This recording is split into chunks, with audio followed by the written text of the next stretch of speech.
in calling for the ministries and the government to consider the people of Fonyi Bintang in terms of electricity.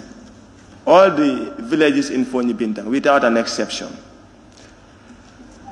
Honorable Speaker, when it comes to the side of agriculture, my people of Fonyi Bintang, throughout history, they have been benefiting from tractors.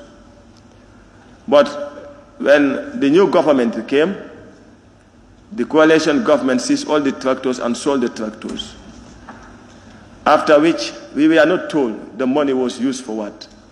But we cannot exchange tractors for donkeys. We can't in terms of agriculture. When we are calling for mechanization, I think the ministry should look into this. I can remember vividly in 2017 when I was in Sandu Misra. If a tractor comes into the village, the people of the village, they celebrate. You taking those tractors from poor innocent Gambian farmers and you sell those tractors, you distribute money among yourself. If it is not explained, this speculation becomes the reality. And that's what stands. So the people of the country, as per se, are in need. And I firmly believe that it is not in the interest of the government for us to attain food self-sufficiency. Because we can. We can. But what is preventing us? Because those PhD holders in agriculture that want to sit in office will not give us food self-sufficiency. As I always say, the PhD holders must appreciate the fact that they are PhD holders in the field of agriculture and they must lead by example. They must demonstrate the skills. Agriculture in the office, you are a PhD holder. How will that benefit the nation? To be honest, I think it is time for the Gambia to speak of the reality and speak up from the bottom of the heart and not from the lips. I believe when the minister is committed, for instance, today I am the president. The basis of my appointment will be based on agreement. If you want to become the Minister of Agriculture, you have to sit with me and discuss. If you are unable to attain it, I'll take you to mile 2. If you are unable to attain food self-sufficiency, I'll take you to mile 2. When that is put forward, then anyone who is interested in becoming a minister, you apply. But you must assure me of food self-sufficiency, in the absence of which, after 2 or 3 years, I take you to mile 2. That will reduce corruption. But this constant nepotism, constant corruption will not move our nation forward. This Maslaha syndrome will not take us anywhere. We must be in business as a nation. Coming down to the Ministry of Basic and Secondary Education. The minister did not explain to us the reason as to why we have many failures in the last WAS exam. I believe when you see students failing, it is the minister that failed. And it is the entire ministry too that fails. So the Minister of Basic and Secondary Education, you need to redouble up your effort for the nation we want to build. And time and again I wonder, how do politicians want to develop a country in the absence of education? It can't. You have to develop education first, then you come and develop the nation you want to build. The teachers in the field, I will always continue to cry for the teachers. He who feels it knows it. The teachers are suffering. We are here enjoying the AC. Some of them are down there at Boliban now. Where they are sleeping is not conducive. But the politicians care not. I will continue to call for their allowance to be increased, especially hardship allowance, because most of the teachers will want to stay within greater Banjul areas. So hardship allowance still need to be increased.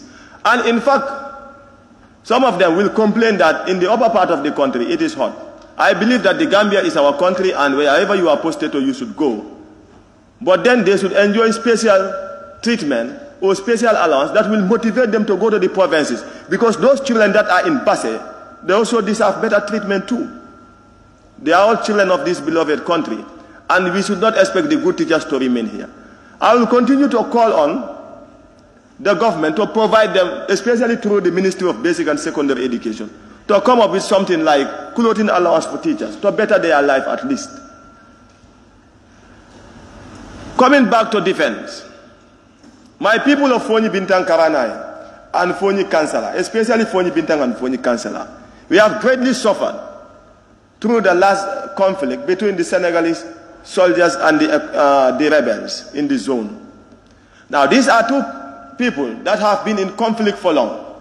You brought these soldiers, you call them 𝒂𝒄𝒄𝒏. Now, in 𝒂𝒄𝒄𝒏, we all agree that there are Nigerian forces and there are Ghanaian forces, and we also have Senegalese forces as a combined force that combines and make it 𝒂𝒄𝒄. You did not choose any of these countries except Senegal that have been in conflict for long with the rebels in Casamance. You place them at the borderline. What do you expect? You want to use our land as a war zone? This will not be accepted. And the government must address this issue immediately. And in fact, some of our people time and again will be arrested and taken. What is the justification to this? Enough is enough. When we want peace, we all live in peace. If you want us to be in war and you are in peace, it will not be accepted any longer. Some of our people are constantly arrested. Please, the arrest of our people, I want the Minister of Defense and the Minister of Interior to work on this. We are not going to accept any more arrests from our people, and Senegalese coming into the Gambia anytime they feel like coming into our borders threatening us will not be accepted. Take note, please. I will join Honorable of Upper Salem that we are producing what we do not eat and eat what we do not produce. Like the groundnut oil that GGC is producing is exported, and the oil that we are importing to this country is unknown to us. Can't we go for the best as a nation? It is time for us to have the concern of our people at heart and eat the best and treat our people in the best manner, because the Gambia deserves the best. The priority of our people should come first before any other thing. And in the priority of our people, that we should never compromise. Honorable Speaker, the cost of living in this country is very high, as other honorable members clearly state. You can go to this shop and they tell you, for instance, if you want canned drinks, this guy will tell you it's 35. If you go to the next shop may tell you 40, the other shop may tell you it's 50. There is no form of price control. But I can vividly remember when His Excellency Sir Professor Dr. 𝒂𝒄𝒄𝒏 was here. And the politicians went on and saying that everything that people are selling, he will also go further to sell that. Selling this dry fish and selling pepper and everything. But today we know the reason as to why he was selling all those things. The government of this country need to address that. I know the ministers are not suffering. I know the president is not suffering. The members of parliament, you are not suffering because you are well paid. But the individual that you are paying $3,000, you want him to buy a bag of rice for $1,600. A gallon of oil is how much? What about the transport to work?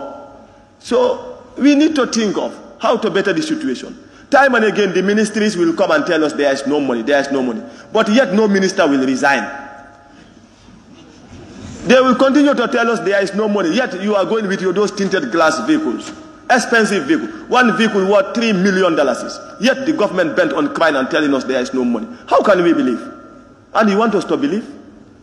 We can make a difference if we all agree and come to terms. Well, when it comes to this murder case, I was thinking like it's time, but it's not yet time. When it comes to this murder case in the country throughout, I can remember the only advice that was given by the former president to the new president of your country was security. He said, Your Excellency, do not compromise with the security of this country. I wish the president adhered to that advice alone, then it would have saved this country greatly. But look at it. Who is killed? And who will be next to be killed? It may be a member of parliament, it may be a minister. The security of this country, and the president, we secured him fully. We secured the ministers. They failed to give the Gambian people security in return. So sad. And we all want the same Jannah. It's not possible. People give you whatever they want, or whatever you want. in return for you to better their life, you fail to better their life. Please, I want to urge the government to secure the life of the Gambians because they don't deserve the manner in which they are dying. Enough is enough. The people deserve better. Honorable Speaker, Pase, you are the Speaker of the House, and you are the custodian of the House, and you are the chair, and everything, all the titles. But Honorable Speaker, I am not happy with one of the comments that you made on my side, telling me, be disciplined. I have utmost regard for this country and for this House as well. But I am a representative of the people. As young as I may be, I deserve every respect that every other member possessed. And I will always continue to respect you. And I will always continue to respect members of parliament. But I am so disciplined, to be very honest. So I deserve equal treatment, and the people of the House also deserve the utmost respect. Respect is reciprocal. We give it to you, you give it to us. And a parliament is not a graveyard. People are entitled to their opinion, their ideas. A parliament cannot all agree onto one thing. We must differ in opinions. And at times the parliament must be a critical place wherein people disagree. When all of us agree onto one thing, then we are not thinking as a parliament. This is the House. If this House is good, 100%, the nation will move forward. But if this House is bad, the nation will not move forward. In our oversight function as members of the parliament, let us think about those poor Gambian farmers. Let us think about those poor Gambian fishermen. Let us think about those unemployed and perform our oversight function to the best of our ability without begging for relationship, without allowing corruption, without allowing nepotism to drain us. The oversight function is what will build this nation, and it's only the parliament that can do the oversight function, regardless of the political party that you belong to. The service team of the National Assembly, they also deserve the treatment. Because if you sit with a member of parliament, you are also, at least you should also enjoy some facilities. At times I see them struggling for leave. Please, you should help them with a vehicle that is reliable and a vehicle that can help them with their transport day in, day out. At least they deserve that. I thank you all for your kind attention. Thank you very much, Honorable Member for 𝒂𝒄𝒄𝒏𝒏𝒆𝒍 Karanai. Honorable Member, you call my attention to a comment you made, the comment I made, and that you are an elected representative. Many other comments.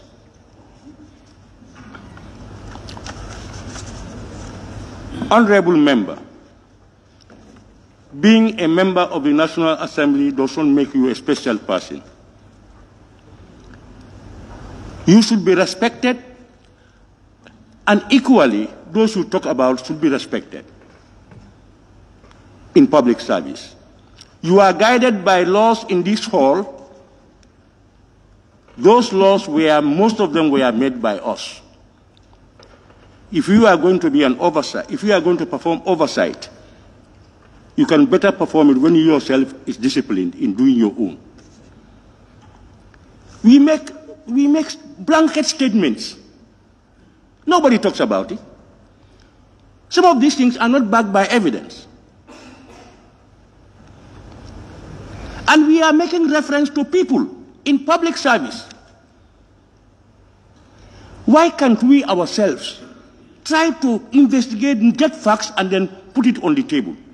That always making allegations against people who cannot be here to defend themselves. That's between you and your God. But what I am saying here is, any member, for me, I have no grudge against any member. And I will allow each member to participate the best way you can. But according to our own regulations. That's my major difference.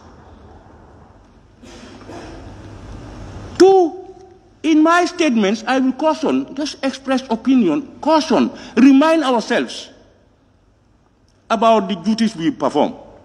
Oversight is not only limited to Parliament, as you stated. So let's try and at least broaden our scope, give dues where it is due, and then express our opinions within the ambits of the law. That's all what we are requesting for. That I will not compromise. I have no friend for that.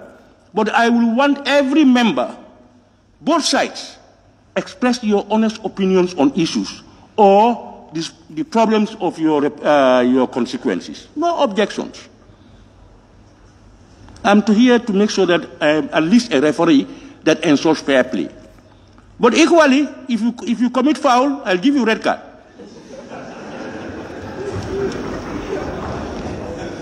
Honorable members, I now invite the honorable member for Lower Badibu. Thank you very much, Honorable Speaker. I would want to acknowledge the presence of the cabinet ministers here. And of course, the Vice President was here with us, but nonetheless, I would want to thank him for coming to witness this August Assembly today. Honorable Speaker, you did mention that you are in solidarity with the people of Upper Nyomi and Nyanija for their lack of electricity in these two areas. Honorable Speaker, I will also want you to be in solidarity with the people of Lower Badibu, most especially Lower Badibu North. Lower Badibu North have suffered so much during the First Republic, Second Republic, and here we are in the Third Republic. There is no development in that part of the country. There are no good roads. Excuse me.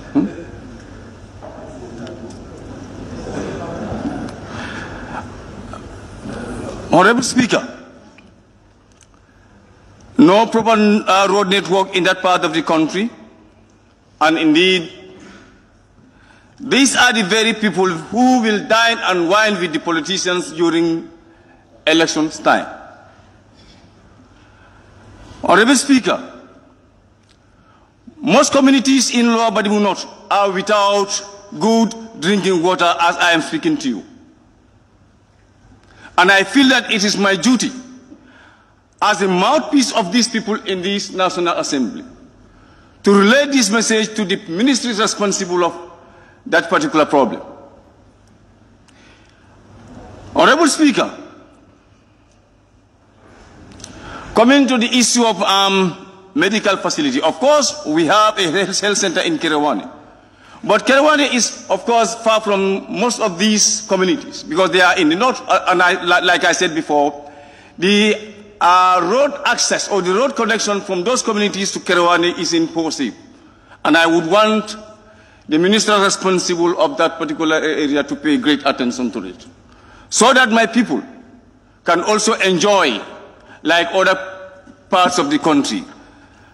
Honorable Speaker Honorable Member of Tumanda has mentioned that he said, of course, in this area they have some of their roads are good, but in my area, Honorable Speaker, apart from the roads that connect Bara to Parapenji towards Wasu, is the only good road in that area.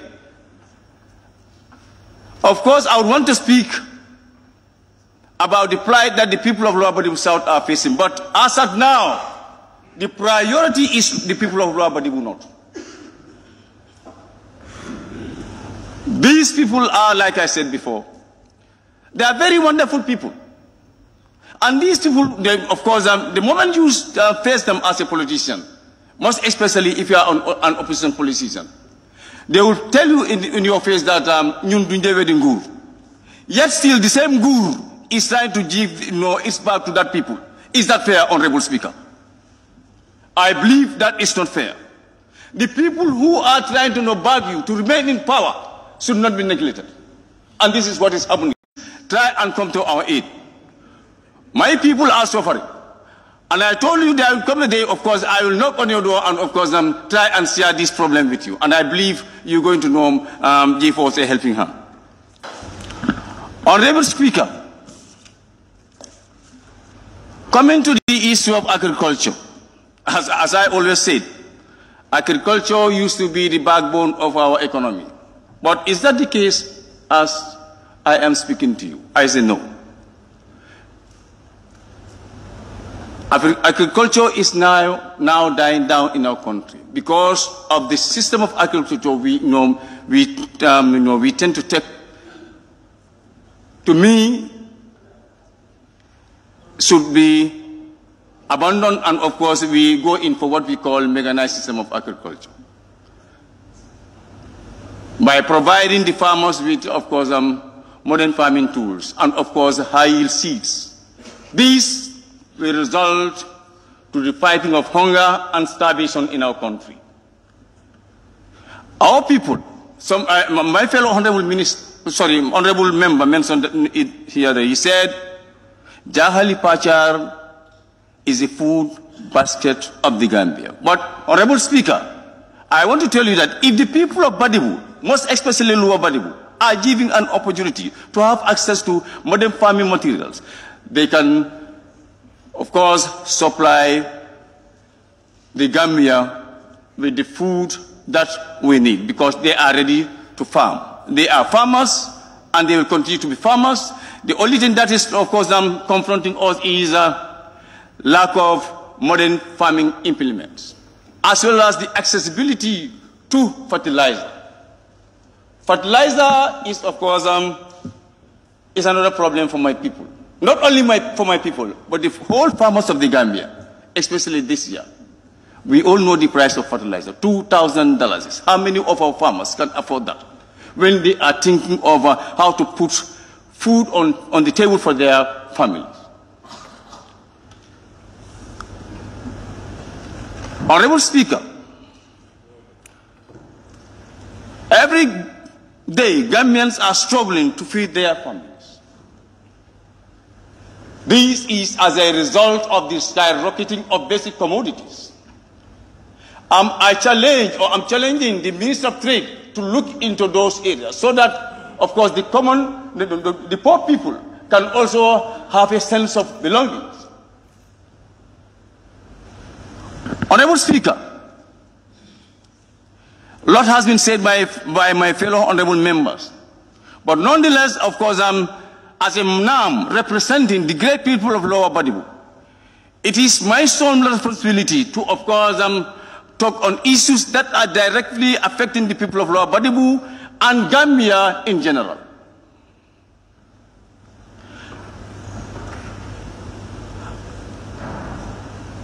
As you know, Honorable Speaker, majority of Gambians are not wage workers. The bulk of Gambian people are not employed. They are farmers. How many of these farmers will be able to buy, how many of these farmers who has, of course, a family of 20 to 25 will be able to buy 2 bags of rice in a month? How many of them? Honorable Speaker, the fact of the matter is, I know some people might not like this, but the government people are finding it tough to meet their daily meals. In fact, people are going in this country without 3 daily meals. It's happening. I was passing somewhere. A young lady, dressed in a very nice attire, approached me. He said, "My brother, can you help me with $100? I want to buy food for my kids." And this is not Gambian, honorable members. Is this Gambian? This is not Gambian. Gambians are not used to such. But if people want to talk about it, people, of course, will relate it to other issues. Of course, we were all elected under a party ticket, but here I said we should do away with party politics when it comes to national matters. There should be collective interest in national issues. And this is what we are trying to address here, Honorable Member. Honorable Speaker, coming to the high rise of crime rate in our country, it is alarming, Honorable Speaker. I think we need to tell each other, if this is a spade, this is a rake, people know we should say this a spade is a spade. But you cannot, of course, exchange spade to a rake.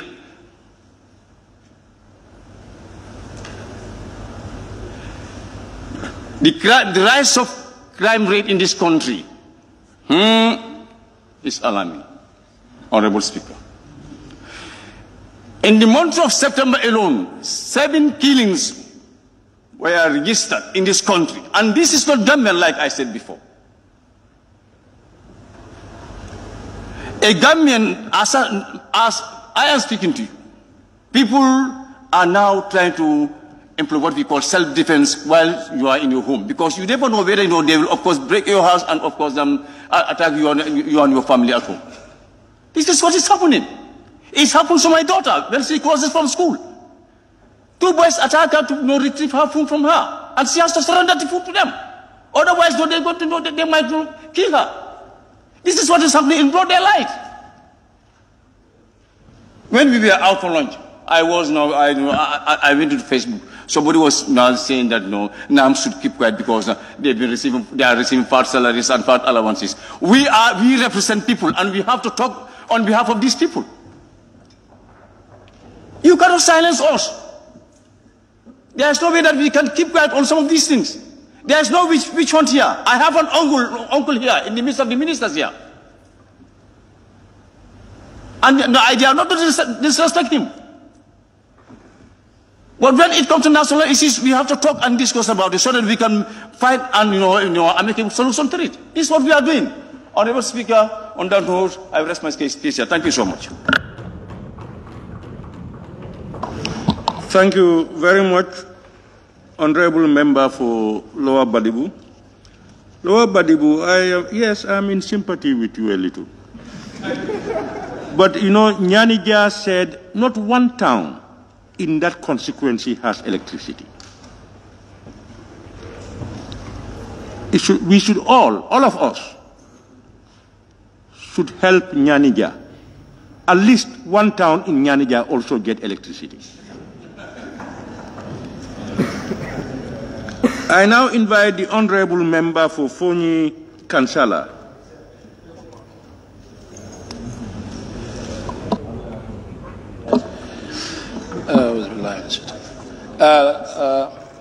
Thank you, Honorable Speaker. I thank all the ministers present, and I thank my honorable colleagues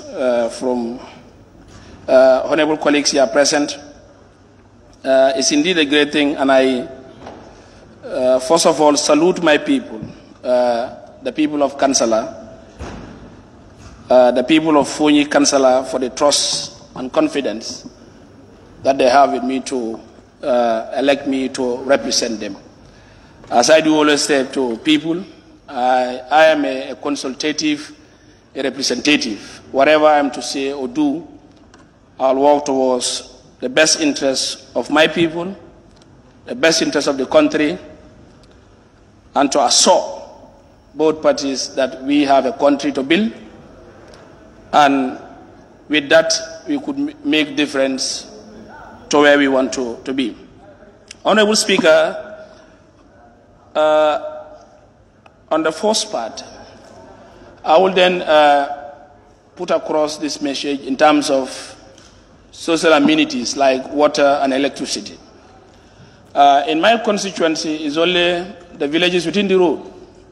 Only 2 villages off road had electricity and road. I can even say I have about 42 villages. Out of that 42 villages, only 10 had electricity and proper drinking water.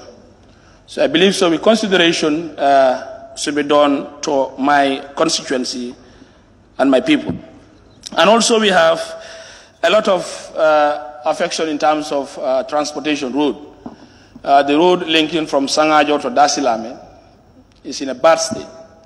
The road also linking from Kampanti down to 𝒂𝒂𝒏𝒏𝒆𝒍, down to the end route of the border belt region to Kanilai, is not motorable. So I believe equally, they could also be considered to see a way out that they are all taxpayers and they deserve the right to enjoy those facilities. And more so, within the belt sides of Buyam itself, sideways is very gully, and sometimes when rainy season occurs, it's not even safe for people to walk around. So I believe with the relevant ministry to work on trying to develop a better drainage system so as to avoid any accident or so. And in the other side of my constituency, that is Sangajor, from Nyantempo down to Sangajor and passing across before Kanfenda, a very dangerous, gullied, eroded way, and it has caused a lot of accidents around that end. And the status quo as it is going, it may end up eating the road, the road going from Brikama to Basse. So I think National Road Authority should vividly look at it and find a solution to that particular problem. And inside of Minister of Local Governments and Lands, in my last, when we had a holiday in August, I went around my constituency, especially in the border region. Let him also note and revisit. I've went through from Kanilai down to the end path of Kansala. Most of those border demarcations have fell down. Though you could see that this is where the stone was left, I think they could also rehabilitate it and make it better to know or to avail that, so that people will also be able to know that this is the demarcation of the border, as it could also help the dwellers of that particular area. And in the other side also, in terms of education, we believe that Minister of Basic and Secondary Education, there are schools in Funyi and also Kansala. But most of those schools are mission schools. In the entire 42 villages of Kansala, it is only one high school, and that is a mission high school. Others travel all the way 12 kilometers to Buyam, others 15 kilometers to Buyam, 8 kilometers to Buyam, 5 kilometers to Buyam to get access to higher education, that is the senior secondary level. I think Minister of Basic and Secondary Education will also consider in drawing a roadmap to see where vividly possible to upgrade some of those junior secondary schools to high schools to avail that crowded part of other areas. In the other aspect also, I want also to put this to Honorable Speaker, to Minister of Justice. There was a particular project, I think most of them were employed by the government, subvented by the government. It's called PEJEB, President Empowerment for Girls' Education. A lot of people were working there. So when the change came, they were unfortunate to receive their salaries. They've been following each and every area to see avail but not avail. To see possibilities of them being paid salaries. 6 months, a year, round and round, they're not paid still. And investigation shows that the account is still there. It is not part of the commission. And I think they should be considered to pay back their salaries of the services that they have worked. So I believe Minister of Justice could take this up. And I've also been informed that they made a lot of following and write-ups, but it's still not avail. So I believe an individual who had worked for months or years, he or she deserves the right to be paid. Honorable Speaker, in the area of agriculture, arguably in our last question and answers, the Minister of Agriculture said tractors were given to Funyi, but I don't know which of the Funyis. I think they had did a game whereby they did a high jump game, not a long jump, high jump, to at least move away from Kansala, without which, as fellow honorable members alluded, tractors were taken and sold. And again, even the distribution of donkeys that we had previously, no donkey was even sent to Kansala. And if you talk of modernization of farming, I believe the status quo of farming should be equal and should be for all, not a particular set of region. So we were not given any tractor and we are denied our right as citizens and as taxpayers. So I believe so. Let him reconsider that and see that we owe to develop farming. We all know a lot of furrows are there before people do a lot of farming. And they also eat what they grow and they grow what they eat. But it's now history.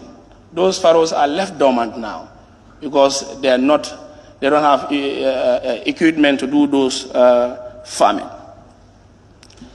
Honorable Speaker, in terms of security, it is a core mandate to every individual, irrespective of your political belief, your color, or the job or the position holder that you are having.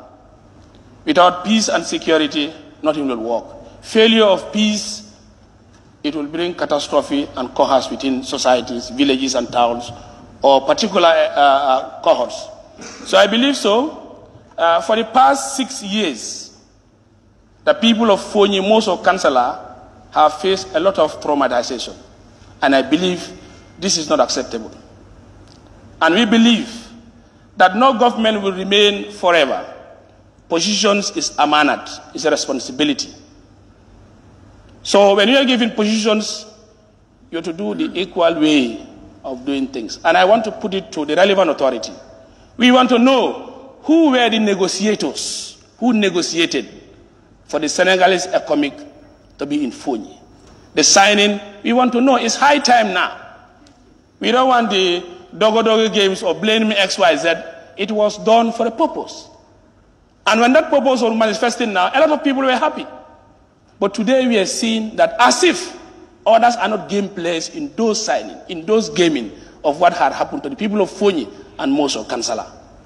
So I believe the rights of a citizen, the rights of the people of Fonyi, most of 𝒂𝒂𝒏, we've been deprived.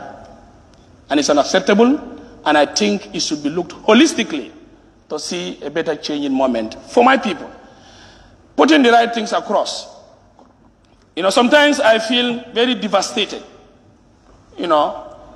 Ministers or a representative of government will come here and said, most of it is, if you want to know, you can contact the economic. I feel as if I am not in a country.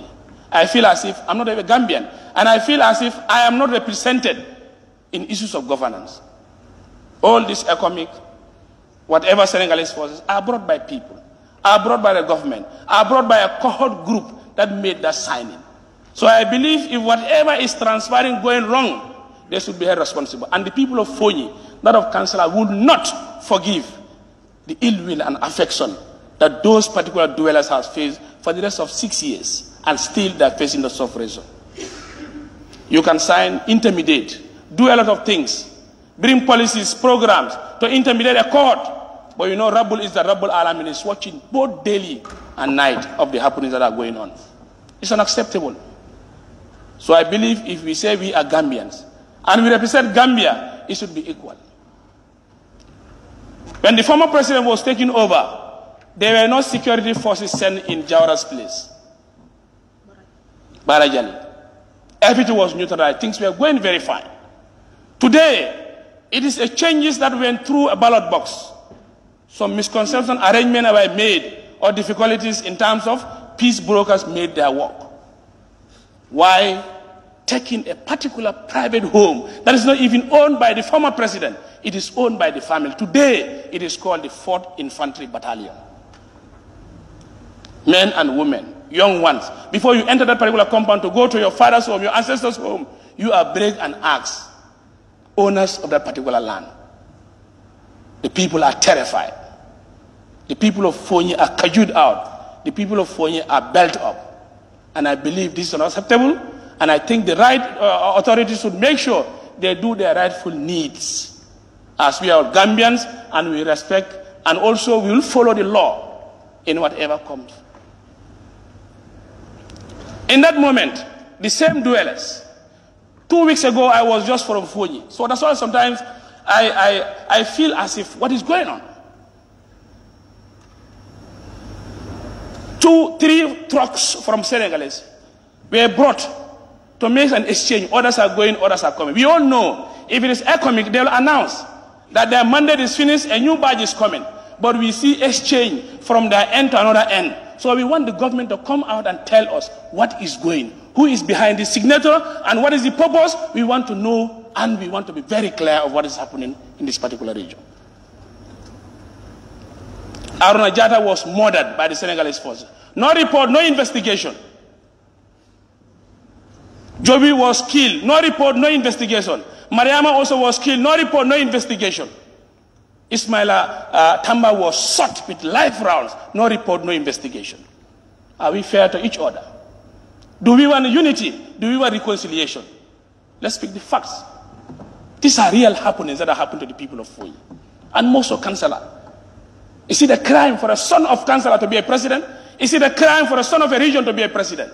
We are asking this, and we want real answers. My people are deprived of farming for 6 good years. Their farmland has been seized by the Senegalese forces in Buyam, Kankuntu, Biam, Hariala, Jinie. All those villages, all those belt areas, that is their farmland, that they do their farming production. But 6 years till date, they are deprived.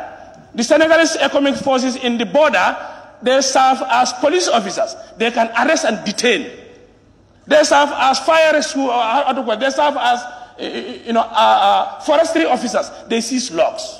They can do a lot of things. So I believe it is high time we speak the reality. We are here to unify this country. Let's fight for the unification.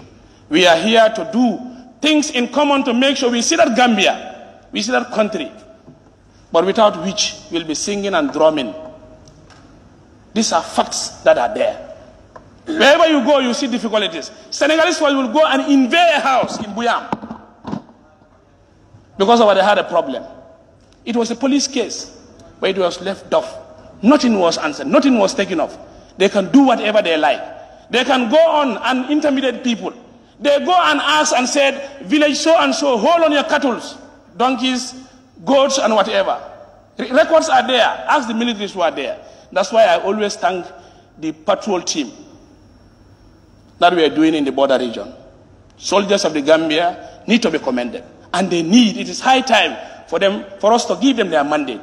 Police officers need, they need recommendations. And I believe as at now, let's work on to see. And I'm asking the President of the Republic of Gambia to end my quote, that let him work with every minister. Whoever is traveling now, travel with your orderly, or else you reject the traveling to make sure they are fed and also motivated. On that note, I thank everybody and I say assalamu alaikum wa rahmatullahi wa barakatuh. Thank you, Honorable Member for Fonyi Councillor. You are a very good timer. You finished just at the dot. I now invite the Honorable Member, nominated Member, Keba Lam Fofana.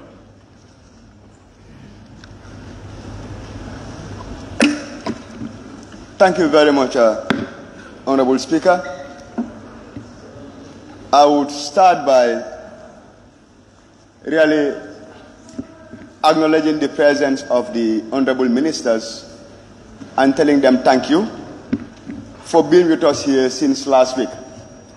And Honorable Speaker, since this is my first participation in an adjournment debate, I want to take this opportunity to thank the President of the Republic for having the trust and confidence in me and giving me the opportunity and the privilege to serve in this Parliament. It is noble, and I'm really grateful. Having said that, Honorable Speaker, I will start my deliberations with the revenue collections. Yesterday, we were informed by the Minister of Finance that from January up till date, GRA have been able to collect $8.8 billion. And in accordance with the information he provided, that represents 62% of the total revenue forecast for 2022. Doing the arithmetic, which means GRA have a revenue forecast of 13 billion.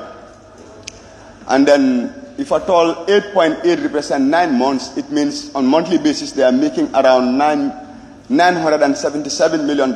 So if that trend should continue, it means by December GRA might collect 11.7 billion, which will result to an adverse variance of around 2.3. Why am I saying this? I am saying this to underscore the relevance of some of the strategies the minister highlighted here yesterday with regards to what? The broadening of their tax base. He attributed the revenue loss to some economic shocks which are happening. Evidently, part of that might be the Ukraine-Russia war. But, Honorable Speaker, one thing is paramount. And as a nation, we can go ahead with all the good strategies. We can broaden the revenue base. But the broadening of this revenue base as well should go ahead with sound control mechanisms, which are going to make sure that whatever we collect is sent to the government coffers. I've said it during the SONA debate, and I am reiterating it again. The only way forward for this country is to enhance our own revenue collection mechanism. The only way that we can attain financial and self-reliance is by broadening our domestic resource mobilization scale. And it is refreshing that yesterday when the minister came here, he reiterated those points. But, Honorable Speaker, currently, if you look at the strategies that the Gambia Revenue Authority are really using with regards to what the mobilization and collection of taxes, we need to ask ourselves, are they efficient? Every small business in this country, at the end of the month, you are required to pay tax. At the end of 3 months, you are required to pay tax. But how do you pay this tax? You assess yourself. How do you assess yourself? It's based on your own inputs. Now we ask ourselves, the revenue authority, does it have control over the inputs of those businesses? Today, each and every company in this country is allowed to use your own accounting solution. At the end of the day, when the revenue authority goes there, it's at the mercy of the business to give them the inputs that they are going to extract. If at all they believe that the returns the company is doing is really minimal in comparison to the turnover or the sales that they have made. It will be at the mercy of the company to give them those inputs. Which goes to tell that in-house the company can do anything to make sure that they match their revenue, they match their turnover to the returns that they have made to GRA. So, Honorable Speaker, what I'm trying to say here is, we will commend the Minister of Finance and Economic Affairs for coming out with the brilliant strategies. But we want to add that, let them come out with implementation plans which are going to ensure that the VAT Act is implemented to the full. And one of the ways they can enhance that is with the installation of electronic billing machines. These electronic billing machines can be linked as an interface with GRA, so that each and every business in this country, once you make purchases, you input in your system, the records will reflect at GRA. Once you make sales, you input it in your system, the records will reflect at GRA. At the end of the month, when you assess yourself, if you give them misleading figures, they can always come back and do verifications.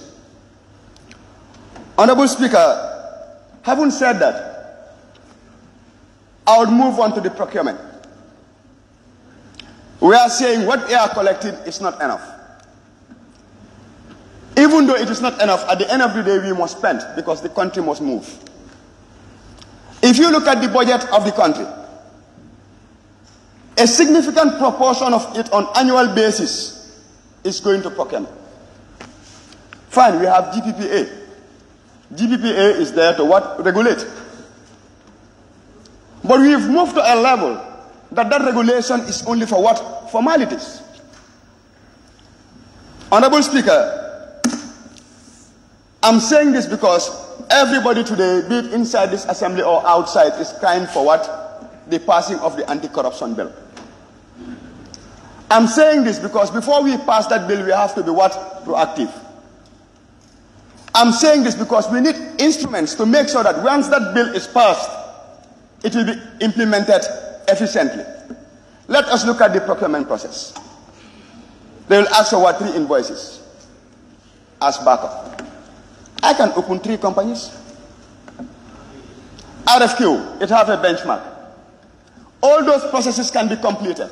Because today, if you talk about corruption, nobody takes his hand and dip it into the government coffers. Corruption is on the processes and the procedures. That's where everybody gets his what? Piece of the cake.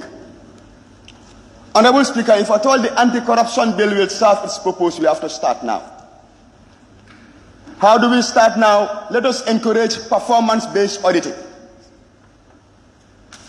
So that every unit of procurement will be evaluated based on its efficiency, based on its what? Price effectiveness, based on what? The economic value it will what? Serve. A budget line can be drawn for the procurement of what? 7 units of furniture. For formality, I can pass all the procurement processes. When the auditors come, I can show them the 7 units. But the units I'm presenting, do they conform to the specifications?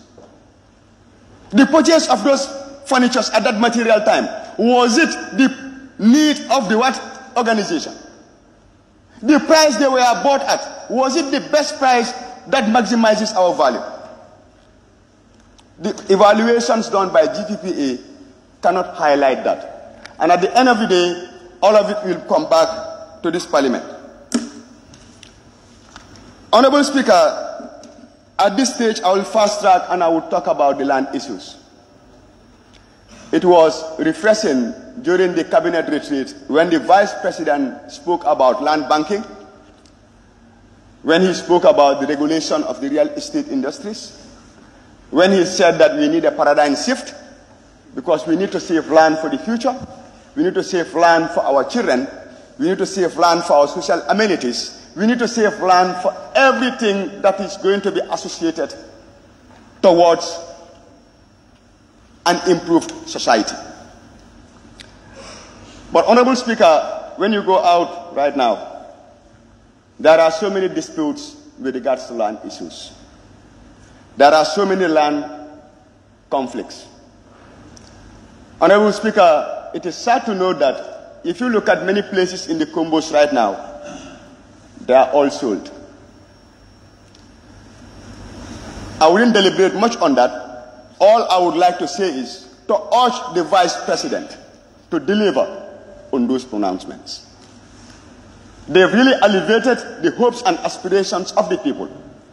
Because we are only called the Gambia because we have land. And we can only be proud of this country if at all the future generations also come and then inherit something. At this point, Honorable Speaker, I would take a little shift. And I would like to talk frankly about economic and FONI. And I would direct this to misinformation and social cohesion. We are all part and parcel of this society. Economic soldiers didn't come to this country out of a vacuum. They came because it was needed. Nobody will stand and justify their actions if at all what they have done is not good. But the narratives that are coming from this National Assembly, it is as if the Gambian people don't care about their security men. For the records, my wife is a soldier. She's a military police. I have 2 wives, all of them are security personnel. I care about the security forces. And the government care about the security forces. But every day when we stand here, it's like we forget our policemen, we forget our military men in uniform, we forget our the service. That should not be the way.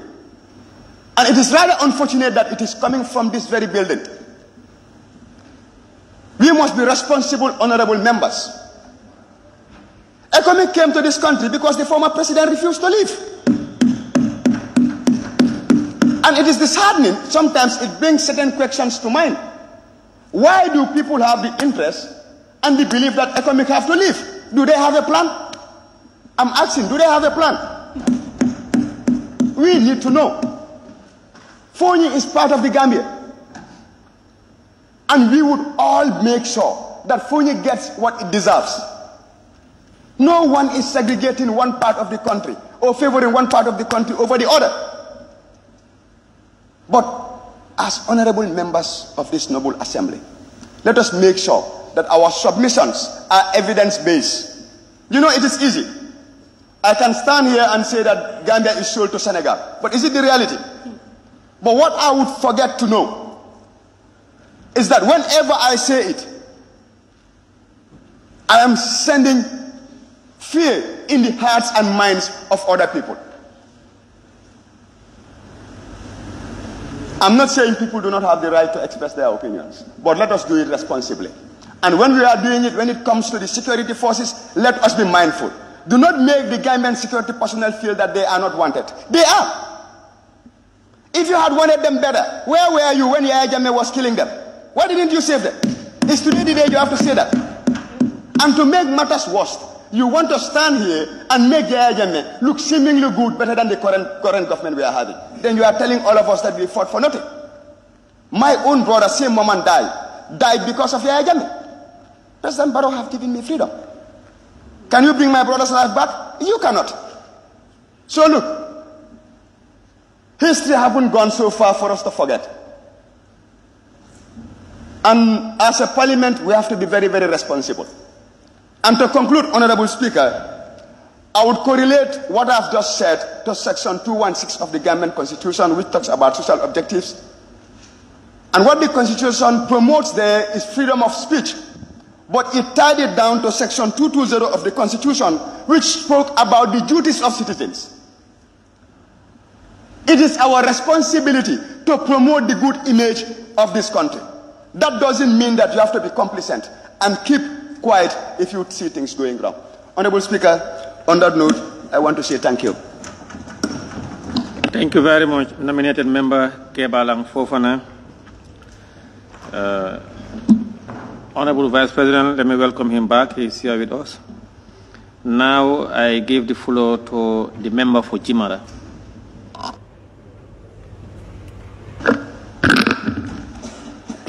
Thank you so much, Honorable Speaker.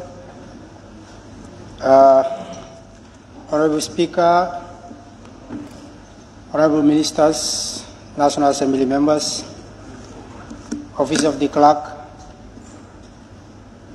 support staffs, the media, and our distinguished viewers. I bring to you greetings and salutations from the people of Jimara that I represent in this noble house. Honorable Speaker, I want to take this opportunity to thank the people of Jimara that sent me into this noble house to listen, speak for them, and also participate in debates in matters that concerns their life and livelihoods. Honorable Speaker, a lot has been said in the eastern province of the Gambia. All the issues are cross-cutting. What is obtained in Tumana is the same as what is obtained in Kantora, Sanlu, Wudi Wullis, Basse, and Jimara. And of course, it is the same thing all over the Gambia. We all know that as human beings, we have our basic needs.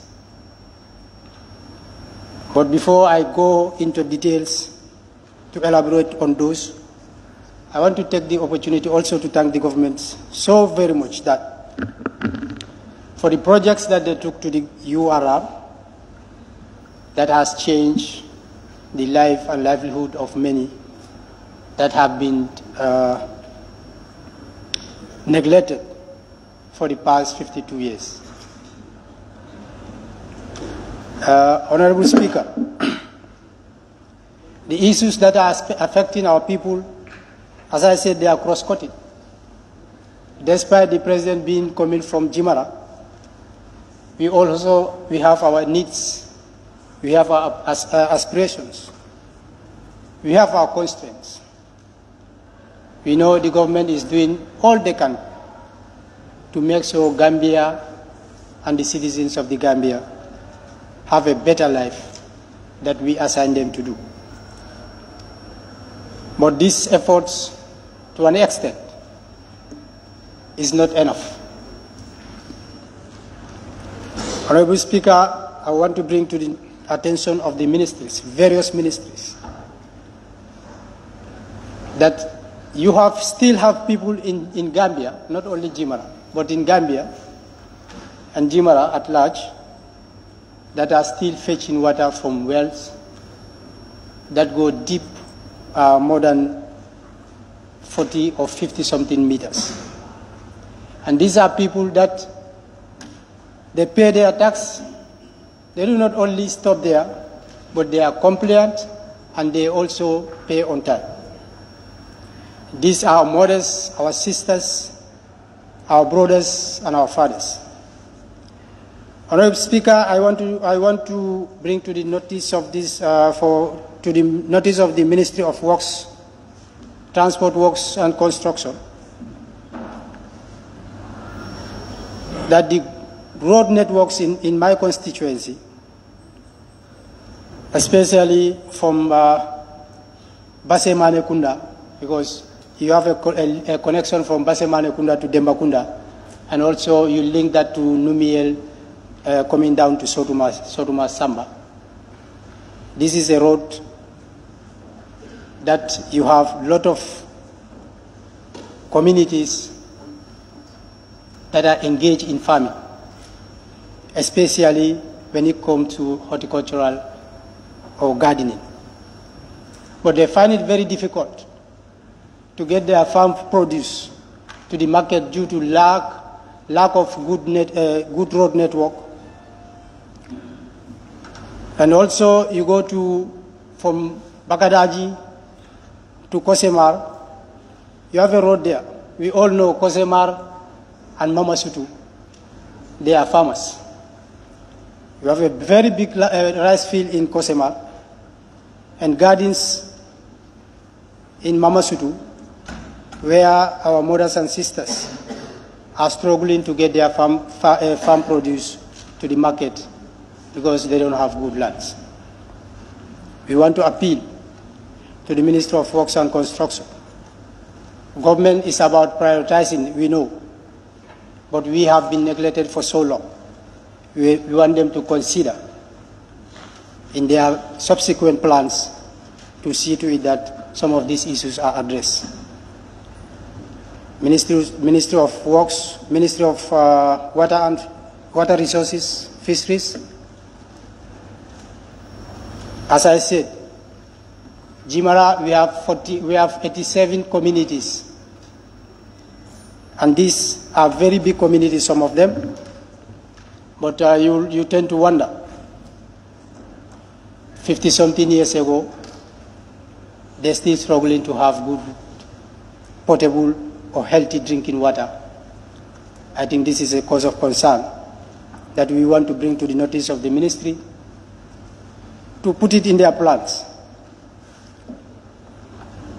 We want to tell them that by 2027, we don't want to see any community, not only in Jimara but in Gambia, that is struggling to have a potable drinking water. Honorable Speaker, Health and Security. We thank the ministry for all the effort that they are doing by providing community ambulances to the people, to transport them from one end to another, and also giving us some of the hospitals that they are building as we speak now. But we have a concern. We have a problem also. If you go to the hospital, Mr. Speaker, they will just give you a paracetamol and a prescription. Medicines, drugs are not enough. But as a country, I think we are losing a lot of resources, financial resources as that matter, to Senegal. Because where I am from, I know the number of people that travel on daily basis to Vélingara just to get amoxicillin and other medicines, among others. The ministry, we appeal for them to redouble their effort. We know they are doing a lot, but we want them to redouble their effort to make sure medicines are available, always and on time.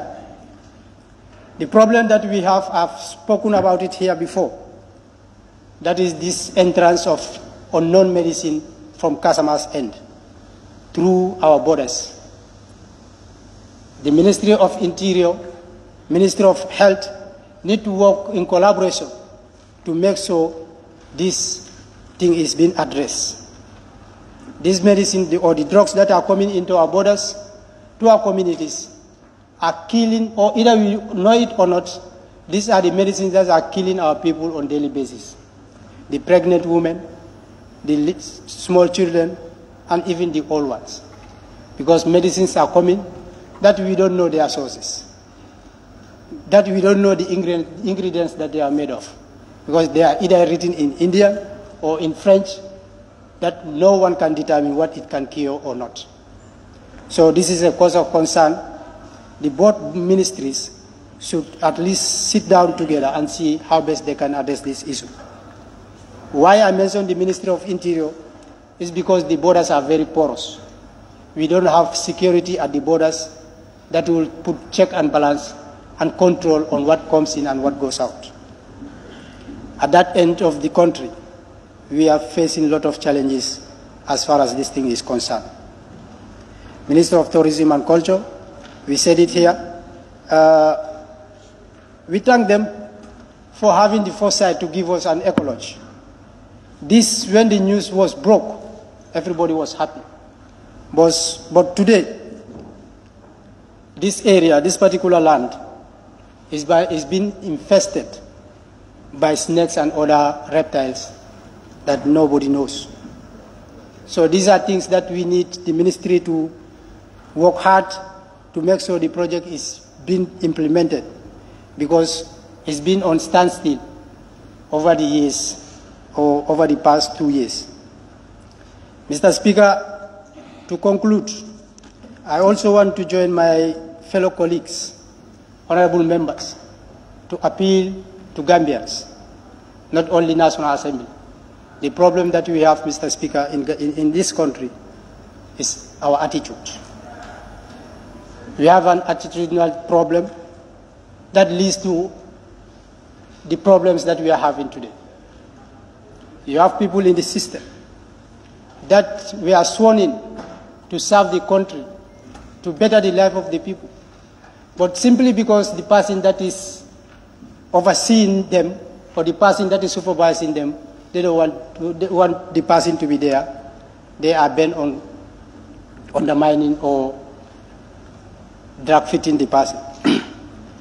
You have some people also that are in a system that you sign up for to at least better the life of the people, but you are bent on drag-fitting and also undermining because the person that is there, you don't like the person.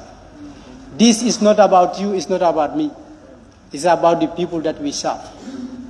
It's about the people that elected, especially National Assembly members, that elected the president, but about the people that we all are serving as a nation. Mr. Speaker, it is disheartening if you go out at night, let's say around 9 o'clock, along Senegambia Highway, along Kotu-Manjai Highway. The thing that you see, as a nation, are we ready? As a nation, where are we heading to? As a nation, where are our fathers, our mothers, that are allowing our young sisters, young brothers to engage in an act that is un-Islamic? I think we all have a responsibility. Government alone cannot do it, but it is a responsibility upon every individual as a good citizen to make sure Gambia is safe. We cannot save us. It doesn't matter the amount of security that we have in Gambia. We cannot be safe if our attitudes are not changed. Mr. Speaker, to conclude, I want to seize the opportunity also to thank each and every member of the National Assembly for their deliberation but I also have an advice for us. As been said by some of the speakers, whatever we say here, it's better to keep quiet than to say something that doesn't make any sense. We have to be very careful to incite violence amongst ourselves. Mr. Speaker, what is good for the goose is always good for the gander. We know our security officers, we know their values, we know what they are capable of. But we cannot be here and be doing comparison between economic soldiers and the security of the Gambia. The security of the Gambia, they know what is going on, they know their responsibility, they know how government operates. Certain things are supposed to be left untold than to be saying things that will bring chaos and problems in the country. On that note, Mr. Speaker, I beg to take my seat and thank you so much.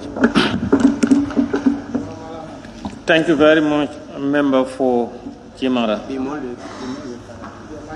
I now call on the member for Goswan.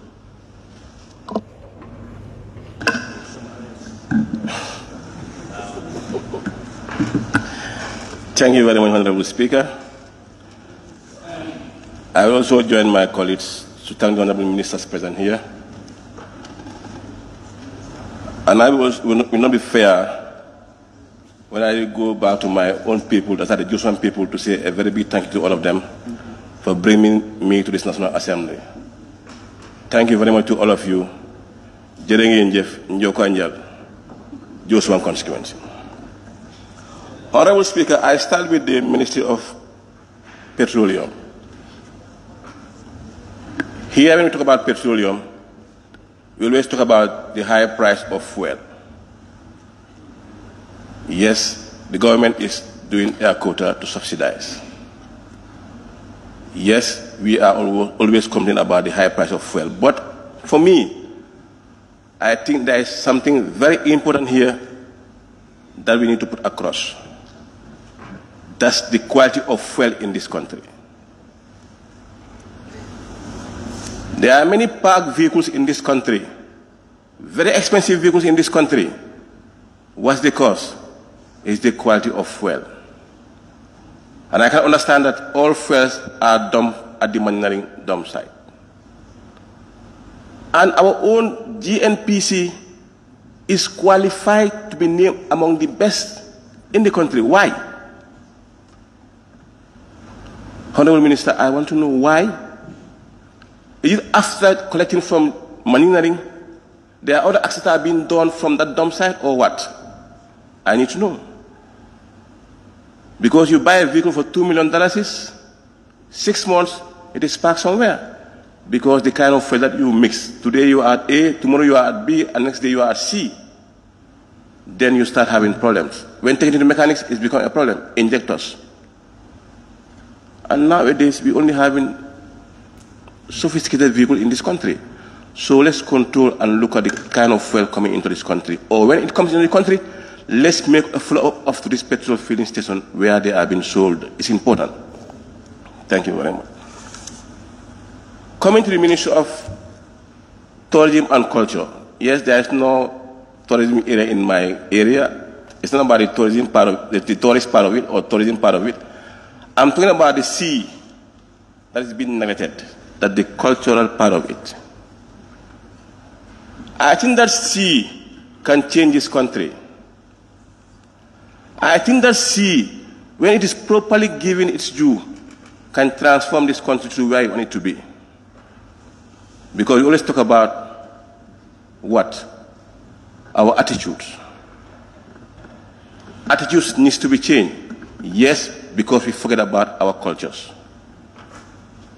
We forget about who we are, which is very important. Now everybody has turned to be somebody from there. I don't want to name an area. They call it Jola Tubabo, Walamfula Tubabo. Why Jola Tubabo? Be a serial. What, not a Jola, a serial Tubabo. Today we complain about Ukraine. We complain about COVID-19. Yes, it could have come into this country. Had it been that culture was given its due, we not even feel the pain of it. There is no Sarkunda you will go into this country. Maybe in the Nyomis, you will find Sikat there, Chere. Chere is forgotten now. The only time you eat Chere when they say you have diabetes, now it's time you go back to Chere. There is no Baramano in this country now, it's very rare to see it. Malo Sose. Because forget about the cultural aspect of it. We don't respect those things anymore. For culture, we think it is music and wrestling. Yes, wrestling is part of it, and it can bring this country and unite people together. But it is given its due. Even the wrestling, they force us to change the way it used to be. Old people go and enjoy wrestling. But now what do we have? Boxing. You fight to have money. You bleed to have money. Let's go back to the old days of wrestling. When the Jolas will hold a full-up, or when the Sere will hold a full-up or a Jola person, took him to the sky and bring him down and climb on him. That's the Sere man. Let's go back to those cultures. If we go back to those cultures, the Gambia will be where it is. During those days, your parent will look at you right in your eye. You know what he is saying. When the ball is put in front of a family, if they looked at you, you know what they are saying. That the middle of that ball is not for you. But now, the little child in the house, the moment the ball is there, he knows where he's heading to. Because those culture is no more there. So, Ministry of Tourism, let's try to bring back the culture. We only see the cultural traditional dress when they say Commonwealth. They say, put on your traditional dress and bring your traditional food. There is no basering up now in Foni. Munkayab in Foni. Let's try to go back to those things. It's important. Youth and sports. We need a well-built, skilled centers that are fully equipped in this country. Yes, we have skill centers, but we need well-built and equipped one in this country. Let it be sponsored by government. When youths are trained, they are given the opportunity to be self-employed. They can reduce that cost of employment. But every youth today is in what? In a haste of fast money.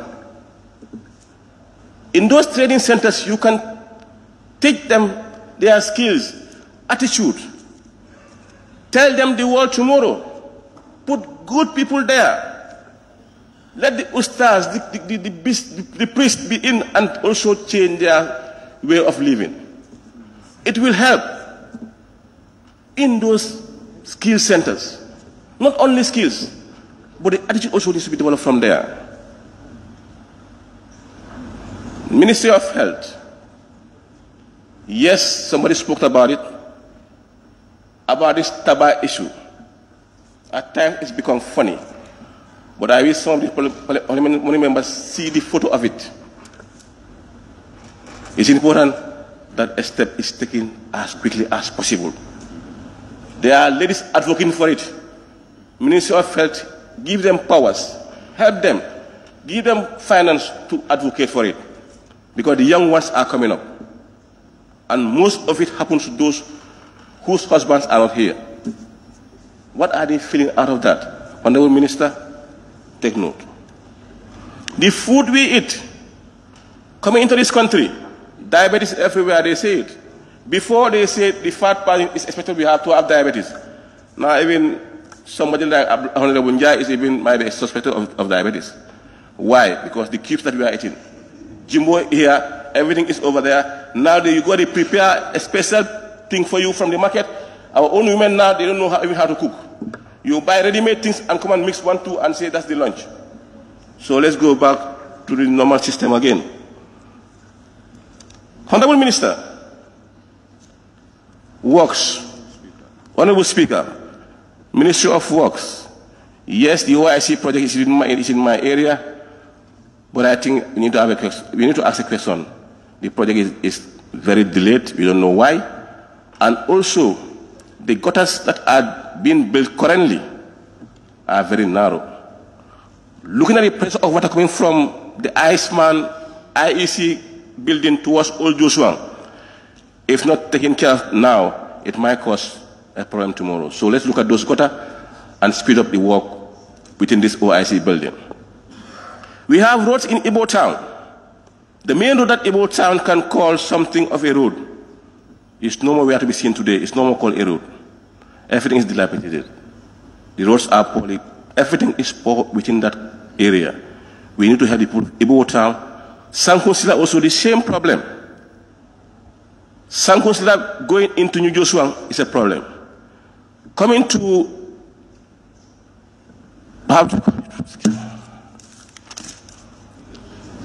Kanifing is south via pipeline. That road, that link between pipeline and Kanifing south via the French school, I think the Honorable Minister of Works needs to look at it. It is access for those people traveling within that area. We talk of road accident all the time in this country. What is the cause? We need to ask ourselves. Some say speedy drivers, reckless drivers, but there are also certain things that we need to look at properly. The road signs are important, yes. The good sources are important, but there are also certain things that are missing within the road when they're after construction. Those lanes that are created as overtaking lanes, those signs within those roads are also important. Because there are many drivers here at night, they don't know when to use dim and full lights. And if you are giving full lights while you are driving, that lane is not there to guide you. You don't know where you are. You might miss and then see yourself somewhere else. Next minute, if they wake up and say he was drunk, that's why this happened. Maybe he was not drunk. They need proper marking of the road so that it can help those people driving at night. At least that can reduce. The security aspect of it, coming to the Ministry of Interior, the prisons, our security personnel, the prisons needs to be looked at properly. We have a big prison in Old Joshua. The last time I told the minister to look at it properly, if possible to relocate it to at least Fonyi, give it to them because they have enough land there, or give it to the other people around the area. But for Joshua, or we use it as a training center because we have a vast land there. Or we use it as a rehabilitation center for the people that we feel that they need to be helped. Let's look at those prisons to at least change the scenario of the prison. If you are out of the prison, you can be somebody better than the person you were before. Most of our youth are in the streets, using abusive languages, drugs everywhere. Why is this happening? We first ask ourselves as parents, what is our responsibility as parents? Are we playing our role? We always think of government, blaming government all the time. Let's at times blame ourselves as parents.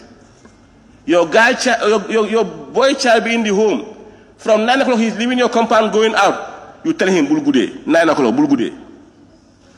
When do you expect him to come back?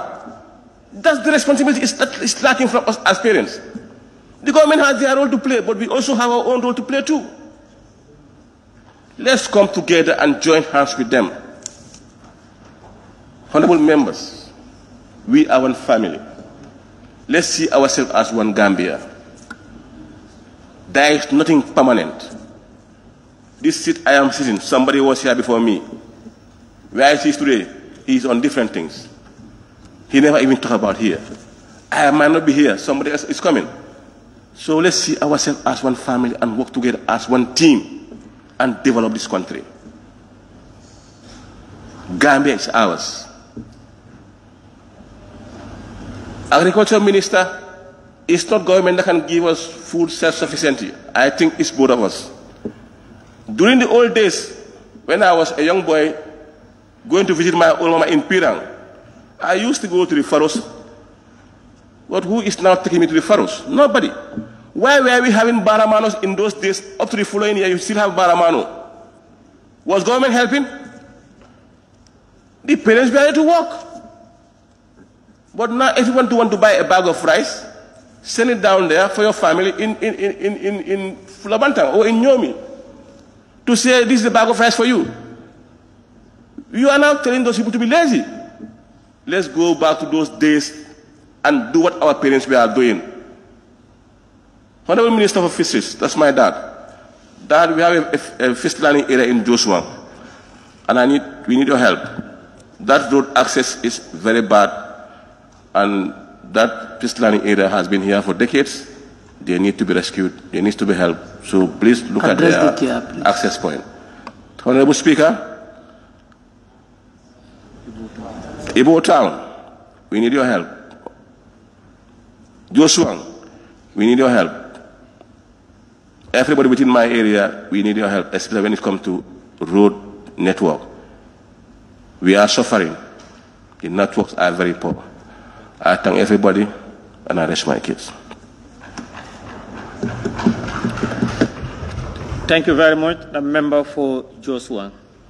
Now I give the floor to the member for Nyamina West.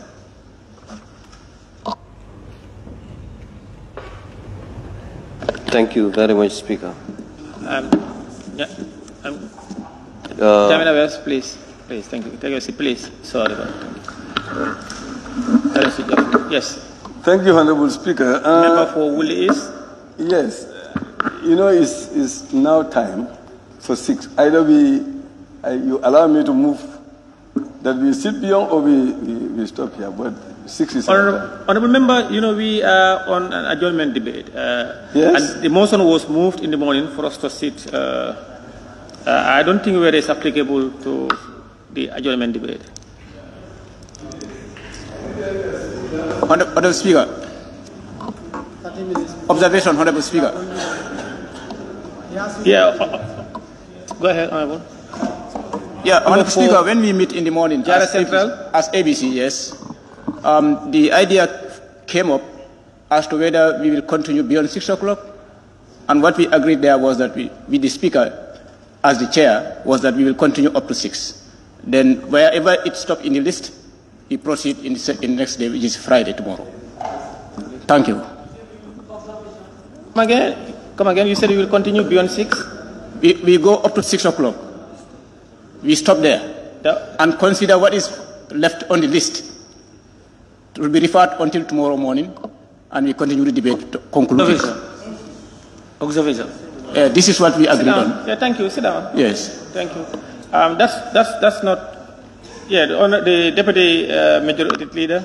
Yes, Honorable Speaker, I just wanted to say, if you look at the number that have taken the floor, it's far less than the number left. So we cannot suspend the assembly now. Tomorrow also will take us a longer time before we finish. Why don't we proceed at least to 10 o'clock and see at least the number would be reduced so that tomorrow we can finish early. Yeah. Thank you. Let me allow the Honourable Member for Central Badibu, then I will. Thank you. We agree, though, at the ABC, but the Speaker let us say that if we have less number to do the debate, we can adjourn so that we finish business. So I believe if we have few people to come up, we can adjourn this session, we continue. Thank you. My understanding from the Honourable Speaker is that we are continuing. Okay. Yeah, I think it's the Speaker who is supposed to help us. Thank you very much, Honourable Member. Thank you very much. Now may I give the floor to the Honourable Member for Nyamina West. Thank you very much, Mr. Speaker, for giving me the floor. At this juncture, I also thank the Honourable Ministers present in. I also take this opportunity to thank my people in Nyamina West who vested this trust in me and decided to bring me back to this parliament. Before going further, I just want to join my honorable colleague nominated Kebala that we care and we care for the security. The security are not forgotten and they are taken care of. I just want to remind my honorable NAMs that are concerned that this is the parliament and you are in the right place to solve the problems of the government. You are the ones that are vested on solutions. You are the ones that are looked up to give solutions to government, to bring in policies, and to give in funds for various departments and ministries to see that the people or the security that you have concern are well taken care of. So please, therefore, during budget sessions, those who are concerned of the security can push up their welfare. And it is here that we can solve their problems, and it is here that we can take good care of their welfare. So it's not a cost of a gameplay, but it is like a cost of we doing our due diligence for the security to be well catered for. Mr. Speaker, I will start with interior because security is a concern. This ministry, I know, is faced with a lot of challenges, and the new minister who is in, no doubt, will bear me witness. The problems in this ministry are a nightmare. And this is for all of us as a Gambia to help each other to tackle this problem. The crime rates and the murder crisis that have just been registered recently are alarming issues of security and are concerned for the whole of the Gambia, including the president, including the NAMs, the ministers, and everybody in the Gambia. So therefore, it's a sole responsibility of all of us for the security of the nation. But the challenges faced this ministry are numerous. So with the help of the new minister, we are hoping he will take the right step and the right directions to help mitigate these crime rates and the murder cases that are being registered. Since I expect him to liaise with sister ministries, especially the defense, sister ministries like the Ministry of Information, the Ministry of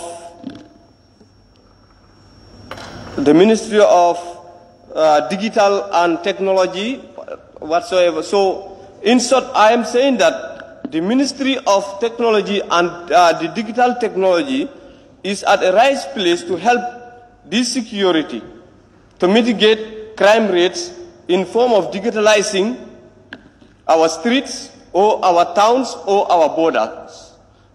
We all know our borders are porous, especially these borders that have settlements well before the entrance of the Gambia.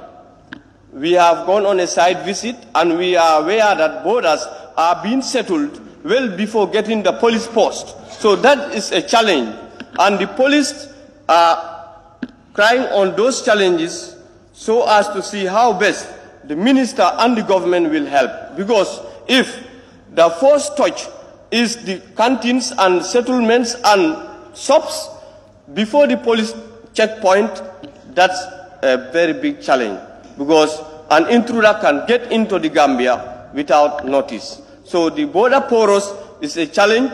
So I call on the minister to see how best he can help tackle those challenges so as to help mitigate these things. A Ministry of Health. For the Ministry of Health in Nyamena West particularly, we are left far behind because we are not privileged to have a major health center, not to talk of a hospital. Within the three Nyamenas, we only have a major health center in Nyamena Dankunku, that is at Dankunku particularly, and also one in Kudang. So all referrals or all cases from Nyamena West had to go to either Kudang or Dankung. And you can see there is a distance from our health post, that is Katamina or Nana, Jaulaba, to the major health center, which is Dankung. So there is also equal distance between the health post in Nana to Kudang. In short, I visited the ministry and they promised to upgrade the Nana Health Center, the Nana Health Post to a major health center within Nyamena West. But still now, I haven't seen any sign of development at that site. So, Minister of Health, please take note. Mr.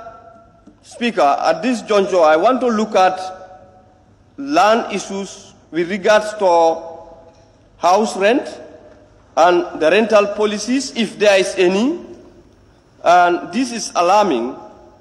And we are aware that nowadays, agents have taken the rental business and they are making a luxurious life over the poor people. Honorable Minister, please, you may help us with rental issues. If you have policy, or if we don't have, please come to the Parliament. We see how best we can put a policy and regulate rental issues. Also, physical planning under your ministry, I don't know what they are doing, because in most cases, physical planning will come after. And I expected that physical planning will work hand in glove with some of these agencies or development areas, or they will plan prior to settlement. But after settling, that's the time you see physical planning coming into action. I also want that to be regulated so that physical planning will take action before settlement. If you look at the town of Janjambure, you will notice that physical planning prior is very important. You stand here and you see the street to the end of the town. So, but in many places here, that is different. It's a different case. Agriculture. With the people of Nyamena West, we are less privileged when it comes to gardening. Point of order. Honorable Speaker, point of order. Order? Honorable Speaker, it's against the point of order to read verbatim, word to word, and the honorable member is reading from a note.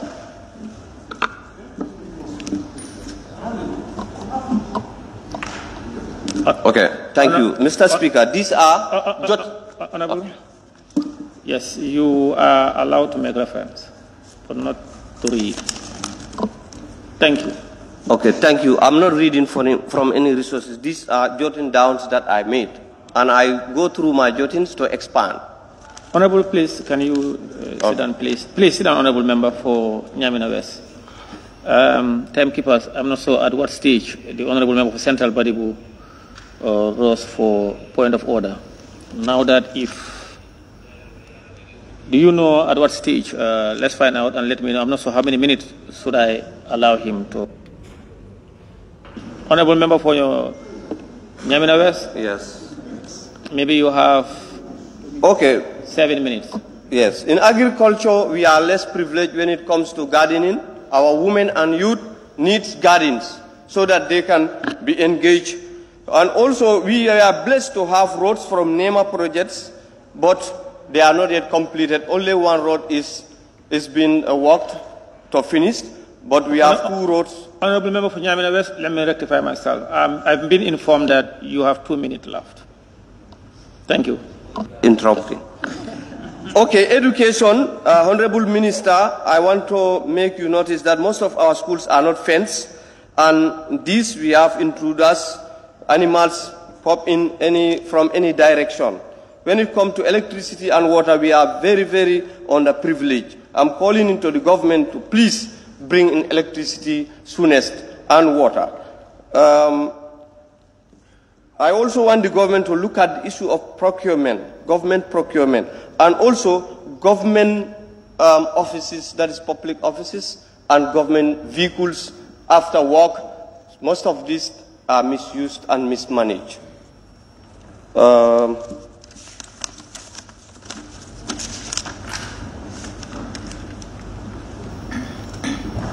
Judiciary, I have gone on a site visit, found out that there are a lot of challenges, especially human resources. Most of the courts in the provinces are definitely operating less. I cannot say not operating, but we need improvement. At this juncture, I beg to take my seat, Honorable Speaker. Thank you. Thank you, Honorable Member for Nyamina West. And I give the floor to the Honorable Member for Woolly East.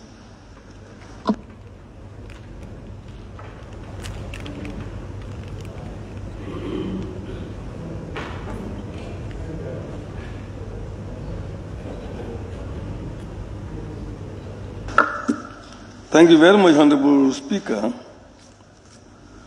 for giving me the floor. Honorable Speaker,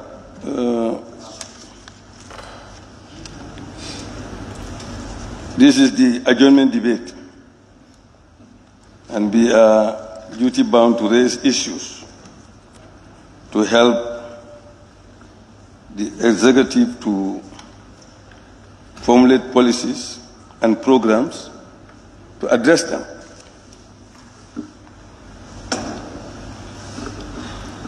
Without us raising issues,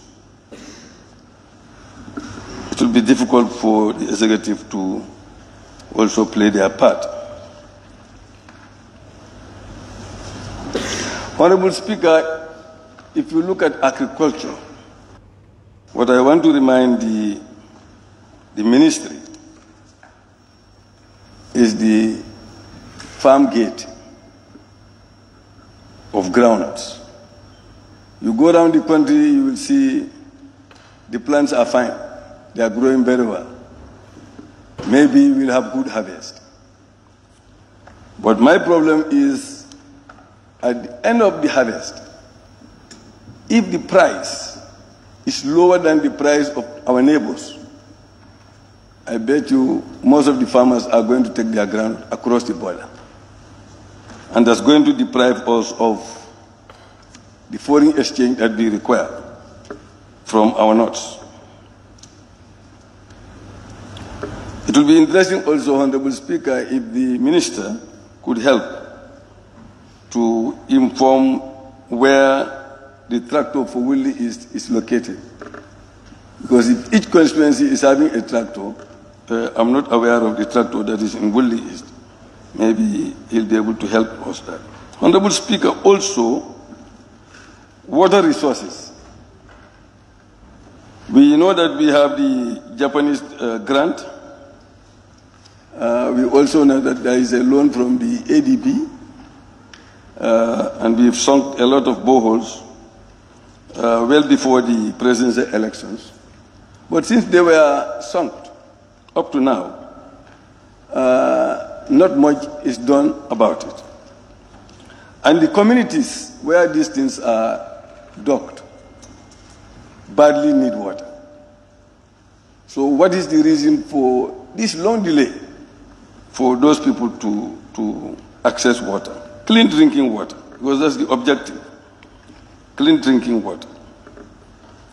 Also, Honorable Speaker, in the last budget, 2021 budget, we allocated $10 million for the old projects, boreholes.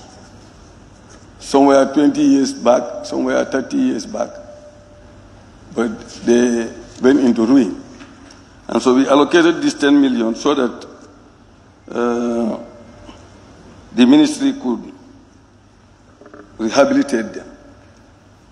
I know in my constituency, Boro Kandakase is a beneficiary, but up to now, not much is done about it. Honorable Speaker, it is important that we put records straight, because we are a law-abiding country, and we want to do everything according to those laws. The sovereignty of this country must be safeguarded. And one of the institutions of this country that should actually do that, take up that, is the National Assembly. So if you look at 79(1)(c) of the 1997 Constitution,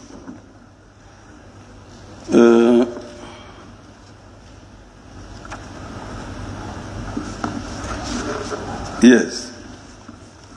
With your permission, Honorable Speaker, 79(1)(c), for example, is saying the President shall be responsible for the conduct, A, for the conduct of relations with other states and international organizations. And C, it is saying the negotiation and subject to ratification by the National Assembly, the conclusion of treaties and other international agreements. So which means the executive can go into agreements, it can go into treaties, but they will not be binding until this National Assembly, ratifies them. But we have been told that the hot pursuit was an agreement between the Gambia and Senegal. But it has not come to this National Assembly. That's a violation of the Constitution. Now, the issue of economic engaging in police duties is a cause of concern. And we are told that the ECOMIC is engaged in police duties.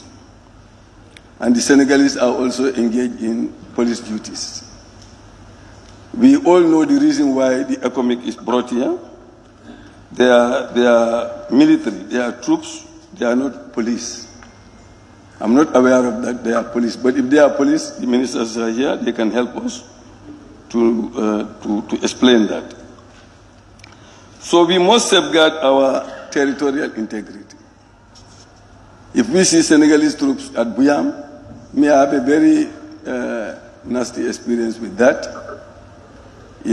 My constituent was coming with his wood, timber from, Sankwel-Kunda.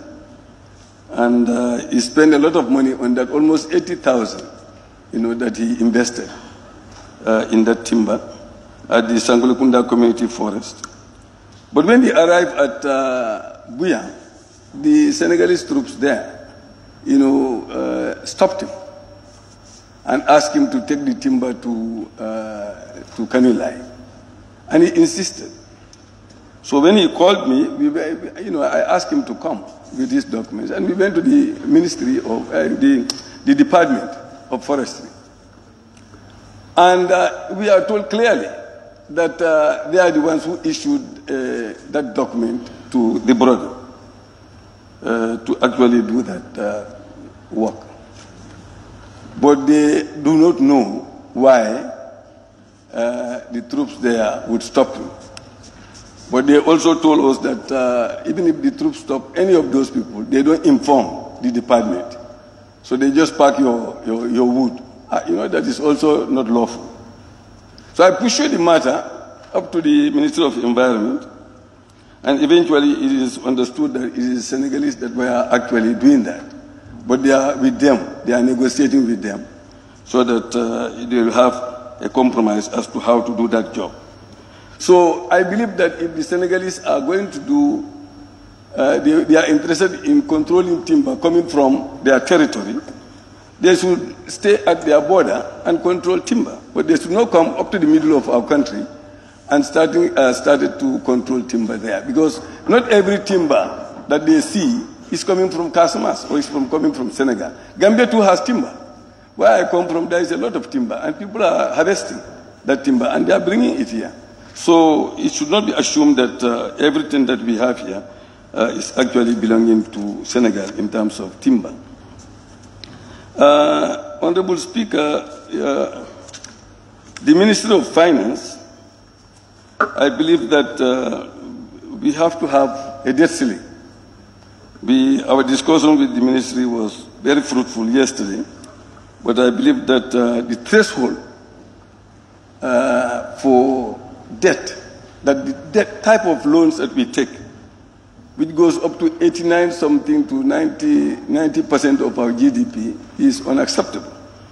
And most of the crisis that we have here is as a result of the high debt that we have, because the higher the debt, the higher the debt repayment.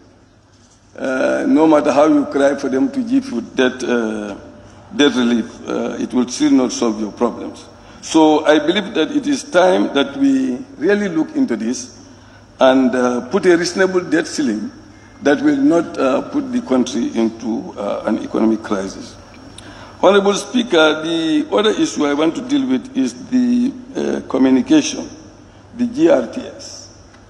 The GRTS has the audacity to issue a press release stating that they will never cover industrial workers' activity. That is a violation of the Constitution. According to Section 208 of the 1997 Constitution,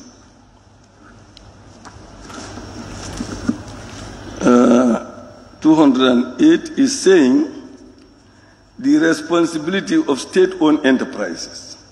All state-owned enterprises, all state-owned newspapers, journals, radio, and television shall afford fair opportunities and facilities for the presentation of divergent views and dissenting opinion.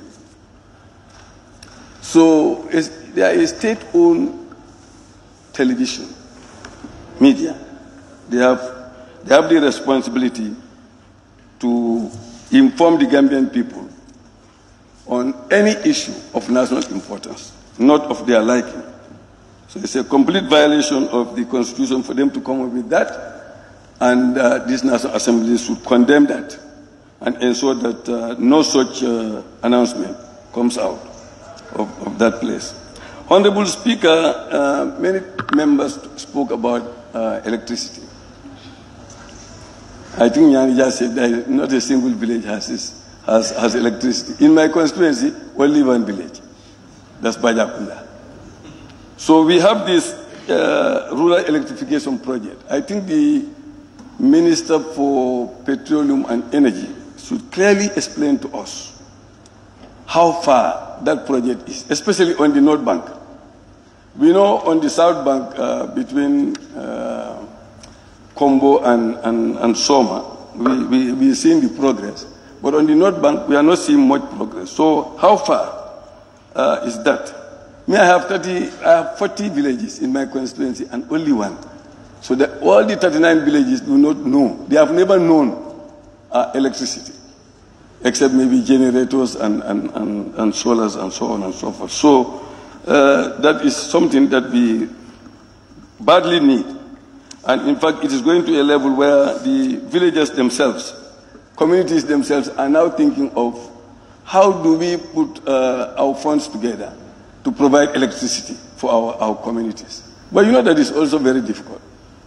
They asked me to go to the NAWEC to ask them whether they can connect from Bajakunda to supply. I said, well, you cannot do that. These are in the tune of millions. It's not a small matter. You cannot do that. So that is another thing. Honorable Speaker, the minister discussed with us yesterday on subsidies, fuel pump subsidies. We know now what process they take to give subsidy to fuel and other lubricants. But it will be interesting for the minister to explain clearly what subsidies are they giving to basic commodities. Because while the big men are after the fuel, but the poor people are interested in the commodities, the sugar, the rice, the potato, the onion. These are the things. So if things are going on, we all know when fuel goes up, all these other things follow. So we need to give some sort of subsidy to them also, so that life becomes easier and bearable. Honorable Speaker, well before the presidential election, during the presidential election, after the presidential election, National Assembly elections, there were milling machines that were distributed countrywide in various villages to different communities and associations. And those milling machines, they just give them I don't know, let me call it a machine head. You know, you distributed, you only distributed the machine head without the frame. So they are lying there, fallow. The women cannot use them, at least in my constituency. I would want to know which institution is responsible for that. Is it the women's, the Ministry of Children, Gender, or is it individuals distributing that? Because if we just give these machine heads to people and say this is milling machine, and you don't give them any frame, there is no power to run it. They will not be able to. Thank you, Honorable Member for Woolly East. No. Thank you very much. I'm not sure you are pointing at me, telling me you distributed it. I don't know whether it's you, General, or you are referring to me. Thank you very much, Honorable Member for Woolly East. May I now give the floor to the member for Jara West.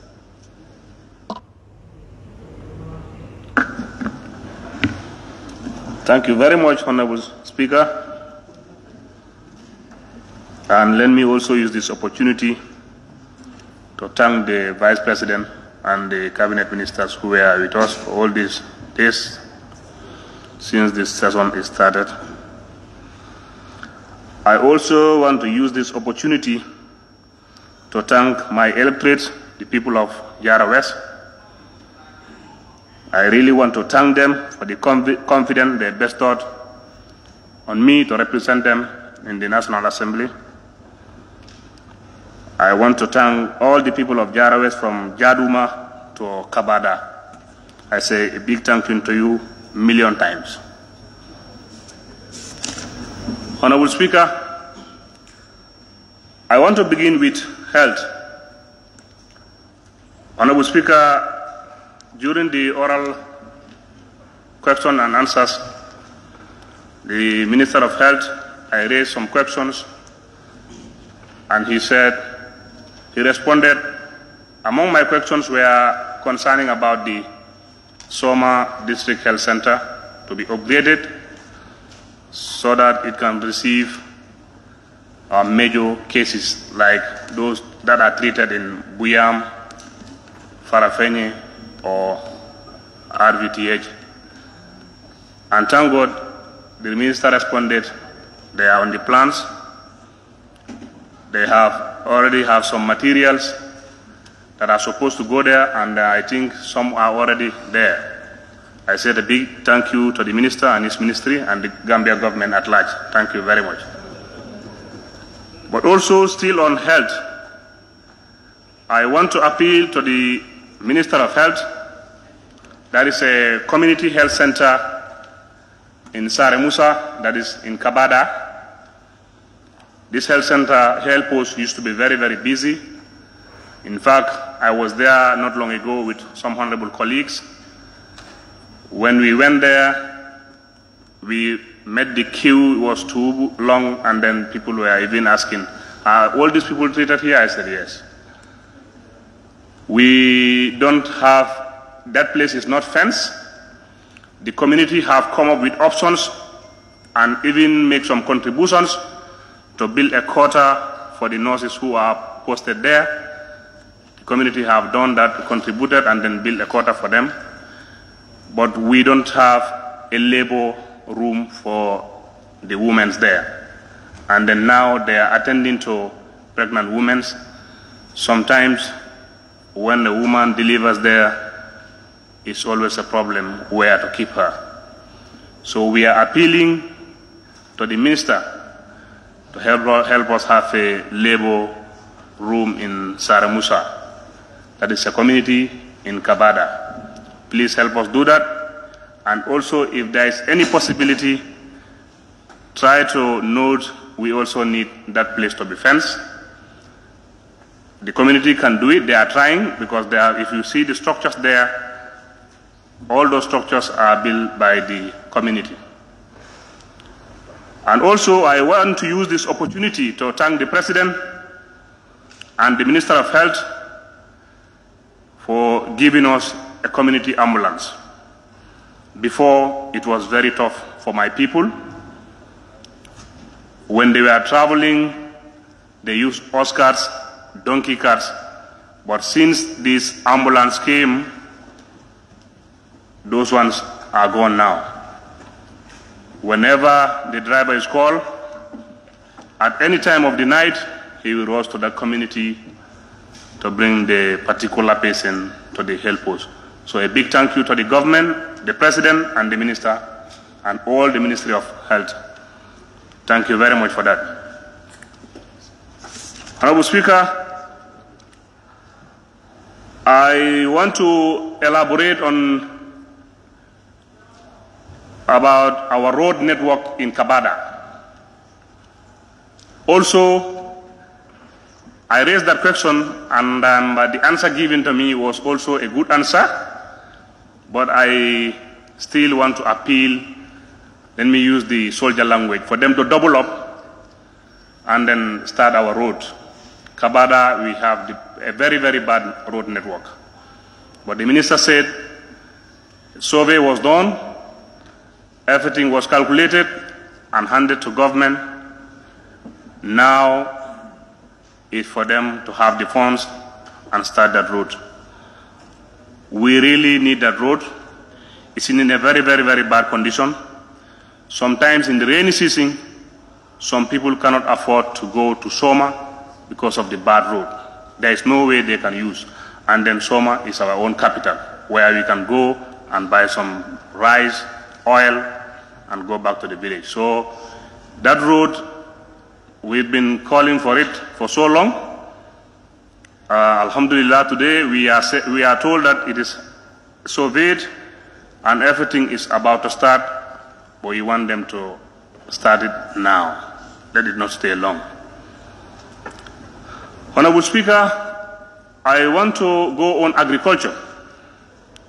We are talking of crimes every day. It's very, very sad. But also, let's come with ideas. It will help.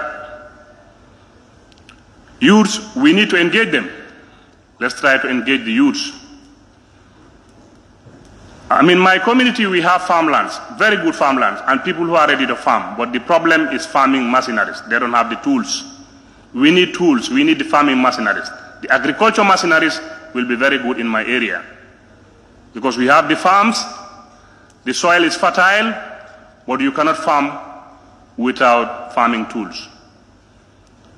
It is very unfortunate here, farmers are the poor people. But when you go to Europe, even when the farmers want to go on strike, the government have to engage them. So we have to concentrate really on farming. Our farmers don't have agriculture machineries. They need the tools. Let's get it, give it to the farmers, and see whatever it takes, and help them to have fertilizer. This is a major problem. I believe if they have the farming tools, the farming equipments, the youth will go to farm, they will engage themselves, and also on the side of the youths, give them concentration, like have skill centers. I know skill centers are around. We need decentralized, let them be decentralized. We have a lot of dropouts from grade 9. You are not performing at school, but sometimes when you go for skills, you can perform. Let's the government look into it, have more skill centers all over the region. I think it will help. And the youths also, nowadays, we see they like football.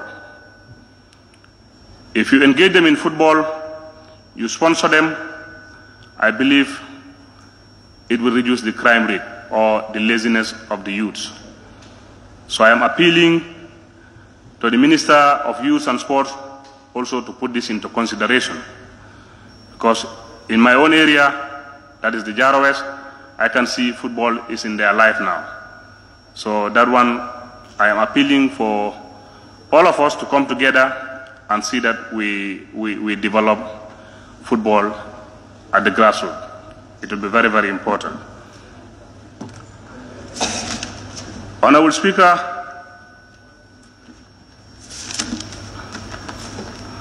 moving on to education, I will come back again and say there was a question I raised, but they say it was directed to the wrong ministry, but I have the opportunity to still appeal. In the whole of Kabada, there is no senior school. We don't have senior school. We have good students.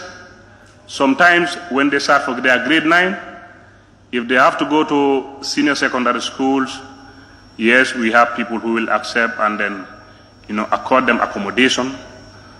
But sometimes it's not easy.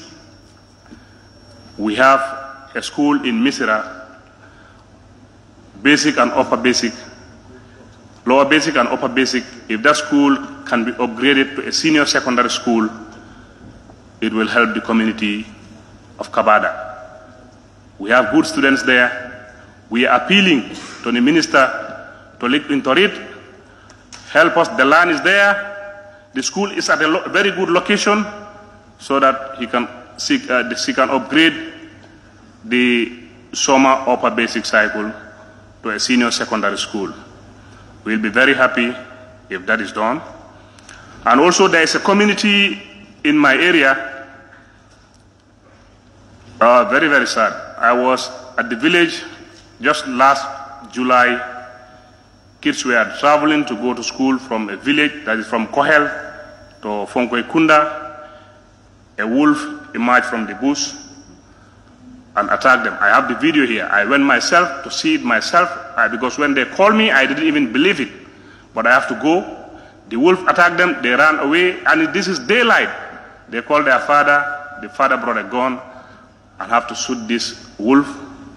Eventually, he killed it. I went there. I have the picture. This community, they don't have a primary school. They don't have a nursery school. They travel from village to village, and they are very young. I'm appealing for if the government can help them to have a primary school. That is the community Sara Seidi, Sara Fonkoi, and Kohel. And this is not far from Jarasoma. We should put that into consideration. Honorable Speaker, water resources.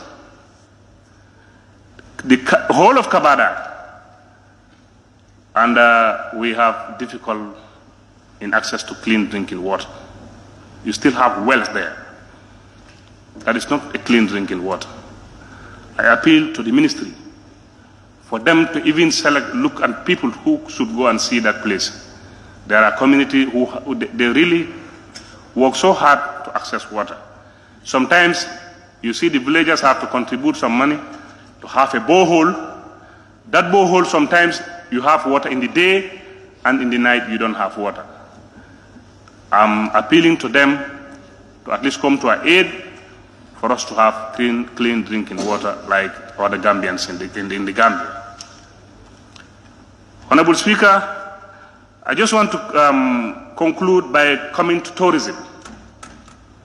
In our tourism sector, my colleague talked about the tourism sector. Luckily, we are all in the tourism committee. We should work very, very hard.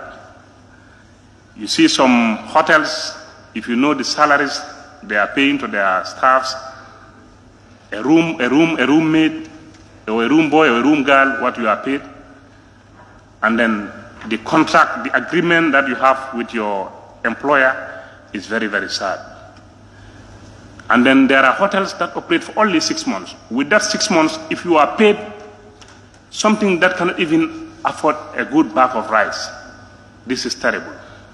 It's terrible. We need to look into it. That is why when my colleague said, we, the tourism committee, we have a big task to do, I'm ready for that. I have brothers who are there. They are suffering. And they work from morning to evening. Just 6 months, you are gone. You don't have to work until the next 6 months again. This is serious. It's very, very serious. So we should look into that. And then the worst part of it, you are not even allowed to talk to the tourists because they said you are bumpsy. It's sad. So we need to work hard, double up, so that this country we will enjoy what belongs to us. We need to enjoy what belongs to us. On that note, I want to thank you, Honorable Speaker, for giving me the floor. Thank you very much. Thank you very much, Member for Jara West, and thank you for generosity for donating us some seconds. Now, the member for 𝒂𝒄𝒄𝒏𝒆𝒍.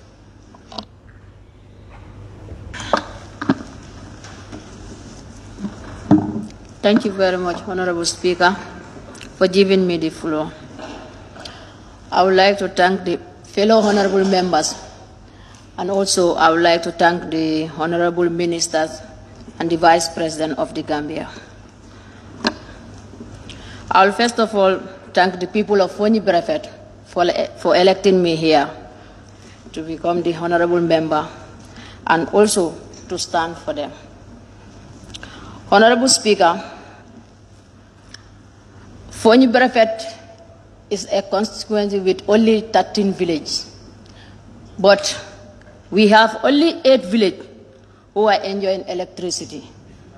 The remaining 5 villages are crying for electricity. Honorable Minister, the Minister of Petroleum and Energy, let them not say that at least 8 villages have the electricity, but the rest also need it. We need the electricity. Electricity helps the women and the people, especially in business. So there are other people who have never even enjoyed the electricity since when I was not born up to now. They don't know what is electricity. And 𝒂𝒄𝒄𝒏𝒆𝒍 is in the door of 𝒂𝒄𝒄𝒏, the doorstep of 𝒂𝒄𝒏, the starting of 𝒂𝒄𝒏, after Kombo East. We are not enjoying, only few people are enjoying few villages are enjoying electricity. We need it. Villages like Jajil is in the middle, Jalokoto, Ndemanjola, Berefet, Kanjamina, and the rest, no electricity.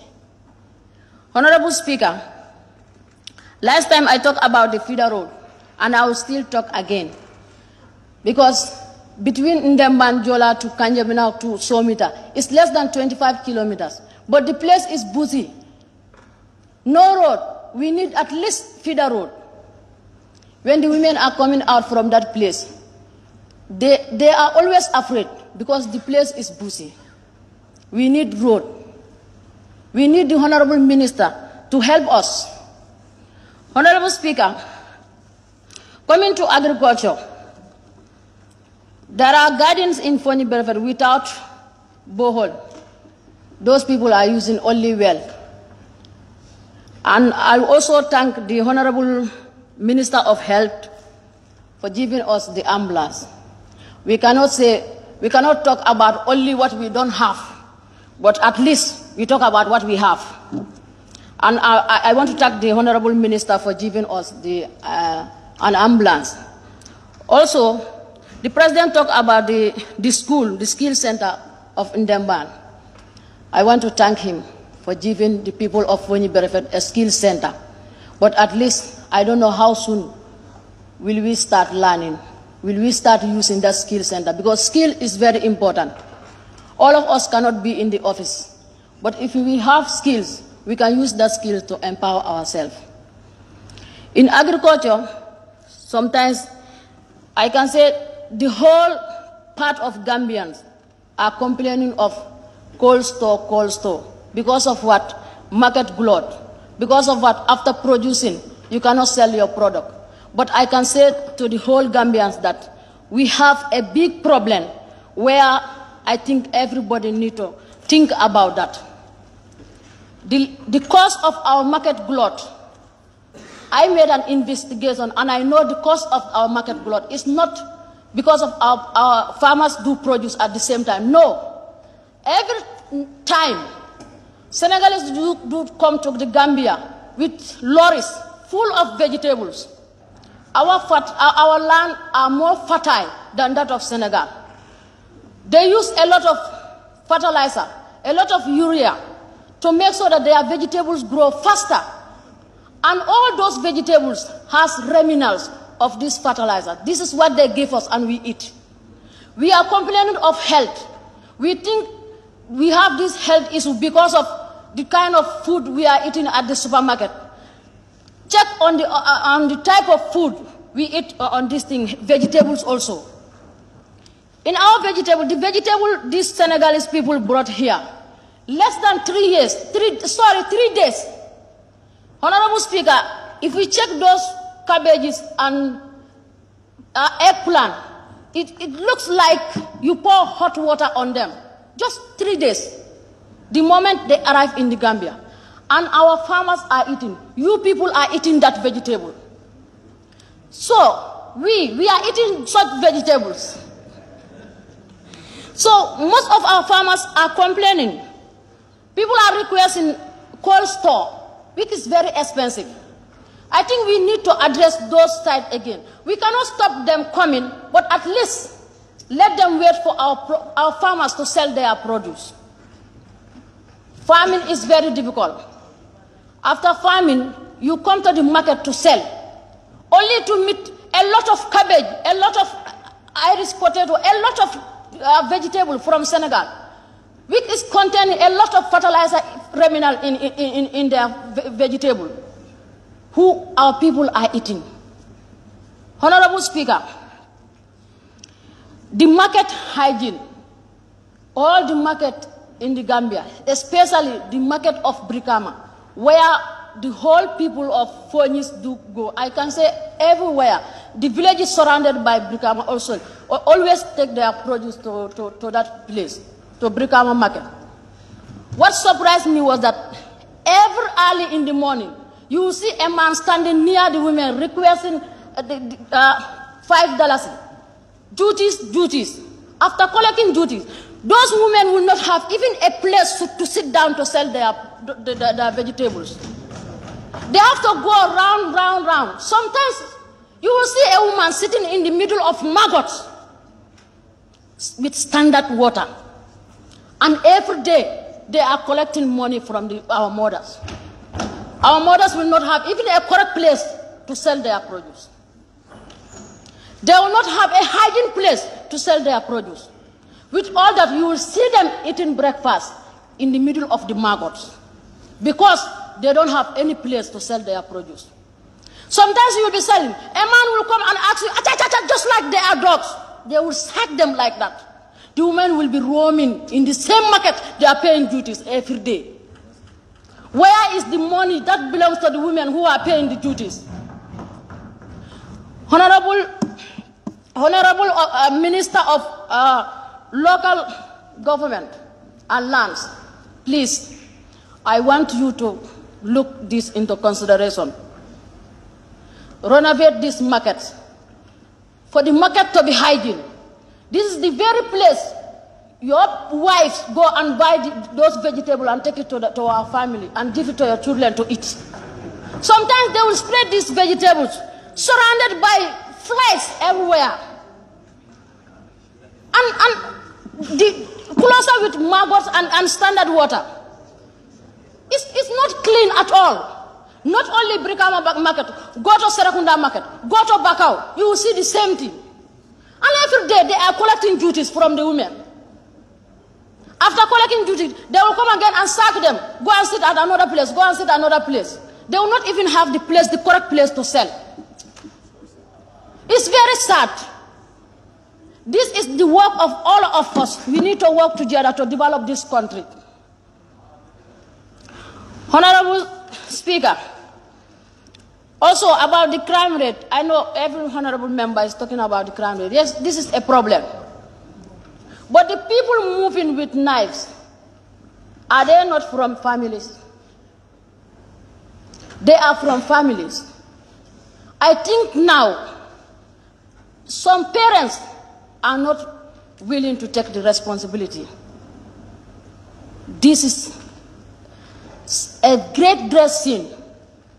If you are a parent, God gave you the responsibility to take care of that person, as the way God gave the responsibility to your father to take care of you. So leaving the children to move like that with taking drugs, cannabis, knives everywhere.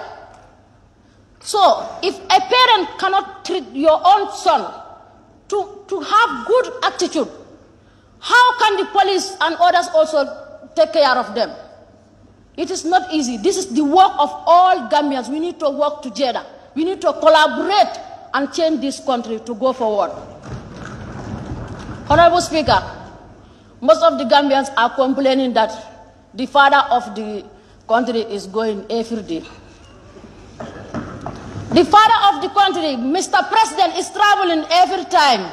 They say that he is spending our resources, our money. They want him to reduce the limit to traveling. At least he can assign some people to go. As far as if he is going, he go with delegates.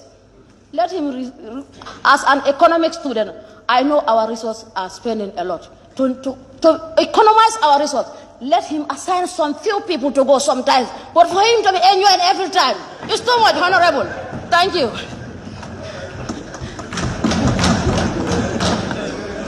Thank you very much, the member for 𝒂𝒄𝒄𝒏. Honorable member, I'm not sure when you talked about 13 constituencies in your constituency comprises of 13 villages, and only 8 had electricity. I'm not sure what would have been the reaction of the member for Upper Salum and Nyanija if they were here.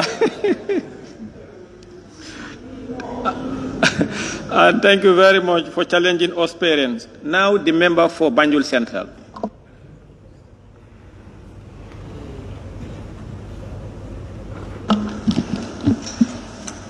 Thank you, Honorable Speaker, for giving me the floor. And I'd also like to acknowledge the presence of the Vice President and all the Cabinet Ministers present here today. Like a fellow Honorable Member did mention, that it's quite a milestone to have almost all the Cabinet Ministers present. This wasn't the status quo before, so definitely this is applaudable, and really the current trajectory seems very positive, definitely. First of all, I would like to talk a bit on the economy. That is, I'll center it on peace and security. When we say security, it entails different facets, to my own understanding. Because to have security as a sovereign state, you need a stable source of income,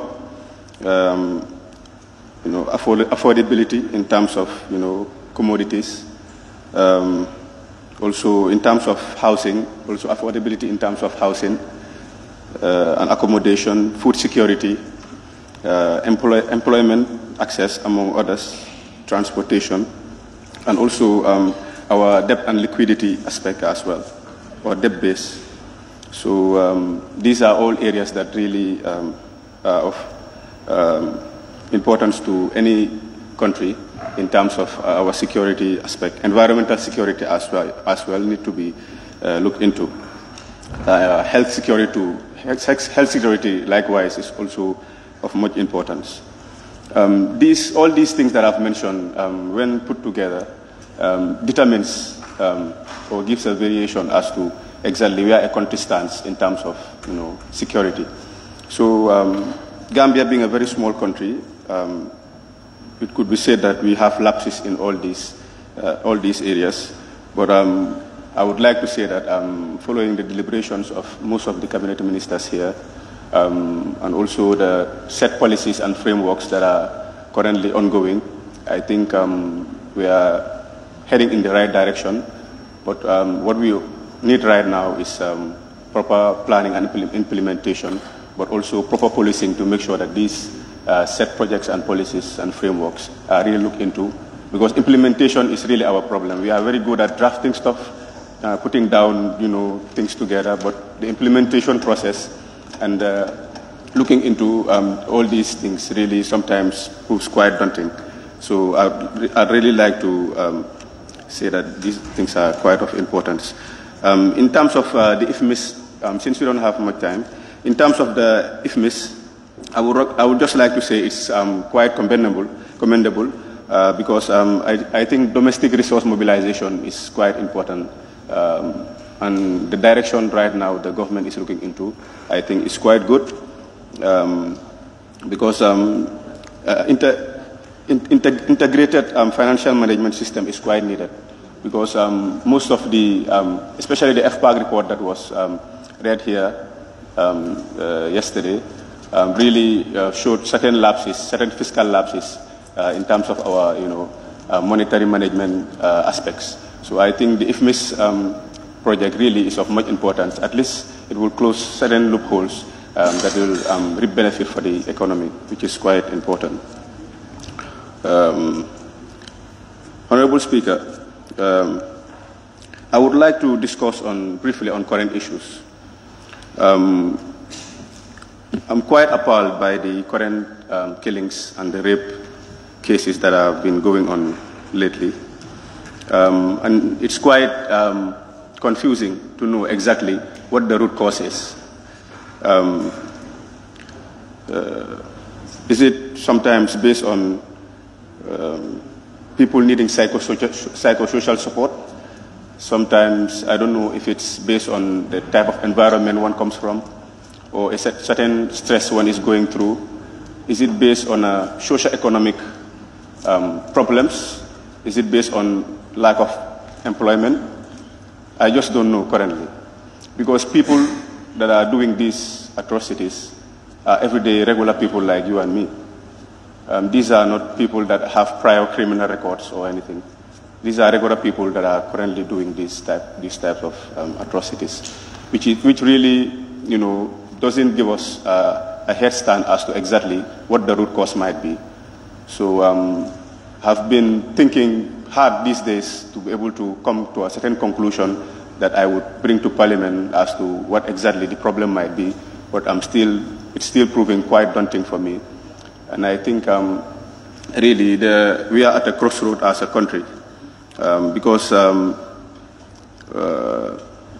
it's quite appalling, and the current road accidents coming through as well. In terms of that, I think really I would think the easy issuance of these licensings is really giving us problems, because as you would see, just yesterday I saw on social media a 15 or 16-year-old boy was caught over speeding by some security forces, and he was apprehended and later on released without no driving license whatsoever. So I think we really have to be stringent in making sure that our documents are acquired legally. And also road regulations also need to be really enforced, especially among kids, maybe starting from primary school going up, at least to help them be more cognizant of the road signs and stuff. And also, I think even if possible, before even someone acquiring driver's license, to at least have a capacity building training prior to being given the license, as to at least have a short examination in terms of knowing the road signs. Because driving a car is not just putting on the ignition and just driving. There are other things that are involved which really needs to be looked into. Honorable Speaker, I was made to know that the high freight costs at the Gambia Ports Authority really is a matter of great discourse currently. And the Ports Authority right now is in a problem because it is lacking proper working tools of some sort. I was made to know that vessel offloads will take days compared to, let's say, our neighboring Senegal, for example. So government really needs to invest in proper equipments, even if the need be, if you don't have the capacity, because these things really involve sometimes a large amount of investment. At least have a private partnership whereby we will try at least to cope the situation. If you go to our neighbors, for example, Senegal, every single hour, 30 or more containers, are docked, which really improves efficiency in terms of scaling the revenue base. So I would say we have about 6 or 7 a day, which is quite low. So also right now, currently, with regards to our docks, vessels that are beyond 500 tons can't dock within our shores. So what these vessels do really is to divert their route to other places, whereby some of these goods are reloaded to smaller vessels. So those smaller vessels usually come to our docks. And when they come, this redirecting of vessels, sometimes diversion of goods, it increases the freight cost, which brings increment in terms of pricing for the as an end product to the user. Really, it's really daunting, and people are really having problems with these things. And the other thing, Honorable Speaker, with regards to the Gambia Ports Authority, is the current what I'll call individualization syndrome currently going on at the ports, because it's really affecting trade. Because currently, single individuals have been giving so much room, for example, in the handling of export and transit and exporting routes as well. And this sometimes when these containers dock, and sometimes let's say a container comes in, and the timing and the time frame that was given to it that the offloading will take place, sometimes a delayance might happen, and then the containers would have to wait a couple of days. So that waiting period, sometimes they have to pay what is called handling charges due to storage charges due to the delayance. So I'm made to understand that these storage charges were in there before, and that these are things that are really proving daunting in terms of these exporters. And some are even opting to move to Senegal from coming to Gambia, which is really a loss of revenue for the country. So this monopolization of the sector really needs to be looked into, and I think it should be a level playing field for everyone. Honorable Speaker. Honorable Speaker, I would also like to make mention that in terms of the Department of Social Welfare, our fellow citizens, that is the differently able persons, I was opportune to visit Govi, which is the home of the visually despaired, and I really was really saddened as to their current situation, their current condition, because I had a tour around and met some of their executive members. So they've really been raising complaints as to certain things that are really not, I would say, not within their premises in terms of their structural set. There are certain deficits with regards to that. Also, they are having problems in terms of financing, because I've been made to understand that they usually have donors, they usually have donations from outside donors, these philanthropic organizations. And due to the COVID-19, some of these organizations have not been sending in funds. So right now, they are really having a tough time there. And these are people that are have really been trying for themselves, because they have these integrated programs for people that we aren't born with visually impairment syndromes, but later on it caught up with them. So they help out in integration programs. They also have, they are doing IT, they have their equipments, they can use the computer, and so many other programs that are currently at a standstill because of lack of funding. So these are all things that really need to, I think the government really needs to visit the Federation of the Disabled Persons, I think. People that are differently able, sorry. Honorable Speaker, in terms of housing, Banjul currently is full of dilapidated homes. Some of these homes are not, I would say, are not habitable. They are just left at bay. They are not used. Some are called family homes. Others are homes that were owned by the former president, I would say, but have been taken back. It's currently under the government. And I think as a capital city, really, Banjul deserves a big facelift. I think a proper housing project might be put down, whereby at least it will give a fair share of accommodation. An affordable housing program can be set, whereby people will be able to be housed there. And also, currently, Banjul, we do not have any state-owned hotel, I would say, because the Atlantic Hotel is privatized, I would say. So I think the capital city really needs a proper facelift, and these are things also that need to be looked into, Honorable Speaker. Honorable Speaker, also in terms of the local authorities, have discussed with a couple of local authorities that are councillors from the length and breadth of the Gambia, because recently we even had a rollout, the local government community. So they've really been putting in their, frustration as per to their low payment scale, I would say. So most of them are having just allowances and are not having proper salaries. So I think National Assembly, together with the executive, need to look at these acts, especially local government acts, in at least trying to help these people. Because there was a place we went, a particular councillor said he earns about $4,000, and he's invited in all type of programs every single day, and he has to go to all of these programs, and there's also no mobility available to him to make his work easier. So I think these are also areas that we should look in. Also, Honourable Speaker, in terms of the educational aspect, I think the Honourable Member of 𝒂𝒄𝒄𝒏 made mention of that.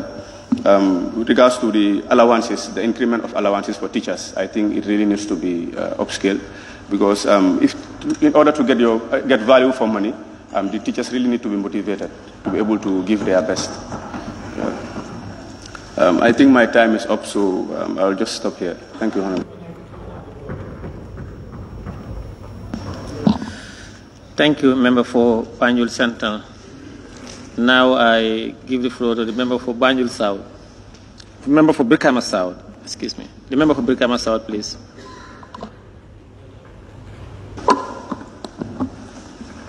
Thank you very much, Honourable Speaker. First and foremost, I would like to really thank the Cabinet Ministers and His Excellency, who is very much devoted with parliamentary proceedings and coming forward to adequately respond to some of the emerging questions coming from the National Assembly members is very important here, and we really appreciate your effort. Going forward to my deliberation, I want to lay emphasis on this particular area. I think anytime you talk about the Gambia, most of the people will argue the most difficult problem we are confronted with as a country is the issue of attitude. And I want to believe that the current badge of the Gambian we have is going to be very much difficult for us as a country to change this attitude to suit our development agenda. But notwithstanding, I'm thinking, since the two education ministers are around here, the higher education is here, if it is possible, if the curriculum can be looked at it in order to redesign it, and probably bring in a subject like nationalism that can at least do away with the issue of individualism in our country, as you are policy advisors to the President. Going forward, Honourable Speaker, I just want to draw the attention of Your Excellency, the Vice President, in connection to the numerous fire incidents that occur in Brikama Market. I vividly remember I was part of the 5th legislature that allocates $1 million to the complete overhaul of the Basel Market in 2019. And I know before the Basel fire incident, there was a fire incident in Brikama, and after the Basel fire incident, there was another incident. The $100 million was allocated, and if you go to Basel right now, you will see a full-fledged market that is built to standard. And again, coming on board, the most vulnerable market as far as the West Coast and the Gambia is concerned in terms of fire accident is Brikama Market. And remember, Brikama Market is not only for Brikama, but the entire West Coast and beyond. So you have to look at it, that market. Sometimes in a year, there will be 2 or 3 fire incidents that will be occurring.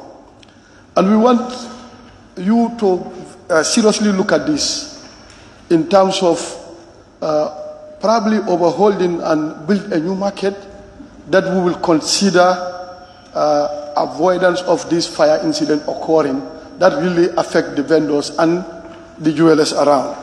These are very serious issues. And inside the market also, since the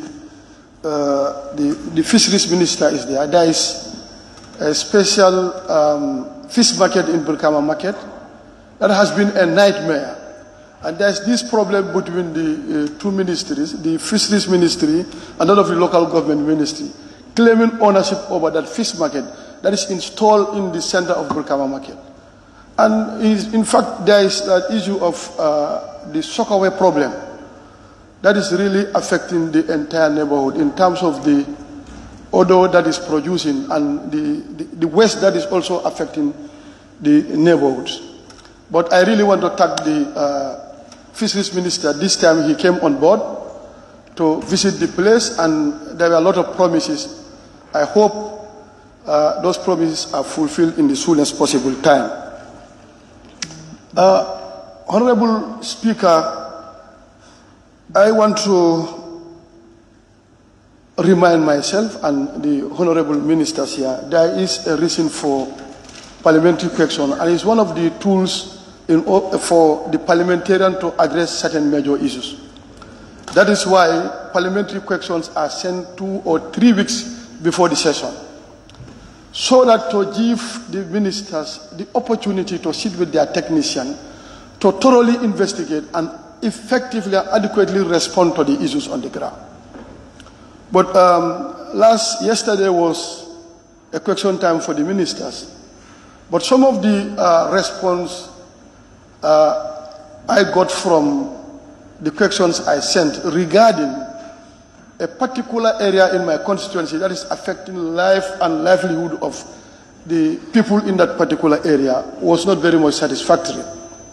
And these are very serious issues that we are looking at.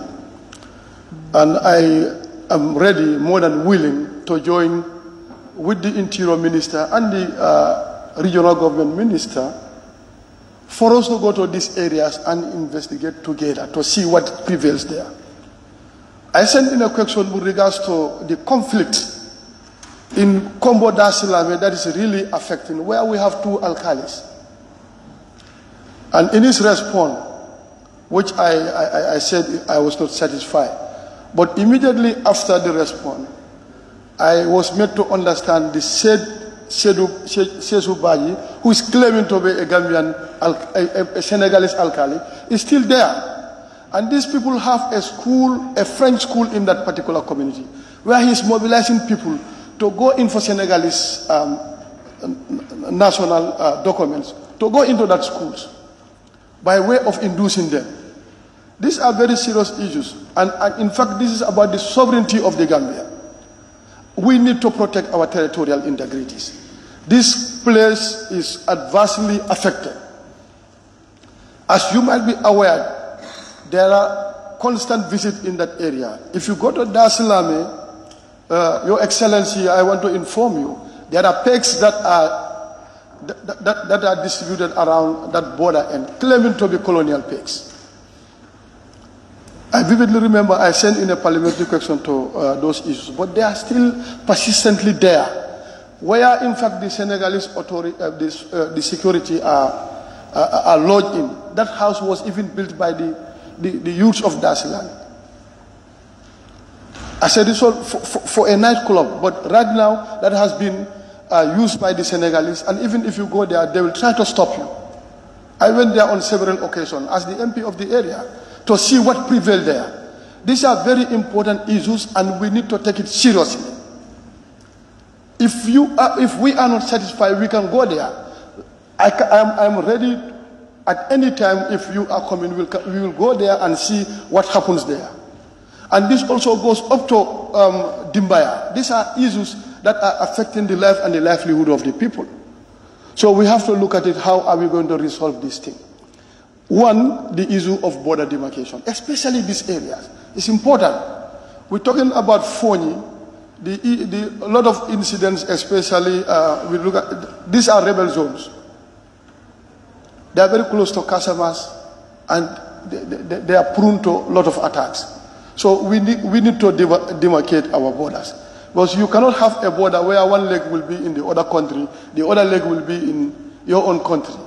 We expect borders to have a buffer, a respectable buffer for that matter. But this is not happening. That is why I've been flagging, and I want the government to take this thing very seriously. From the Honorable Speaker, I also came out with certain questions regarding the issue of the street lighting, which His Excellency responded to my satisfaction.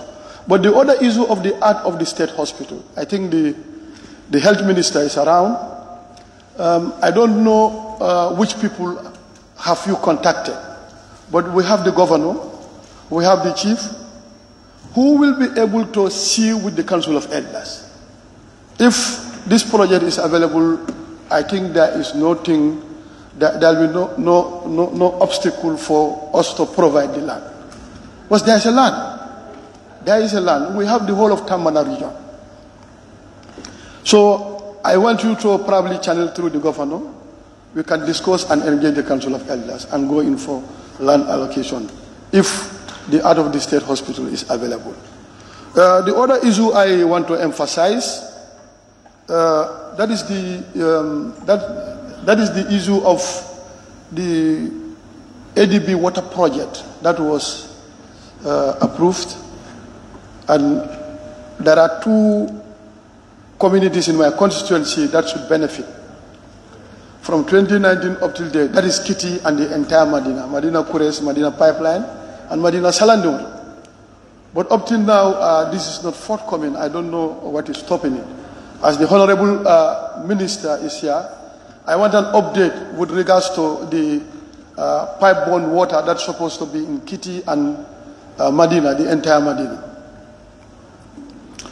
Away from there, Honorable Speaker, I want to emphasize the issue of agriculture. I think agriculture should have been a way out for this country.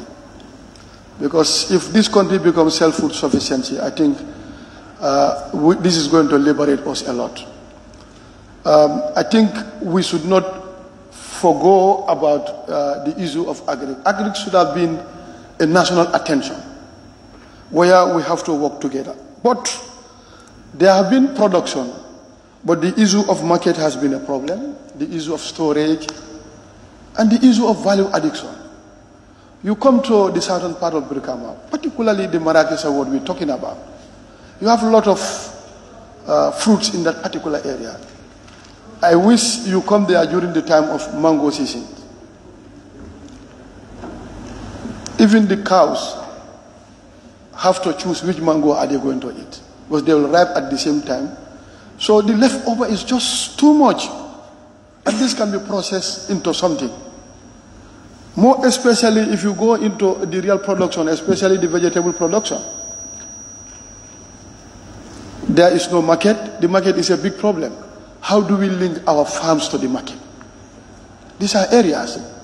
As the Honorable Member for Berefet rightly said, there are a lot of things that are coming in from the neighboring country that are really appreciated by our own produce here. So we have to make sure that we put embargo on certain importation, even if there is this ECOWAS protocol.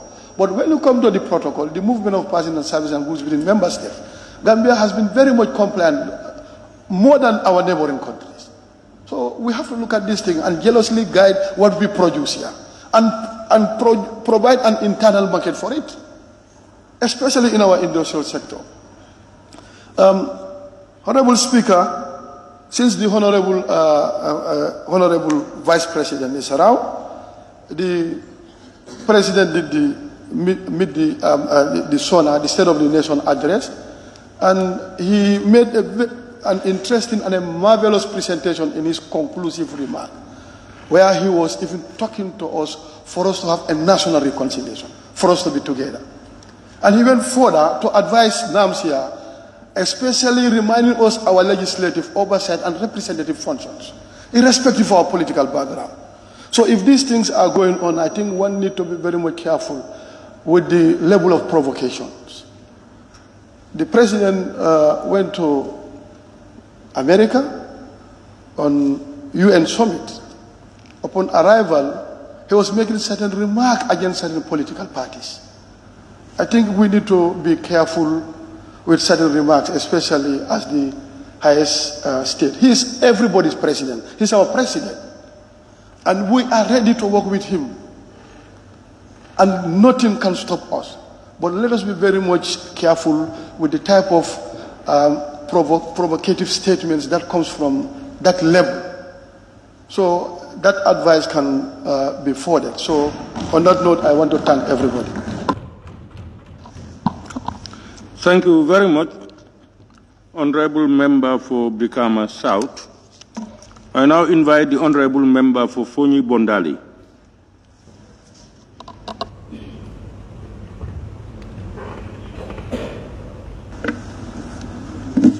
Thank you. Thank you very much, Honorable Speaker, for allowing me to take part in this adjournment debate. I would like to thank the Honorable Ministers present here, of course, the Honorable Vice President of the Gambia, sorry, and of course, my beautiful people of Fonyi Bondali. Thank you so much. Honorable Speaker, over 1 year now, the people of the communities of Kanjibatu and Kawali had a project, or have been awarded a project by the Brikama Area Council.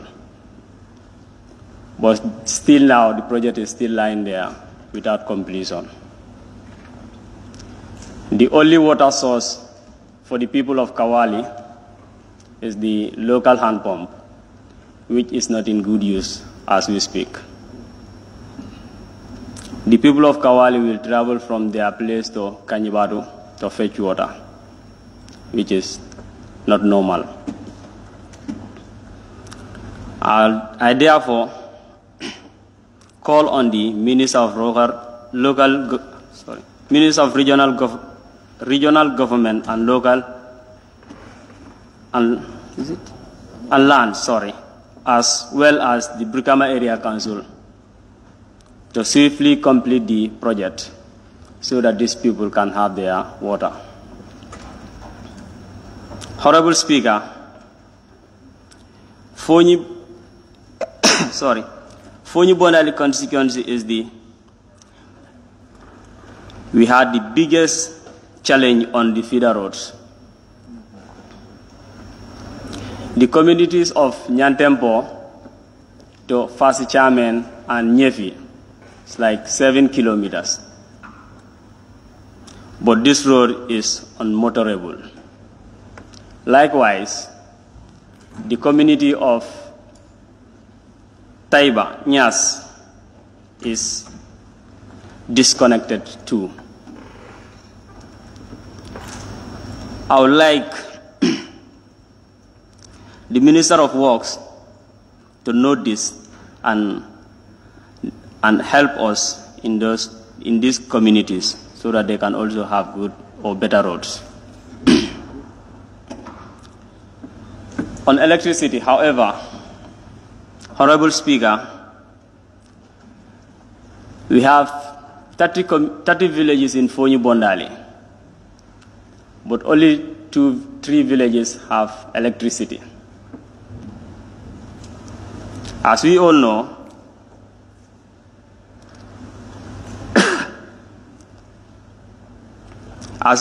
electricity supply is a right for every Gambian.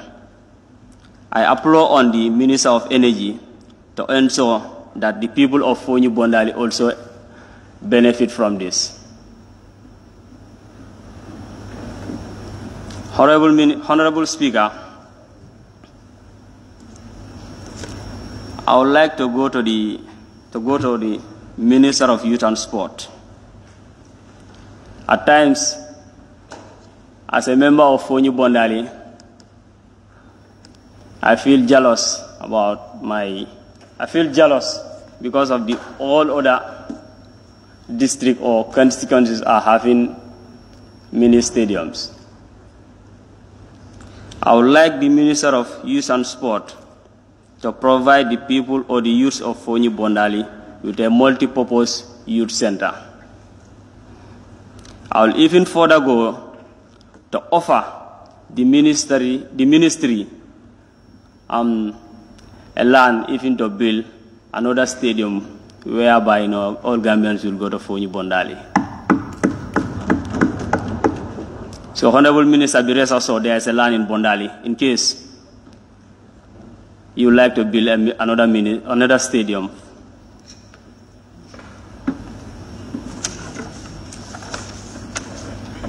Also yesterday, Honorable Speaker, yesterday I put this question to the Minister of Interior, but he did not understand me. I asked this, I put to him that the checkpoint in Biam,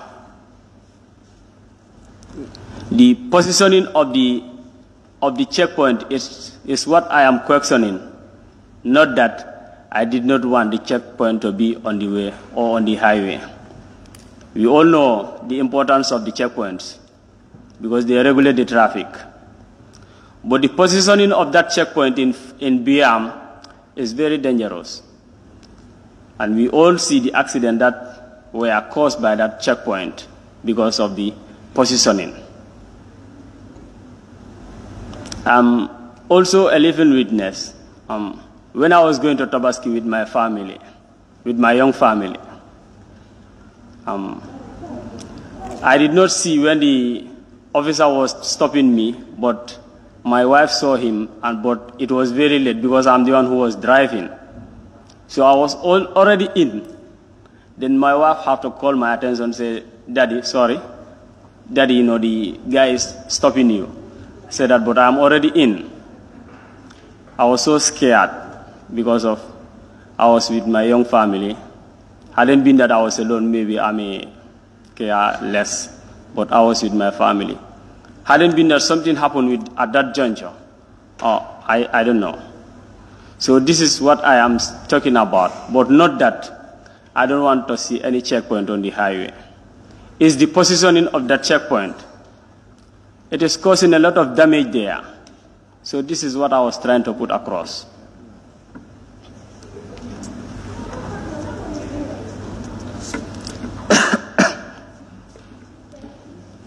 Honorable Speaker, house rent is getting out of control.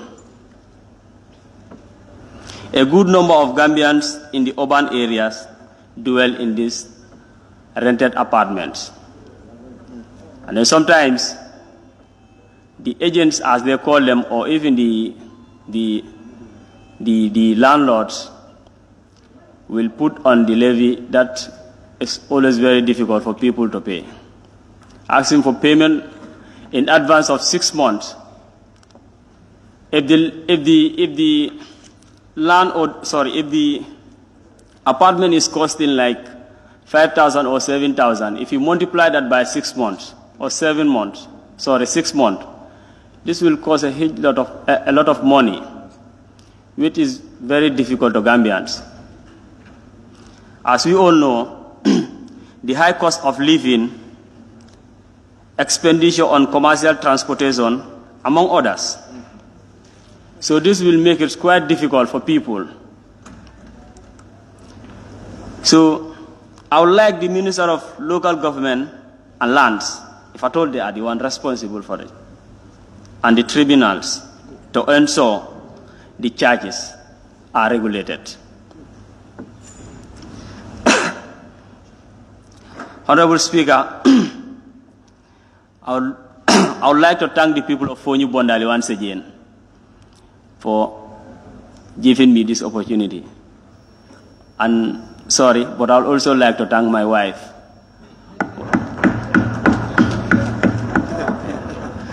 I'll beg to submit. Thank you. Thank you very much, Honorable Member for Fonyi Bondali. Honorable members, I will urge members who have contributed to also stay and listen to those who are yet to contribute, because they were here listening to you. So when you are ready, just don't go away. Please. We now have the Honorable Member for Jara Central. He's out. Honorable Member for Same. Thank you very much, Honorable Speaker, for giving me the floor. Honorable Speaker, I want to thank the Vice President and all the cabinet ministers here present and their technicians and their security personnel. Honorable Speaker, if we look at the SONA, the President was trying to tell us the three roles that we play. We are all here to represent the Gambian people, equally our constituency. So therefore, you must know what is the interest of your people, because you are here for them. And you also make laws. You do oversight functions. Honorable Speaker, this is why you should not allow any honorable member at the floor of the House to speak on behalf of a minister here. It should not be. If that happens, where is our oversight function? We should desist from that. Honorable Speaker, I want to thank the people of Same for re-electing me back to this position. Honorable Speaker, I always want to start with education, because education is the key to success. And I want to thank Minister for Basic and Secondary Education for the 5 years. They have done tremendous things in my constituency. You know, we have to tell the success stories, and after you come and tell the challenges. We have to say that. Honorable Speaker, the school that I was, Bayaba, there was no staff quarters. But with our interaction with the ministry, they have a staff quarters. Now teachers are staying comfortably. They can deliver. So that is a plus. And there are so many schools there. Tandikunda, it was a test that the community have made their own. They built their own school. When there was a windstorm, it destroyed the whole school. But with the help of the minister, the MRC Holland has constructed a standard, staff quarters and structures, good classrooms. Calais also, Bush Towns, these were all constructed during the 5 years. So thank you very much, Honorable Speaker. I still want, there are still issues, because during our time, the 5th legislature, I am part of the Education Committee when we were now. We saw so many challenges. Some of these challenges that I'm highlighting, when you go to other regions, it is there. You go and see where some of these teachers are staying, Honorable Speaker. Some are sleeping in classrooms, in stores.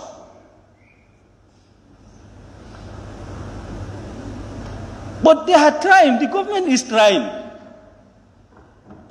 Still, keep it up with that. Although the donors are doing it, But we also should start doing something else. Honorable Speaker, I want you to take this information to the Honorable Minister for Basic and Secondary Education. The school that I was by, they have a constraint. There is no water in the school. They don't have water in that school. And Karantaba, the oldest senior secondary school, go and see how they are staying. The lower basic, they don't have staff quarters. Upper and senior, if you look at, we went there. That place also, their staff quarters need to be renovated. Tabanani, there is no staff quarters. You know, as a honorable member, if you want to know your area, you have to visit all these areas. You have to visit schools in your constituency. You have to visit health centers and know what is their problems. So that when you come to the floor of the house, you can see really what is there. Because maybe some of those ministers, they don't go there. They have their cluster monitors that goes there.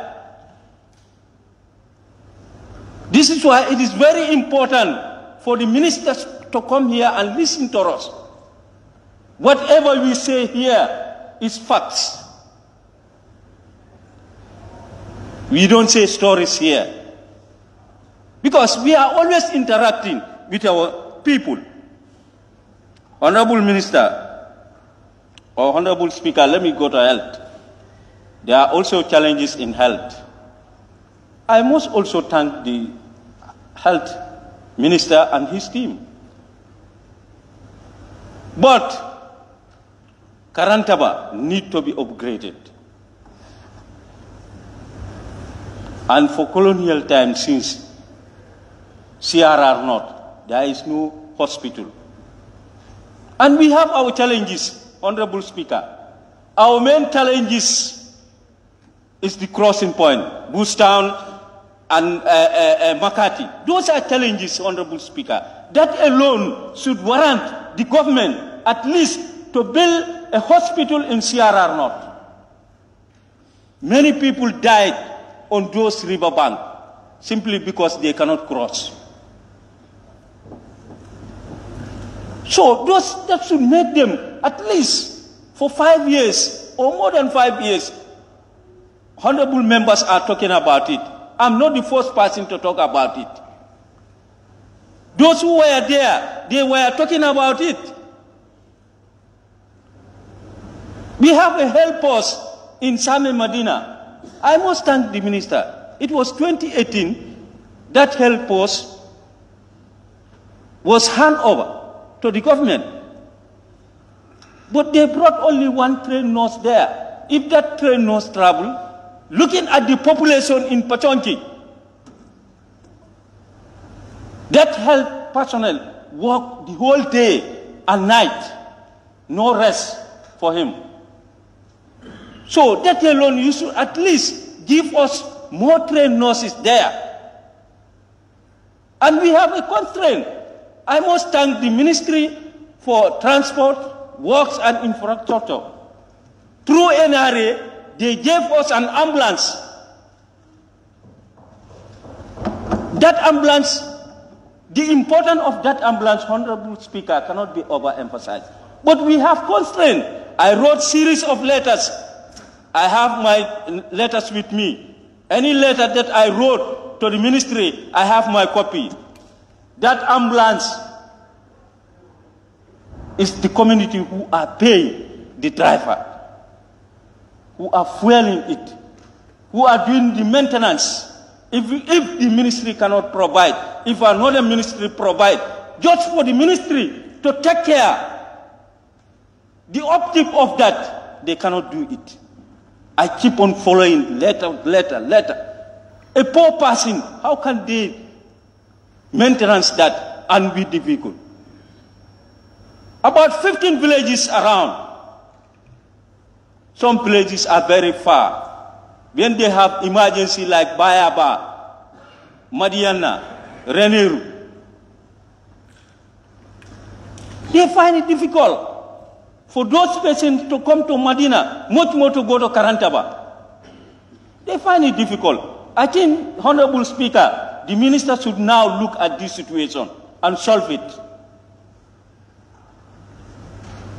Because there is another ambulance, a community ambulance, that is at Kunting.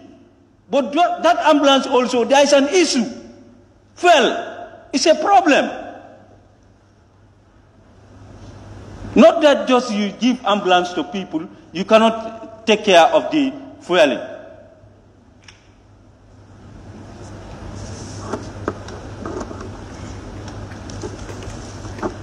Honorable Speaker, and even the people of Bayaba are telling me that the ministry should help them this motorbike so that if they have cases like pregnant women, they can take them to Sam Medina or Karantaba.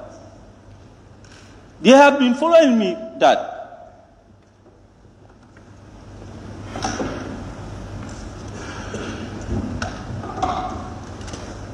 Okay? Honorable Speaker, agriculture, I think, left me alone, I think agriculture, they should be moved to this place. How to call it? Is it Jahal Pachar or what? So that they will be very close to the farmers.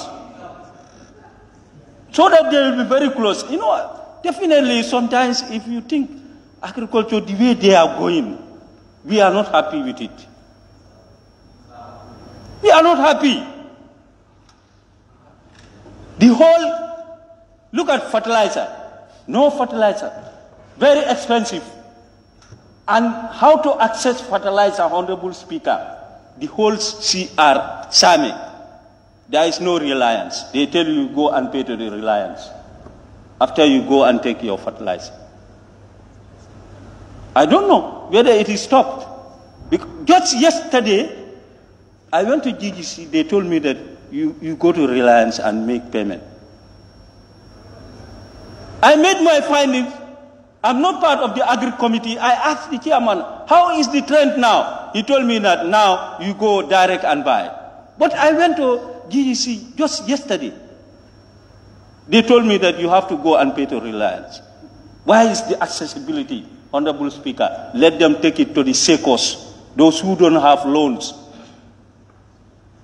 and monitor. Women are also interested in gardening, in Same. There are places, villages that have gardening, like Kunting, Lamenkoto, but there are other areas, like Sametenda. The women travel far distance to go to Sametenda for gardening. If that place, that is a camp, if that place can be changed to a training center for agricultural training center, because there is vast land there. Because the higher education is telling me that they have already identified a place in Sierra North for skill centers. That's good. And we want to see, you know, we, especially Sierra North, we are always at disadvantage. I always say that. The whole region in the Gambia have skill centers except Sierra North. So it's high time the government recognize Sierra North. Interior, we must applaud our security. They are doing a very good job. This is why when the issue of 30% came up, I said, let us try and give it to those whose salaries are not up to that extent. If we cannot increase them, we give it to those who are low earners. At least give them, give it to them as an allowance. But with this high cost of living, now a bag of rice is 1,600. What is the essence of that 30%? It's for those who are earning high. We want a general restructuring of salary. We want that. Not just do 30% like that. It doesn't favor. So, and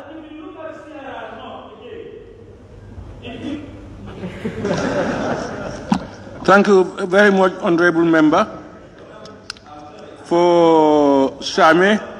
Honorable Member, let's give others another opportunity. Honorable Member for Bunduwakunda, please. Thank you very much, Honorable Speaker. I want to use this opportunity to thank the Vice and the Cabinet Ministers who are present with us here since in the morning. I think this is wonderful. The purpose of this session is for us to consult each other so that we can be able to collaborate as a government so that we can at least fulfill our various mandates. So first of all, I want to thank the people of Bundung who voted for me to come to this national Bantaba. But also, even those who don't vote for me, I want to thank them. At the same time, I want to use this opportunity again to thank my predecessor, Honorable 𝒂𝒄𝒄𝒏, who served the people of Bundung for the past 5 years. So I want to thank him on behalf of the people of Bundung constituency for serving us at the best of his ability. Because the reason why I'm saying this, Bundung is a community, is a friendly community where we all live together, share the same value, and we always work towards the development of our community. So for that being the case, this is the first time I'm participating in the adjournment debate. Mr. Speaker, I just want to highlight some of the achievements and the challenges that we have. As a community in Bundung, currently we are having water problem. But the water problem is not about the community. As a community, during the last 10 years, when I was the councillor to serve for 2 terms, we were able to install over 80 community standpipe, which I think is a plus. And access to water for our community, I don't think is an issue now. But the problem that we have is 𝒂𝒃. Some part of Bundung, we have low pressure, and which I think, for us, we did our part as a community, but the service provider is not giving us what we need. And at the end of the day, we pay our bills to them, which I think is not fair to the ordinary person who is living in that community. So we've been engaging 𝒂𝒃, still nothing happens. So I want to use this, I want to appeal to the Minister of Energy and Petroleum to engage 𝒂𝒃 so that at least he can support and complement the effort that the community did in at least bringing water service to our people. So also, I must recognize and thank the government of the Gambia, because today, this morning, and also thank my honorable members, because whatever we achieve as a community, as far as I am a member, working with you, we all achieve it together as a Gambian. So today, the Bundung Highway, almost the work commenced, the consultants were there. So we want to thank the Minister of Transport, Works and Infrastructure for responding to our call.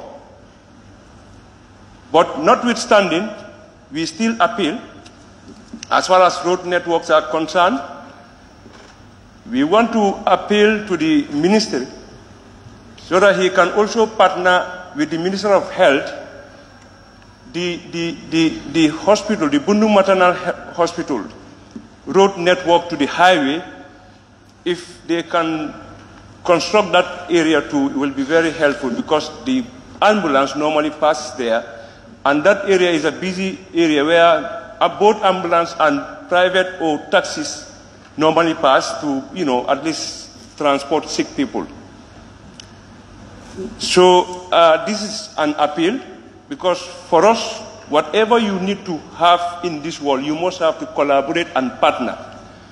So on that note, I want to use this opportunity also to thank the partners who have been with us for quite some time to complement the effort of the government.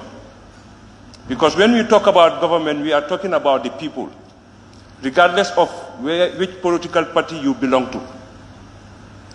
So also, I want to thank the Minister of Health for providing the community ambulance. Yes, this is a laudable initiative. As far as Bundung is concerned, actually the ambulance is really doing the work. And the purpose of bringing the ambulance in our community, definitely we are seeing the benefits, and in fact, the way it is coordinated is going very fine. We hope that it continues like that in terms of fueling and maintenance. So basically, we want to thank you, and also thank the Minister of Health, because Bundung Maternal and Child Hospital, right now, the face is really improving, and the work is also going very fine. So we are just appealing to the Minister that let's just maintain the momentum, at least so that, at least patients can always have medicine.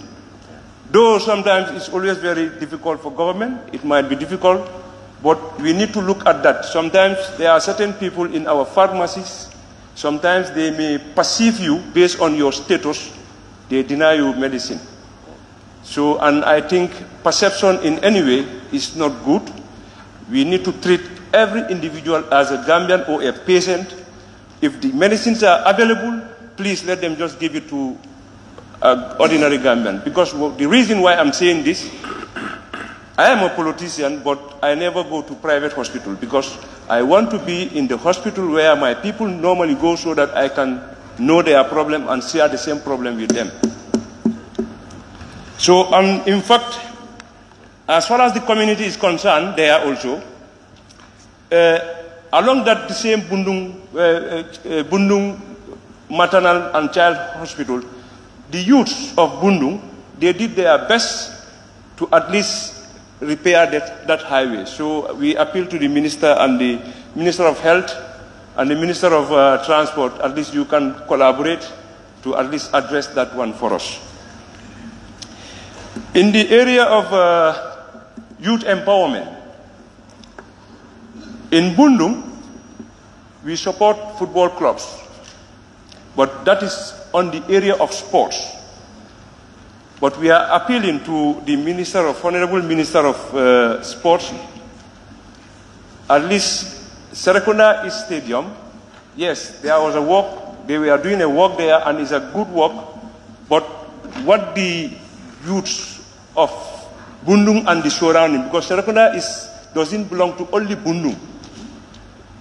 Talinding constituency is there, Serekunda, London is there, Bundung is there, Ladrikunda is there, Abuko is there.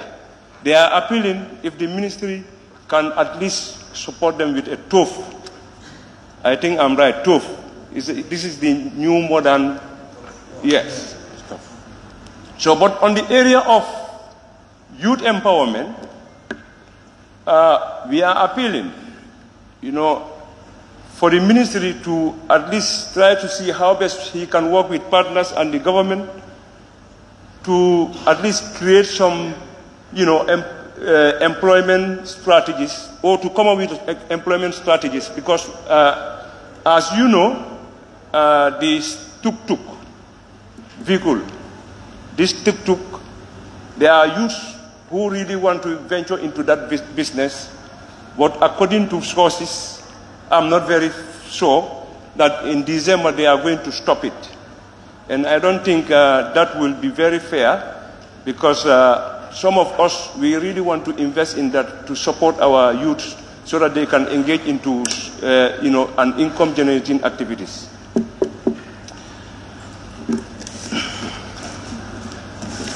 Honorable Speaker, on the side of crime rate, is a concern. This is why most of the honorable members, we are discussing it.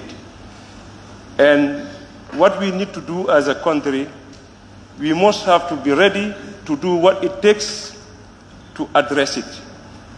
As a community, in Bundung, there is a project that we call Community Street Lighting, which we did to at least minimize the crime rate. And in fact, if you go to the Bundung police station, if you go through their record, they will tell you, since we installed those community street lights, the crime rate was very low.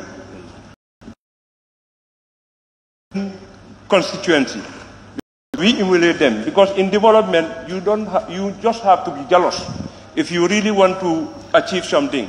So when we saw it in Talinding, we did consultation and we collaborate, and now we have our own community police. So yesterday I asked the Minister of Interior what are some of the mechanisms to put in place, at least to address their, to enhance their operation. Because these are youths who volunteer to be a watchdog to the community. So there are certain things need to be provided so that they can be very effective in their service. So I will also want to thank the Minister of Local Government, since he took the office, by going around to all the area councils, which I think is commendable, because area councils and the ministry, there shouldn't be any barrier. There should be open door policy, because these are the people who are giving development at the grassroots level. So for that being the case, I want to applaud you that, and also to fast track the Local Government Act so that it can come to ensure that at least the whole system in terms of subvention and the salaries for councillors can be captured, so that at least they can also, because they are equally important, because some of the councillors, the number of villages that they cover is many, and they don't have certain incentive, and they are also elected by our same people. Honorable Speaker, in terms of flood, as we know, Bundung, we were also affected, so many families.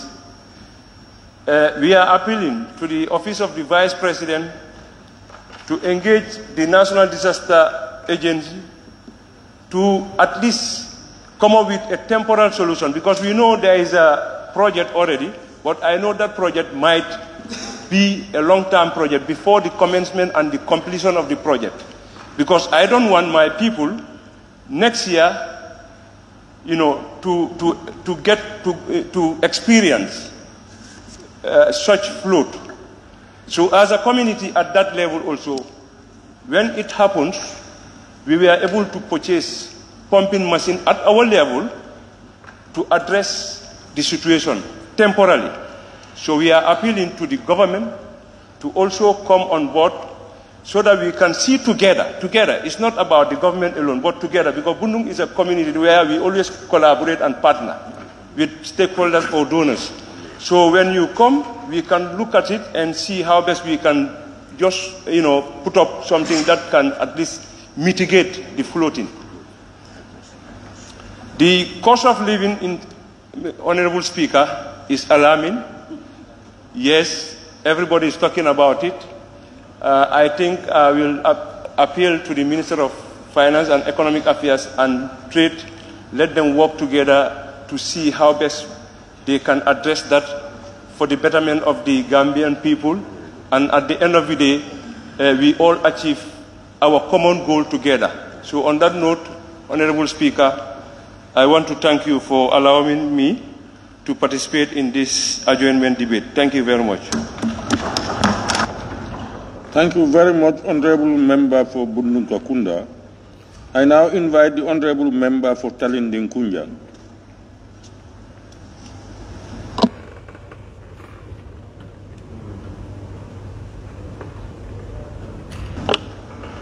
Thank you very much, Honorable Speaker. I joined my previous speakers to acknowledge the presence or to thank and to show my thanks and appreciation to His Excellency the Vice President and Honorable Ministers here present.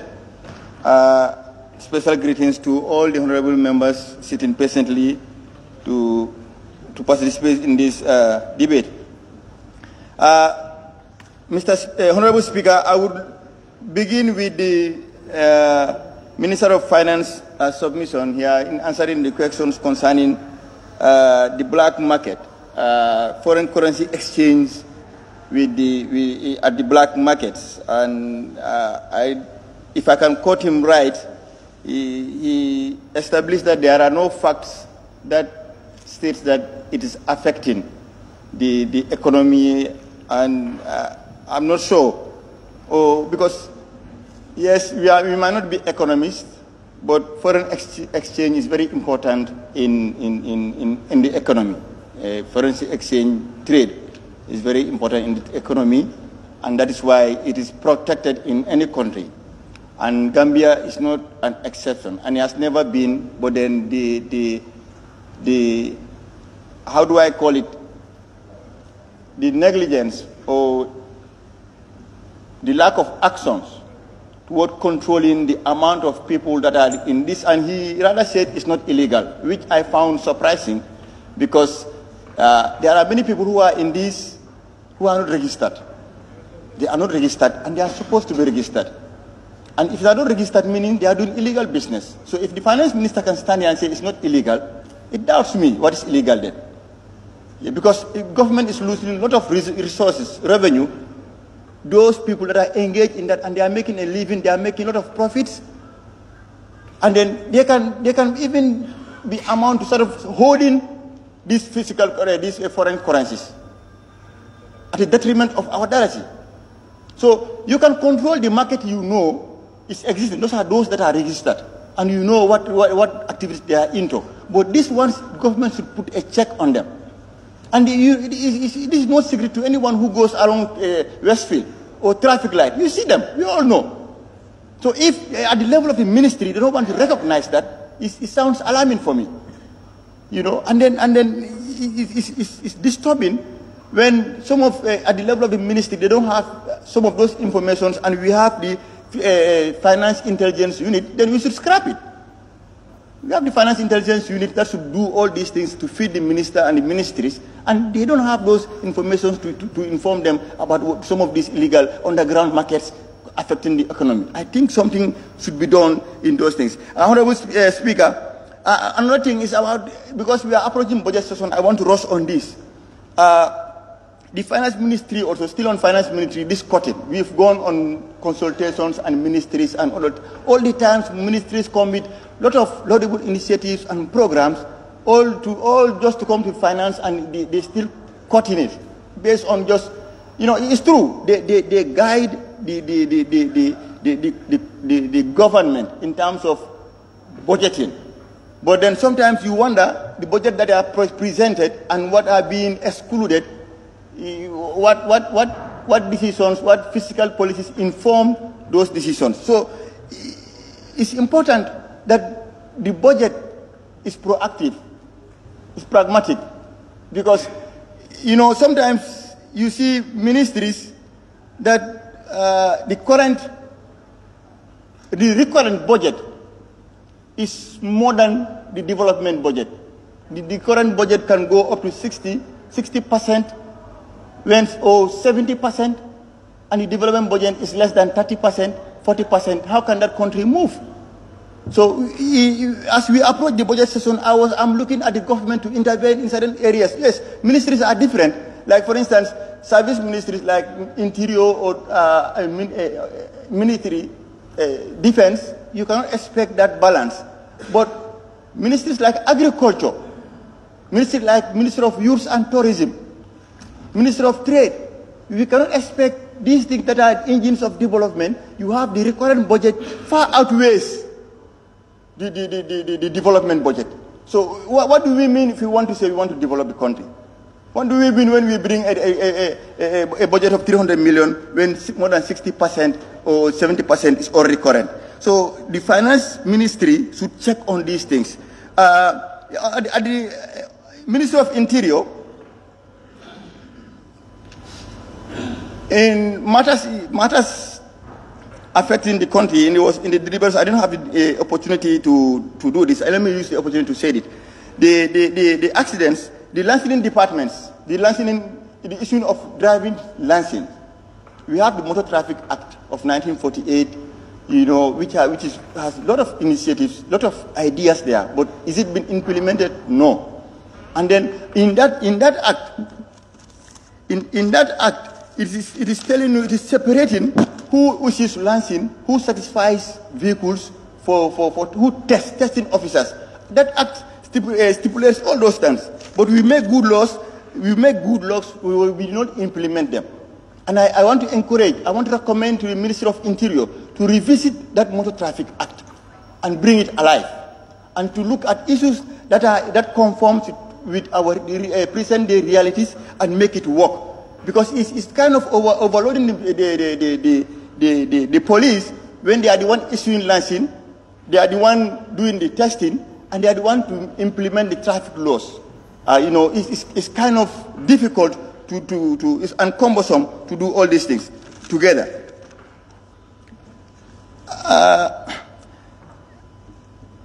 On education, time is on our side. Let me come to my constituency before I lose everything.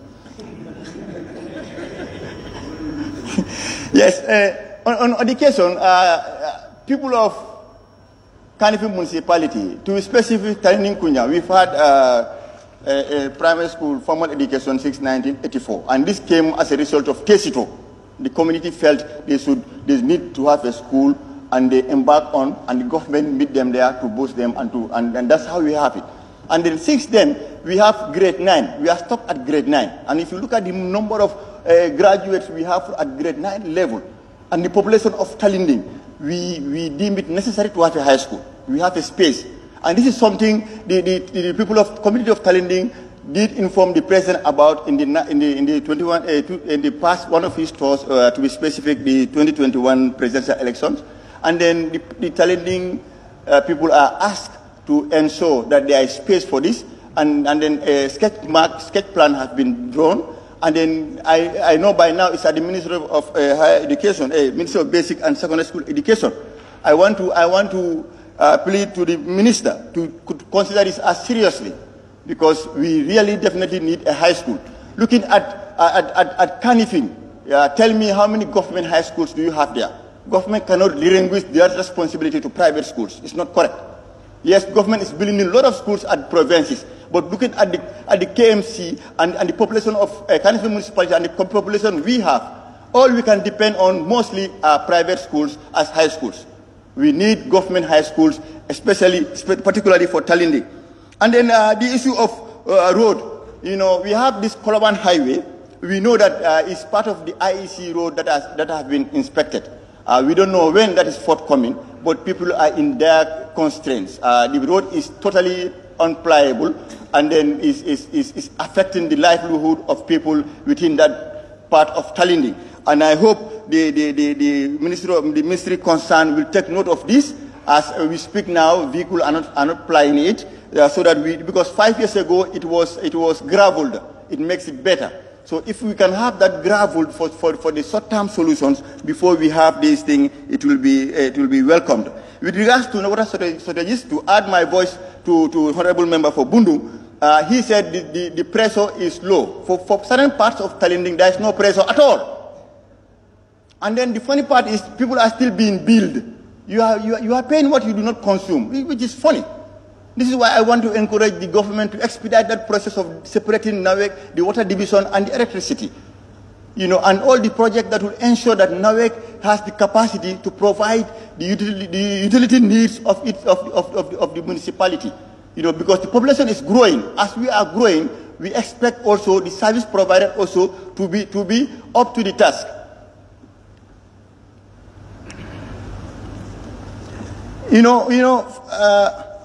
With regards to the hospitals, we've engaged, some time ago, I engaged the minister about that. He promised that we have to settle the ownership at the German clinic, which is on our onus to do that. And he also promised that there is a project concerning health posts. We want to thank the ministry for those things. We'll do our utmost to ensure that we continue working with you, because Tarinding is one of the communities that do not have a health facility, public one for that matter.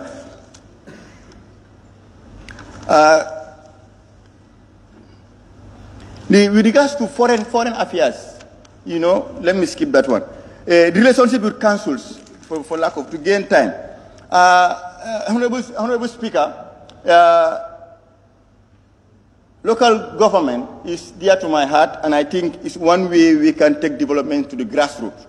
And as far as I know, the ministry is gearing up to come up with some of the reviews, Local Government Act review, and some of, especially this cadastral mapping. This is tied to economic development. It has it is very important, and the projects are coming, and I want to encourage the executive to embrace the laudable initiative that the Ministry of Local Government is coming up with, because we cannot develop if we leave our local government behind, and central government also cannot develop if it leaves behind the local councils.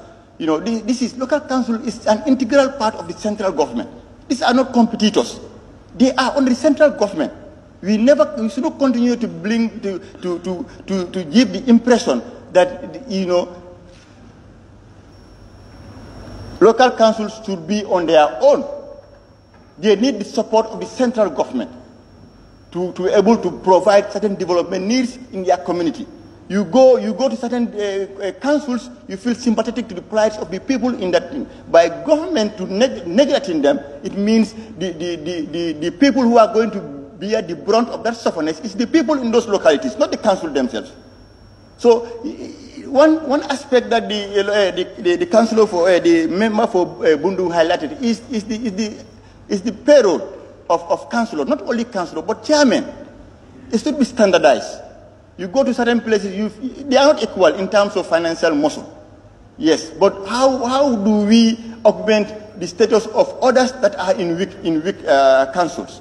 Government should look into that and ensure that councils deliver, and government ensures that they use councils to deliver projects to the grassroots levels. Not government to work in isolation with councils. It doesn't bring a healthy environment. And recently, we've seen even in the past floods, the vice president going out with mayors, and that's what we need in this country. They should work hand in glove, collaboratively. And these things should continue. And we thank the vice president for those initiatives. Central government cannot go leaving behind councils. And then, so we have to work together to take this country forward. With regards to flooding, there is this perennial, persistent problem in flooding with regards to Talinding. Like I said, the issue is not about giving them funds and food every year. Let's look for final solutions. Yes, there are certain things that are inevitable, but certain disaster-prone areas, there are solutions. Let the government find those solutions, and we address them once and for all. And then, when it comes to Town towards Westfield, this junction, every year, 3 months in the rainy season, when it rains, traffic is obstructed. No one goes anywhere. And it has been there for more than 5 years. It seems no one is watching it. What are we doing? Minister of Roads and Transportation. Even yesterday, the same thing. When it rains, water will not pass. And then this as a result of the way the road is constructed. They don't respect the landscape. They don't look at the waterways before you construct. So, but having the road now, the problem is still persisting. Can there be any solution? I think somebody should do something. The government, the concerned ministry should come and study that Tosistan Johnson to look at what is really blocking. Why is the water from Bundung, from Serakunda, it's not crossing to the other side? Because it's the only good highway we have. There are no other feederways that people can use during rainy season. If you want to come to Banjul, it will take you 2 hours to reach to Westfield also. So this is something we have to really consider. I thank you very much. My time is up. Thank you very much, Honorable Member for Talinding Kunyang. I now invite the Honorable Nominated Member, 𝒕𝒉𝒂𝒏𝒏𝒆𝒍. Thank you very much, Honorable Speaker. Honorable Speaker, I believe you and your table office, you are not fair to us. Why are you bringing the former member of Talinding and the current member of Talinding one after the other? Honorable Speaker, thank you very much for the opportunity. I would also like to join my colleague to acknowledge the presence of the Vice President, His Excellency, and all the Cabinet Ministers here present. I begin my intervention in the office of the Vice President under NDMA. Honorable Speaker, I believe the NDMA need to change their mode of approach when they are coming to the aid of the victim of flood. I think the other approach that they need to take was to channel it through the village heads or town heads. Because sometimes if the funds or the package were given to local council, they will give it to their supporters and the purpose will be defeated. So I'm appealing to the Honorable Vice President to look into those packages when coming to the aid of the flood victim. Honorable Speaker, on the rent, I believe our rent tribunal need a serious overhaul. Honorable Speaker, we have rents in my houses in my area which were built when a bag of cement is $25. But these people are still collecting huge tax, huge house rent from people. So I believe we need to look into that one also, because sometimes tenants continue to suffer in the hand of landlords, and when they went to the tribunal, there is selective justice, and the tenant will continue to suffer while the landlord will continue to work scot-free. Honorable Speaker, on the trade, considering the current take-home of average Gambian, the price of basic commodities continue to increase, despite the zero taxation on rice from the government, but still the retail price remains the same. I believe in that one also, the Minister of Trade should come up with a plan as importation of service and goods to improve the local business, as the importers will be occupying both warehouses and wholesale shops. Honorable Speaker, on the local government and land, I bring this submission in the last, I did this submission here by asking the Minister of Land how far has his ministry gone as per the corruption scandal at KMC, but still a deaf ears was given to me. And this is a general outcry that the Gambians need to know, and I need an answer from the Honorable Minister of Lands. Honorable Speaker, on the internal and external security, Honorable Speaker, I believe a lot of Gambian migrants in Europe are losing their life. 2 natives of Talinding have lost their life as a result of fire accident. This is 𝒂𝒄𝒄𝒏𝒏𝒆𝒍 and 𝒂𝒂𝒂𝒏𝒏𝒆𝒍. I'm appealing to the Honorable Minister of Foreign Affairs to thoroughly look at the magnitude in which these people are staying in the asylum camps. Also, a person of 𝒂𝒄𝒄𝒏 and many Gambians were stabbed to death by other foreign nationals. I believe those things also need to be looked into before our migrants will be losing their life like that. Honorable Speaker, on the internal security interior, I believe every Gambian should take ownership of our country as we did in the 2016 when we wanted to break the clutches of dictatorship, Honorable Speaker. Before it was citizen versus government, but now it's citizen versus citizen. So I believe it needs a collective responsibility, because no child is born criminal, and these children are coming from homes. Why are we allowing our children to go out with deadly weapons like knife, nail, gas, among others, to be attacking others in the street? I believe as parents, we also have a responsibility to play. Honorable Speaker, to minimize or totally eradicate those things, we need to engage into community policing. The one we have in Talinding on the resources now, they are not with mobile, and I'm appealing to the Honorable Minister for Interior to help them so that they can continue with their patrol. Honorable Speaker, on the defense and security, at the end of the just concluded legislature, that is the fifth legislature, this Parliament approved a budget line supplementary appropriation bill to equip our men to have entry into other missions, because Darfur is closing.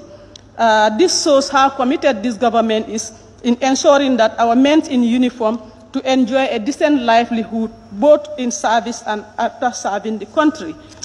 Honorable Speaker, many Gambians fought in their heart, sweat, and blood to dislodge the tyrant. This is why our soldiers are no longer forced to go to the farm to work for the president. And the illegal disappearance of soldiers also is no longer the things of the day. Honorable Speaker, members also have speak about the members who spoke about the presence of economic troops in the Gambia and are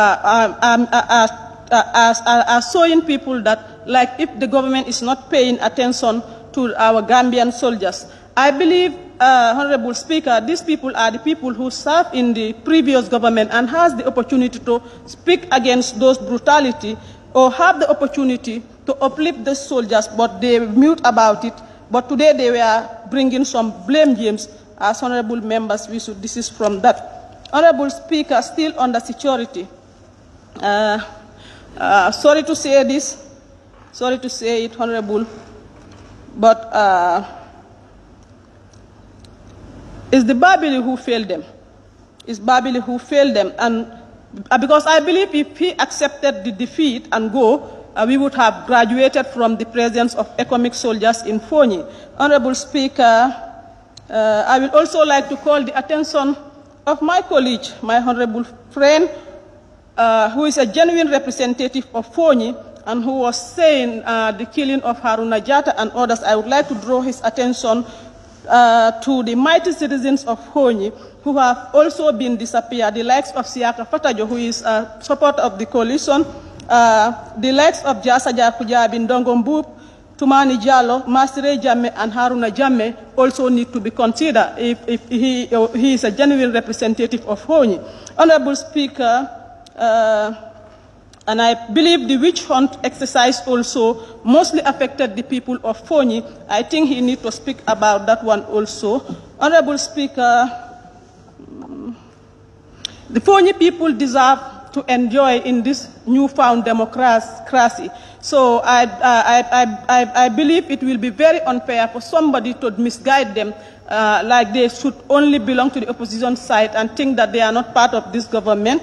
As politicians, we should guide them, but not to misguide them. Honorable Speaker, in conclusion, we are not going to allow any ill-hearted citizen to dictate the security of this country, all in the name of democracy. Thank you very much, Honorable Speaker. I submit.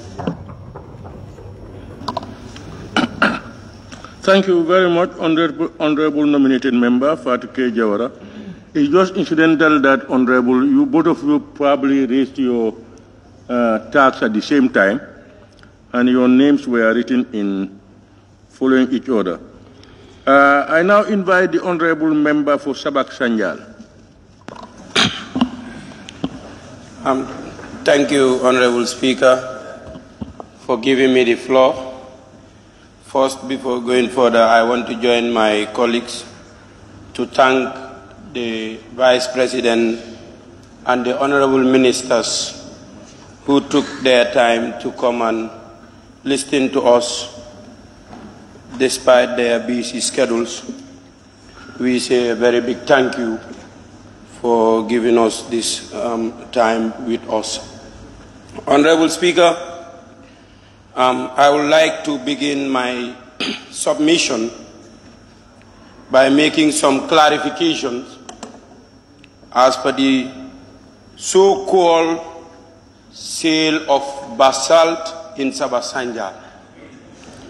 I deemed it necessary because we have been seeing it on media and so many people have misquoted us. Some are saying that 𝒂𝒊𝒔 have now discovered a basalt factory or basalt area, which I think is a very wrong information. So I think I should use this opportunity before my honorable members who definitely represent the whole country. And if I give this message, I believe they should be able to transmit it to their own constituencies so that people will know that actually the information given was not correct. So the information I'm coming to give you now is the correct and most accurate one. Actually what happened is that road, first I have to thank the government of the Gambia for giving us that good road. The people of 𝒂𝒊𝒔 have been crying to get such a road because it is very, very important. Honorable Saho can bear me witness because he has been in 𝒂𝒊𝒔 for a couple of years working with us, so he understands definitely the difficulties that we used to face in that area.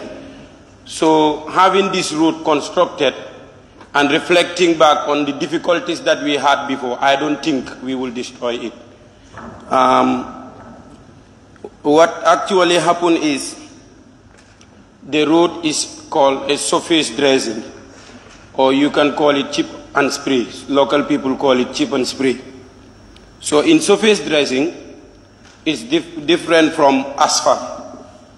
What happened is the contractor was instructed by the consultant to clean the road before coming up with road markings which will indicate the center line and the two limits of the road.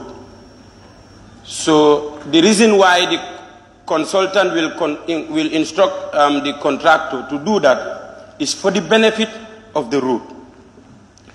When the bitumen is done, this other layer that comes is the basalt, and they come in two forms. One is the fine grading and the other one is the large grading.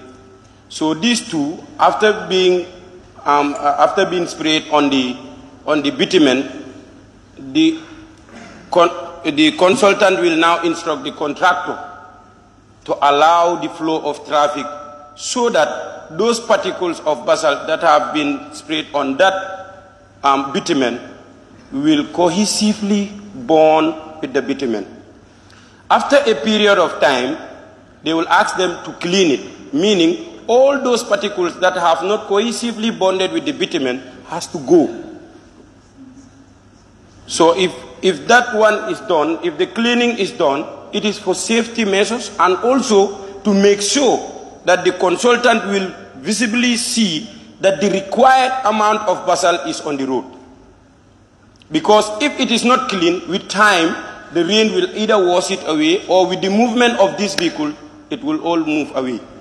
So if the cleaning is done, then the consultant will come again and inspect the road again to see whether the required amount of basalt is on that road. If it is not, they will ask them to bring fresh basalt, because the one that has been cleaned is already classified as unclassified material, and in civil engineering it cannot be used both in civil works and also in earthworks. So they will ask them to remove it from the road and dump it. They call it dump. But the contractor also, based on his social corporate corporate social responsibility would say, okay, before I dump this away, why not give it to the villagers? Maybe they can use it during construction of their houses, because they can use it.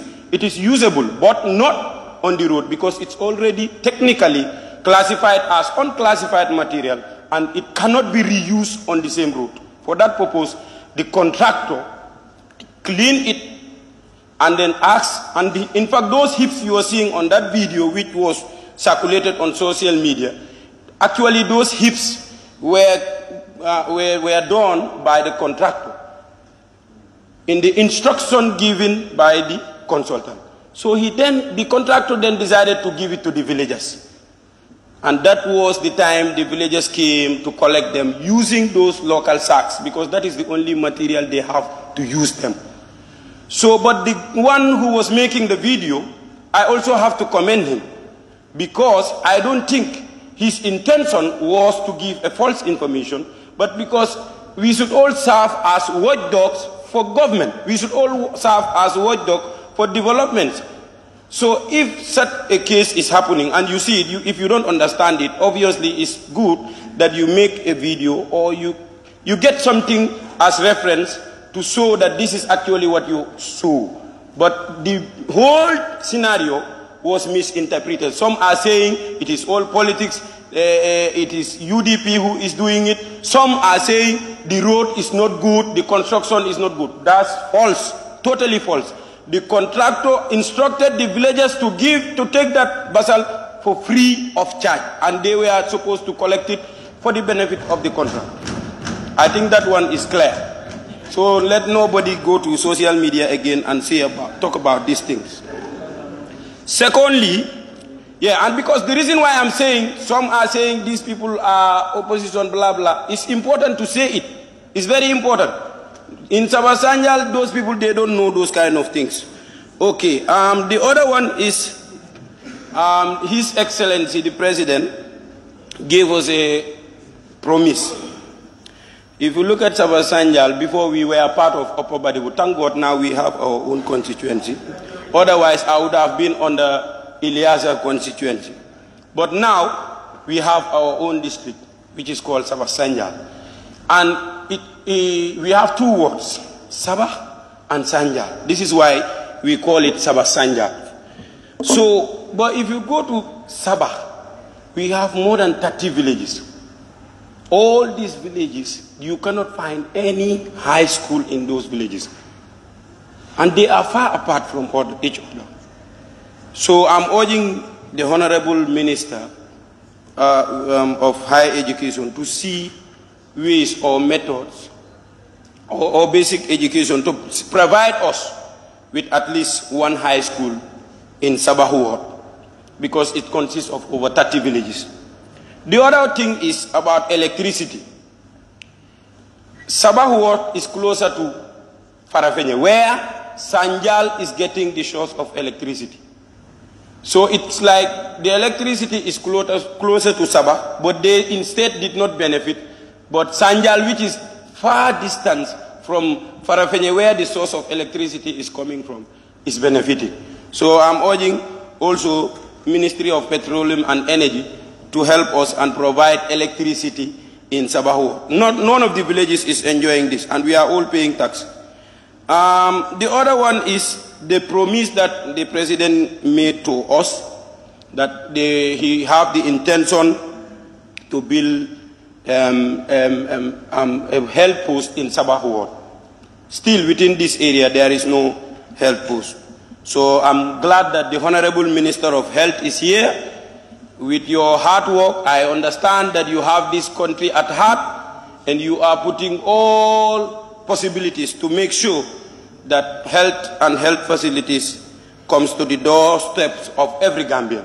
So I'm urging you, Honorable Minister, to maybe go and look at the video. You will see when the President gave this promise, and at least you will facilitate by making sure that that promise is fulfilled for the people of Sabah Ward. The other one is in Țăvășanjal. For us, we are farmers. We normally have these tomatoes. At the moment, if you go to Țăvășanjal, you see that we have a lot of tomatoes and we make a very good harvest every year. But what happens is we don't have a market. So normally we depend on lumos. And whenever our women harvest these tomatoes and go to the lumos, what happens is these people who come from our neighboring country, Senegal, to buy, they have a very good strategy. They will delay the time because they know that this is a perishable good. So they will wait until around 5 o'clock. They will offer them a very bad and limited price. So these women will not have any option rather than to just give them at a very cheap price. And they suffer in harvesting these tomatoes. So I'm urging the Minister of Trade to collaborate with the Minister of Agriculture to see how they can at least facilitate a good marketing strategy for the women of 𝒂𝒊𝒏. With these few remarks, I don't intend to finish this time because that was the promise I gave to Honorable Suleiman Saho. I thank every member for participating and thank you, Honorable Ministers, for your kind attention. I thank you. Thank you very much, Honorable Member for 𝒂𝒏𝒔. Honorable Member for Basse.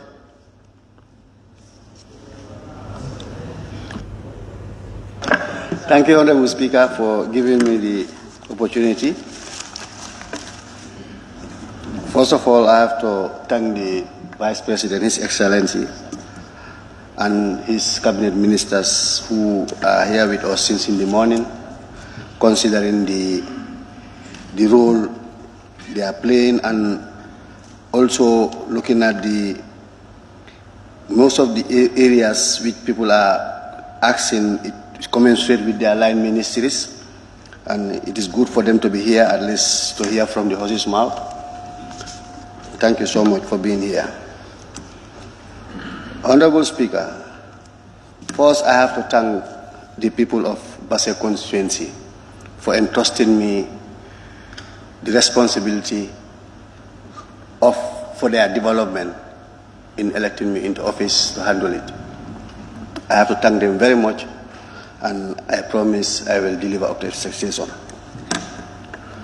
Honorable Speaker, I also have to thank the government of the day through His Excellency, the President, Adama Barrow, for giving us good major roads within our URR. Honorable Speaker, still I have to emphasize again, looking at this road network. It was part of my oral questions, but also I have to emphasize because the answer which was given to me, I was not that much satisfied, and I still have a concern regarding those road networks. Those road networks is connecting the Kumbija, the 6 Banikos, Fast Bajo and Sare Piras. Those are largely densely populated communities, and they really need this road network very well. Again, these road networks, it also helps the women in those areas because most of the women in those areas, they're involved in this vegetable cultivation, and with this road network, it will help them to access the market easily. The road will also help the community to have access to the hospitals and also have access to transport and a very affordable price. Because if the roads are not good, at times some drivers would not even like to go to that area, or they might even charge you high price just to discourage you from going there. So with this road network, it will help them a lot. Honorable Speaker, I also want to, Honorable Speaker, Honorable Minister of Youth and Sport, I want the Honorable Minister of Youth and Sport to engage the Youth and Sport, the National Sport Council, through the chairperson and his executive director, to at least see a partnership with other sporting associations in order to build some of these sporting facilities within the other regions or part of the regions in URR, CRR, and so on. There is one example at the stadium, the volleyball court was built by one of the associations. I believe most of these associations, they have a lot of funds, they have support. Using the sport council and the chairman or the council, engage in some of these sporting facilities or sporting associations, they can have partners and they can able to at least make a difference. Because of maybe the funds allocated to the ministry is not sufficient to at least to erect some of these facilities.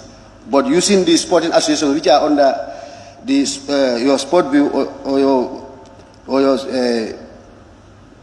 under the National Sport Council, I think it will help.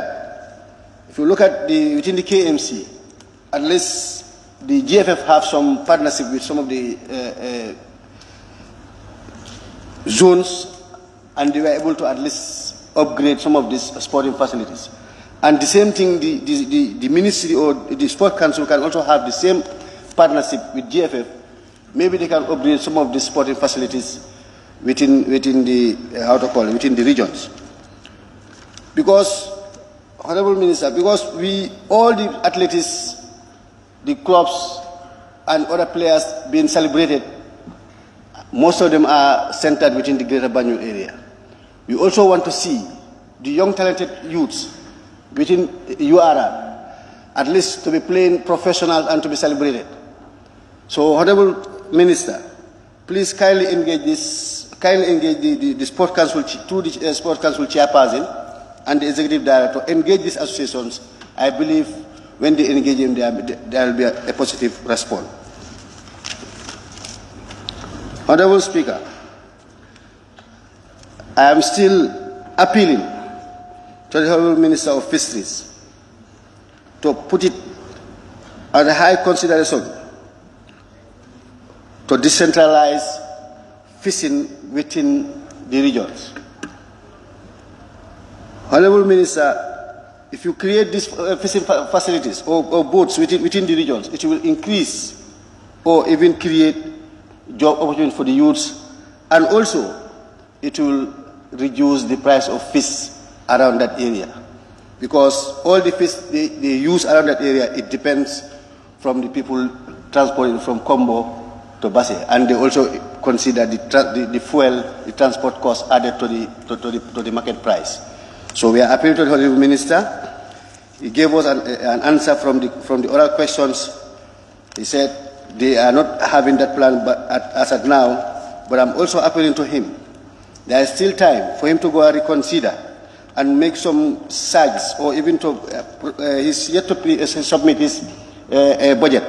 Let him incorporate it, and also we will look at it and whether it is necessary for us to support that budget so that it can be implemented. Because that area within the country, they deserve also those type of facilities so that they can at least have fresh fish and also at a reasonable price.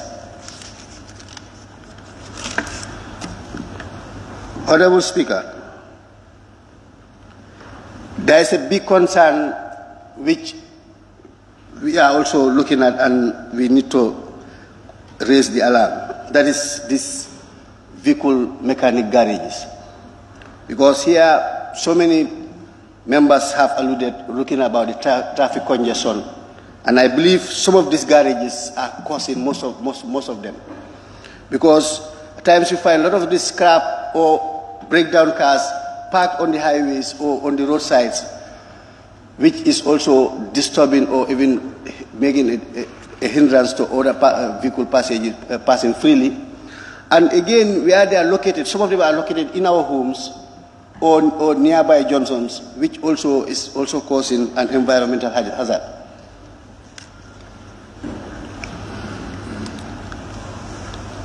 Honorable Speaker, I'm also suggesting from the Minister of Finance and Minister of Environment to consult the GRA and GPA in looking at or considering the age limit of vehicle importation in this country. Because also it boils down to the type of vehicle they import in this country. Because if you bring a scrap car, after using it 6 months, 7 months, it's been scrapped. It also giving us a lot of congestions in the garages, in the streets, and in fact, it's also causing lot of insecurity threats to the communities. Because most of these criminals, they hide in these vehicles and try to attack people when it is dark. So I think it is high time. I don't know where they attach to, whether they attach to under Minister of Works or under the local government or the council, sorry, under the councils.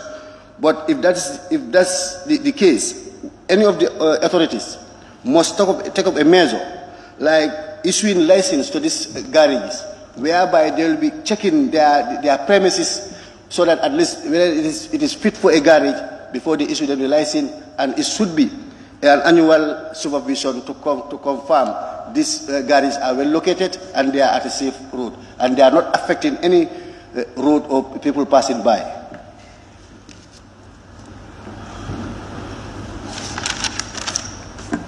Honorable Speaker,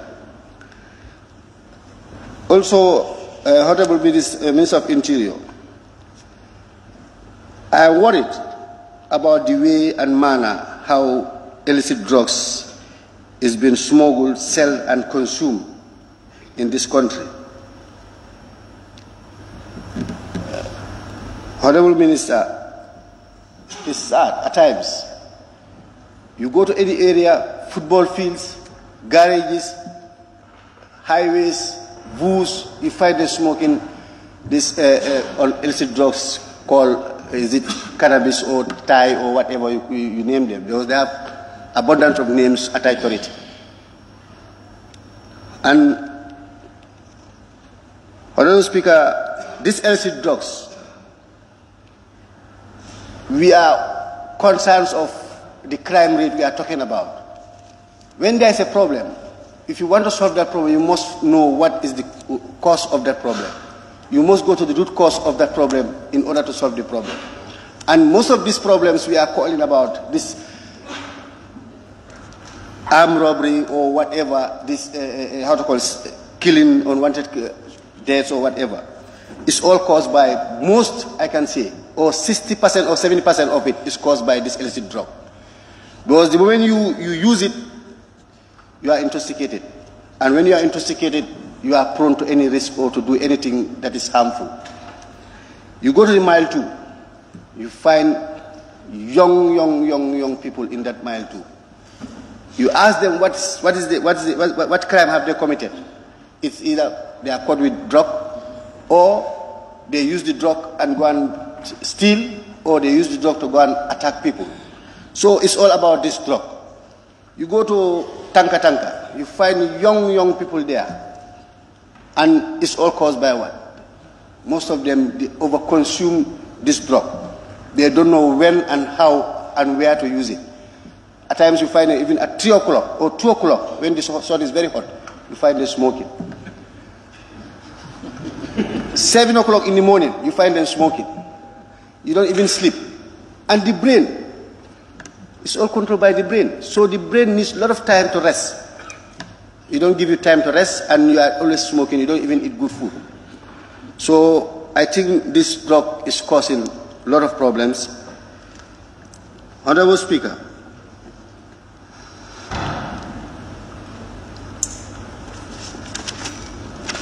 I also want to put it to the Honorable Minister of Interior.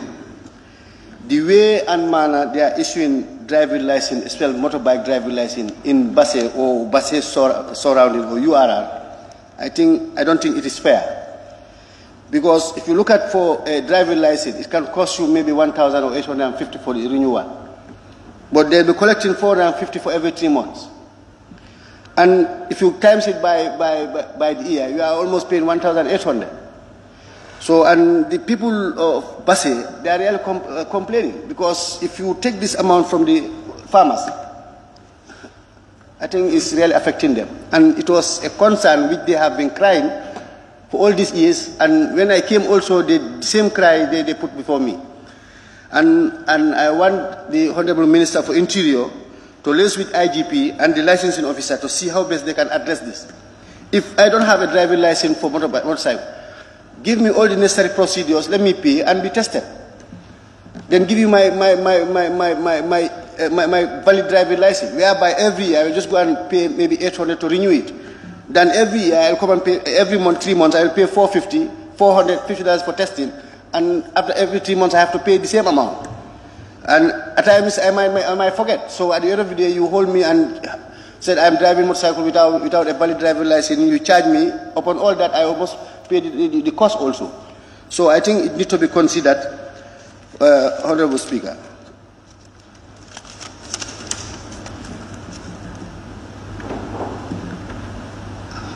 Honorable Speaker, I think looking at the SONA, the President who mentioned about this dry port, and also the Minister. So I am asking when is it going to be built, and what are the steps being taken so far? Because we want to know about the dry ports, when it's going to be built, and what are the steps taken as at now. Honorable Speaker, I finally want to thank my people of 𝒂𝒂 constituency, and also to tell them I will deliver up to expectation. And thank you so much, Honorable Speaker. I rest my case. Thank you, Honorable Member for 𝒂𝒂. I now invite the Honorable Member for Kombo East.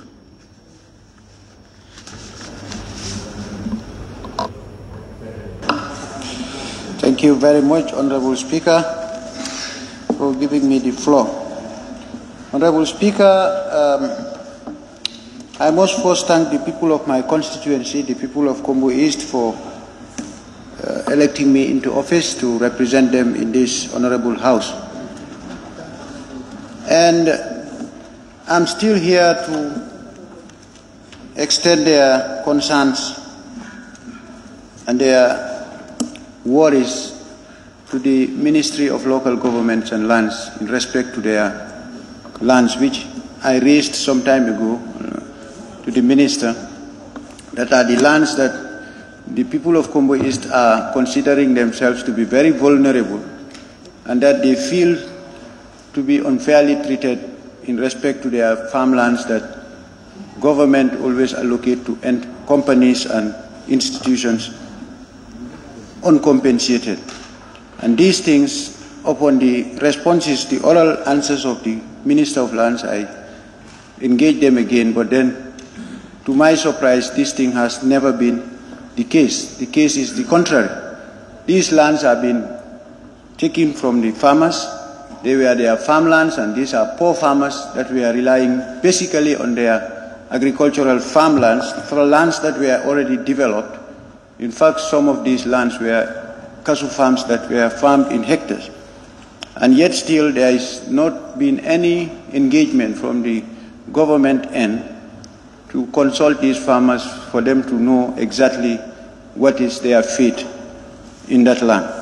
I would urge the ministry to take care of this issue, to engage stakeholders in trying to know from them. Their concerns are very important, and these are lands that they were hoping onto.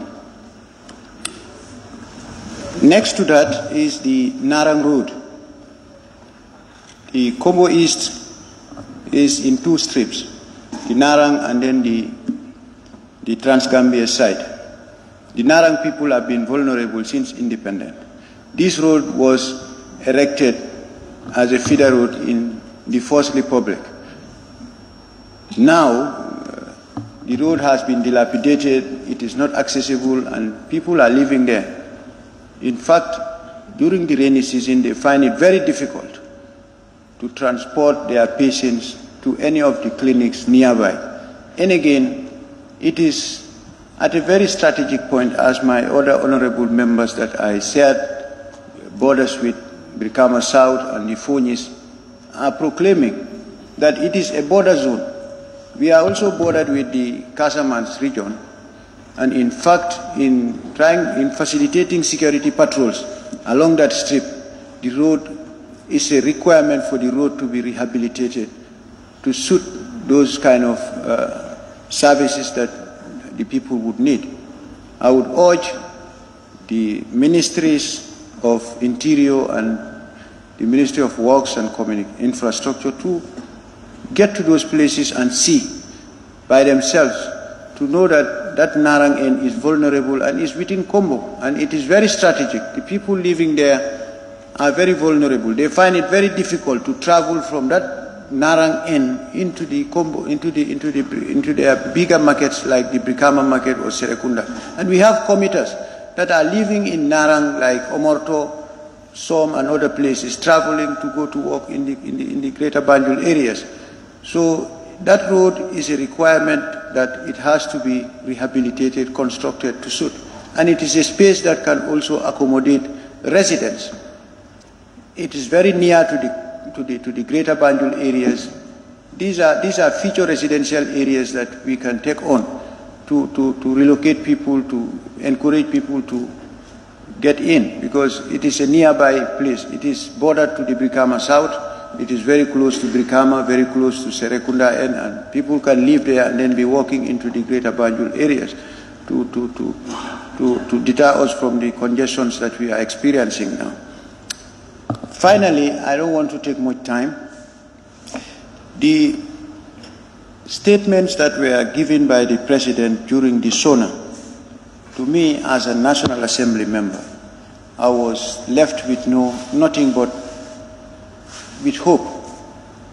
As a young parliamentarian, I sat before the President here, and he gave those touching statements in trying to give a very strong statement that will unify this country as people that should work together, irrespective of our political affiliation. All of a sudden, from a travel that he came from the US at the airport, I was left devastated. I was left hopeless. I was left with tears. The reason being, Gambians are given the opportunity to protest. If a Gambian politician, member of a political party, is part of a protest, doesn't mean it's a political party that came in. And here, we have a tradition by labeling people, bringing chaos. It is also a community. It's a political party with its footings. And we are also strong. We have representation at the National Assembly. In such a statement, I was not expecting such to come from such a high-level personality. I was rating him to be one of the key unifiers of our baby democracy that he is trying to develop. I commend him for the liberations that he has given in the political arena, that as he speaks, on his closing remarks, he has given his hands open to every politician to come up with ideas. Maybe these people that he thought could have been engaged. We've seen President Macky Sall being confronted, but he also handled it professionally. I'm urging the cabinet ministers during cabinet meetings to engage His Excellency the President, to know that it is through dialogue that he can hold up to this country and then walk to where we want to be. By giving labels to individual parties, is still bringing further division. And Gambia belongs to all of us. I beg, let the cabinet be advising the President to stay away from this kind of comments, so that Gambia will be the Gambia that we hope for. We are ready to work with government. We are not oppositions in critics. We are not oppositions in hatred. We are criticizing systems that might be rectified. This is a plus to a government. I urge the cabinet ministers to consider this thing and engage him, so that Gambia can be a one country that everybody is correlated. We are all one people. This is a family that we all belong to before. If a family of that sort, individuals can be scattered. So I'm urging this thing to be taken seriously and to be addressed professionally, so that we can live as statesmen, responsible people, the ordinary people, the poor people that have elected us, would have hope on us. But if we speak good today, tomorrow we speak bad, it is a pity to a country that is marching to grow. We are all human beings. We have equal status in this country. Who knows what will come of tomorrow? The best thing is to be positive, to approach matters in the positive means. If there is anything that one has a doubt of, no need to put it on media. Engage the relevant, the concerned people, see their opinion, seek their opinion. We are a law-abiding political party that goes by the interests of this country, and we are interested in seeing Gambia to be on a peaceful. We cannot get hold of every member of our political party to say they will be law-abiding. We cannot hold on to that. But if a spot of us is doing that, if a political party is named, I am not singled out. I am included. And it pains me because of no reason we would be plotting something that will spoil this country into pieces. God forbid. We are not in hatred of any individual within this country. In that respect, the peacefulness that we had here and the respect and cordiality that we are expecting to live on should remain. It would remain by the leadership. Let leaders be very mindful. Let advisors of those leaders be very mindful not to accuse. Although there could be political approaches, but then it would be very important matters of this magnitude be well handled. I rest my case. Thank you very much.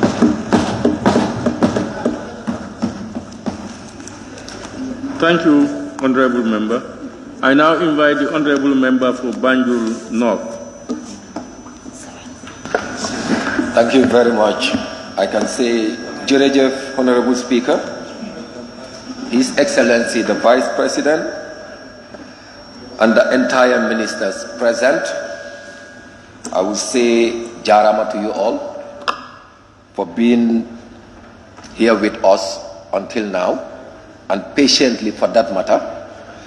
This is a clear manifestation that we are not only in this debate to talk to ourselves, but to talk to the authorities that we believe will go back to their various ministries and make sure that there is improvement in whatever concern we raise here as honorable members. Honorable Speaker, I will also want to join my honorable colleague to seize this opportunity and say thank you to Banjul North for giving me the mandate to better represent them in this parliament. But I believe I cannot go further without also thanking the former members of Banjul North, more particularly the last member, that is Honorable 𝒂𝒂𝒏, my mentor. I believe it is also very important for us to understand that Gambia is youthfully populated. And in understanding that, we have great opportunity in order to harness demographic dividend. But in doing so, we must also understand the tools that we put together in order to harness demographic dividend in this country. And one of the most fundamental tools is education, which is very important. I have seen efforts by the Ministry of Basic Education and also higher education. I will say Jarama to you, ministries, that you are doing all what you can to see that the Gambian people are well educated. But I also have a concern when it comes to the Arabic or Islamic schools in the country. I believe the Ministry of Basic Education needs to accelerate in terms of support so that we can have more students that will be of benefit for the nation as far as that is our interest as Gambians. Honorable Speaker, I cannot contribute in this important adjournment debate without talking about the most talked about Banjul Rehabilitation Project. Indeed, Before going further, I will also want to seize the opportunity to sympathize with the affected families during the recent flash flood that happened in the city of Banjul. And I believe government is willing to put up plans that will always mitigate such a situation to reoccur as far as the city of Banjul is concerned.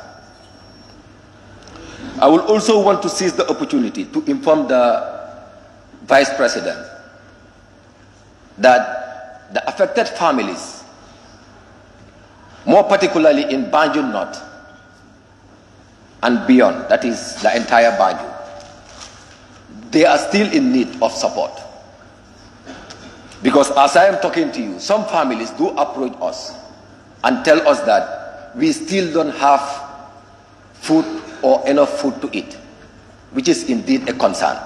We still have families that approach us and tell us that we cannot even put money together to buy uniforms and school bags for our children to go back to school, which is indeed a concern. And I want His Excellency, the Vice President, to put this into consideration by working with NDMA to see how best we can remedy this situation, which is indeed a big concern for the people of Banjul. Going further, I believe it is also very important, and it is indeed a very big concern for the people of Banjul, more particularly when it comes to the recent implementation of the Banjul Rehabilitation Project.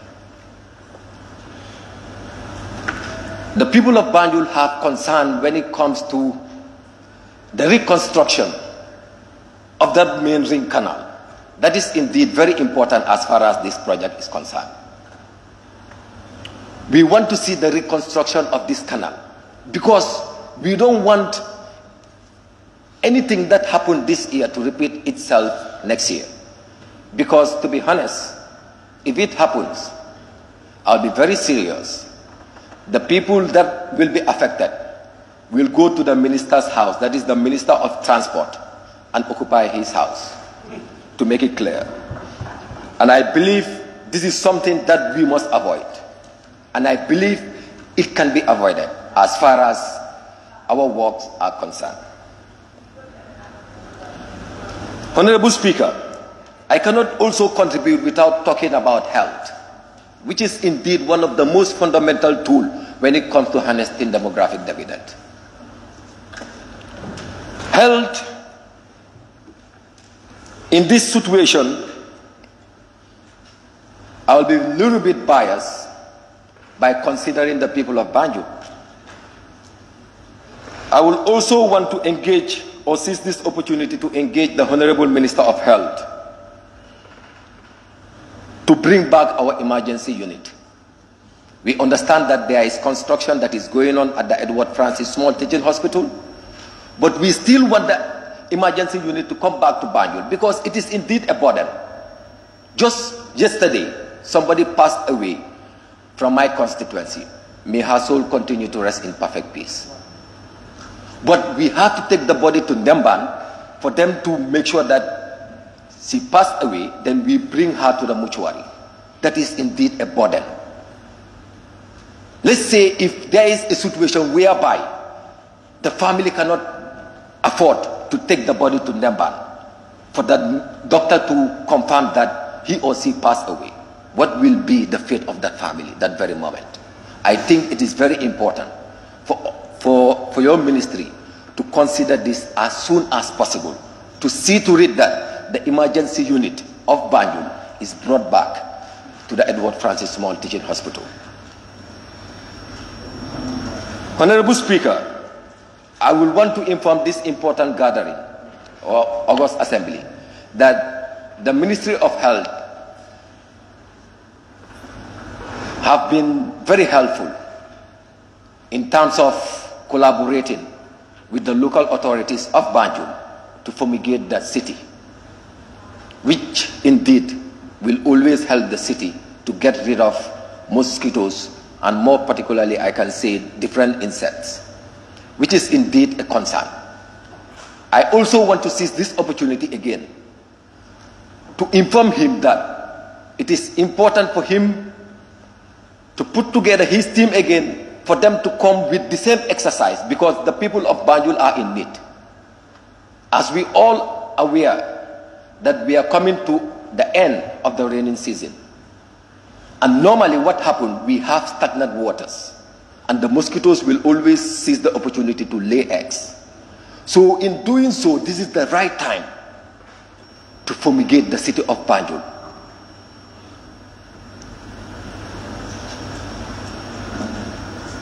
Honorable Speaker, moving forward again, I will now want to talk about the ministry that is dear to my heart, local government. Honorable Minister, thank you very much for your energy, because I've been consulting with the councillors within the city of Banjul and understanding that part of your familiarization tour, you had a lot of tangible discussions that you had with them, which we believe it will not only be a dream, but turn to a reality. That is what we are expecting. But in that regard, we are still very concerned in terms of the erection of stores within the residential zone of the city of Banjul. My honorable colleague talked about the issue of resident and also rent.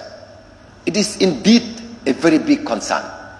We want to see regulations so that we can avoid traffic congestions and other things that will move people not to have the opportunity to reside in the city, instead to move to the combos, because there is no resident within the city of Banjul.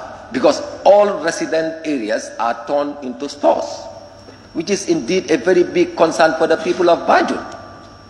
And I believe you will take it up with your Department of Physical Planning to see to it that in terms of making sure that there are regulations to make sure that there is at least minimal construction of stores in the city of Banjul. And if there is any construction of stores that is going to take place in the city of Banjul, the upstate can be a form of a resident where people can reside, which is indeed a very big concern.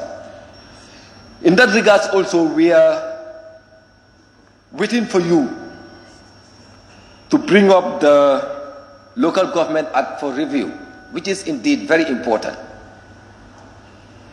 because there are a lot of challenges that the city councils, or the councils I can say, are currently going through.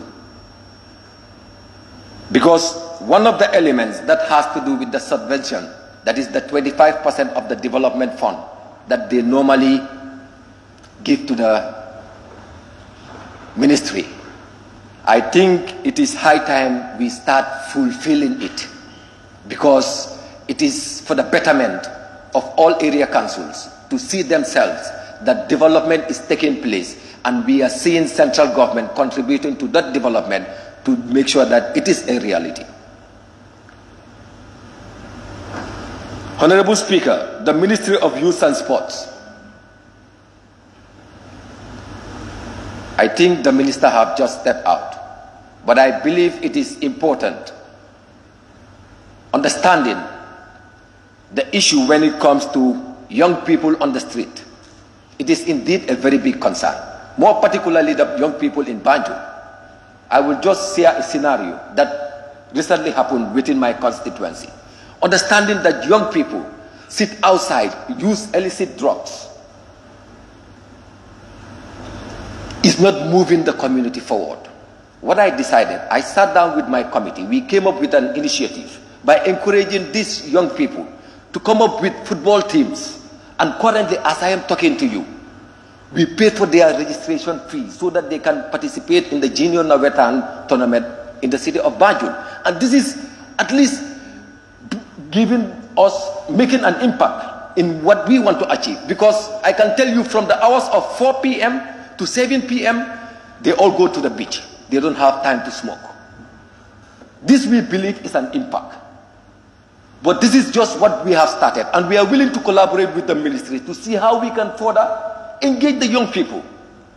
For me, it's not about punishing them, taking them to mile 2. No, we need to support them. And how can we do that? We must be innovative in terms of creating employment and also creating opportunities so that they can see themselves as far as this country is concerned. Honorable Speaker, it will be very surprising that we, the people of Banjul, sometimes we face what we call shortage of water, because we have tank, that is water tanks, at the Brikama garage and also at Crab Island. But I can tell you, based on the research that I got, the tanks are not functioning for a time now. So I want to engage the Ministry of Petroleum and Energy to see how best they can engage NAWEC and see that there is a solution to that problem. The issue of Women Enterprise Fund is indeed a concern. I want us to move from another level. We have seen the support that the government is doing in terms of this fund. But what can 100,000 do for a group of people that are already 30 in number? Does it make sense, my honorable members? Give them, for God's sake, the required amount of money so that they will be able to make impact. And at the end of the day, the ministry will be able to produce success stories. But you cannot just give them 100,000 and you expect an impact as far as that fund is concerned. It cannot be. My time is up. Thank you very much.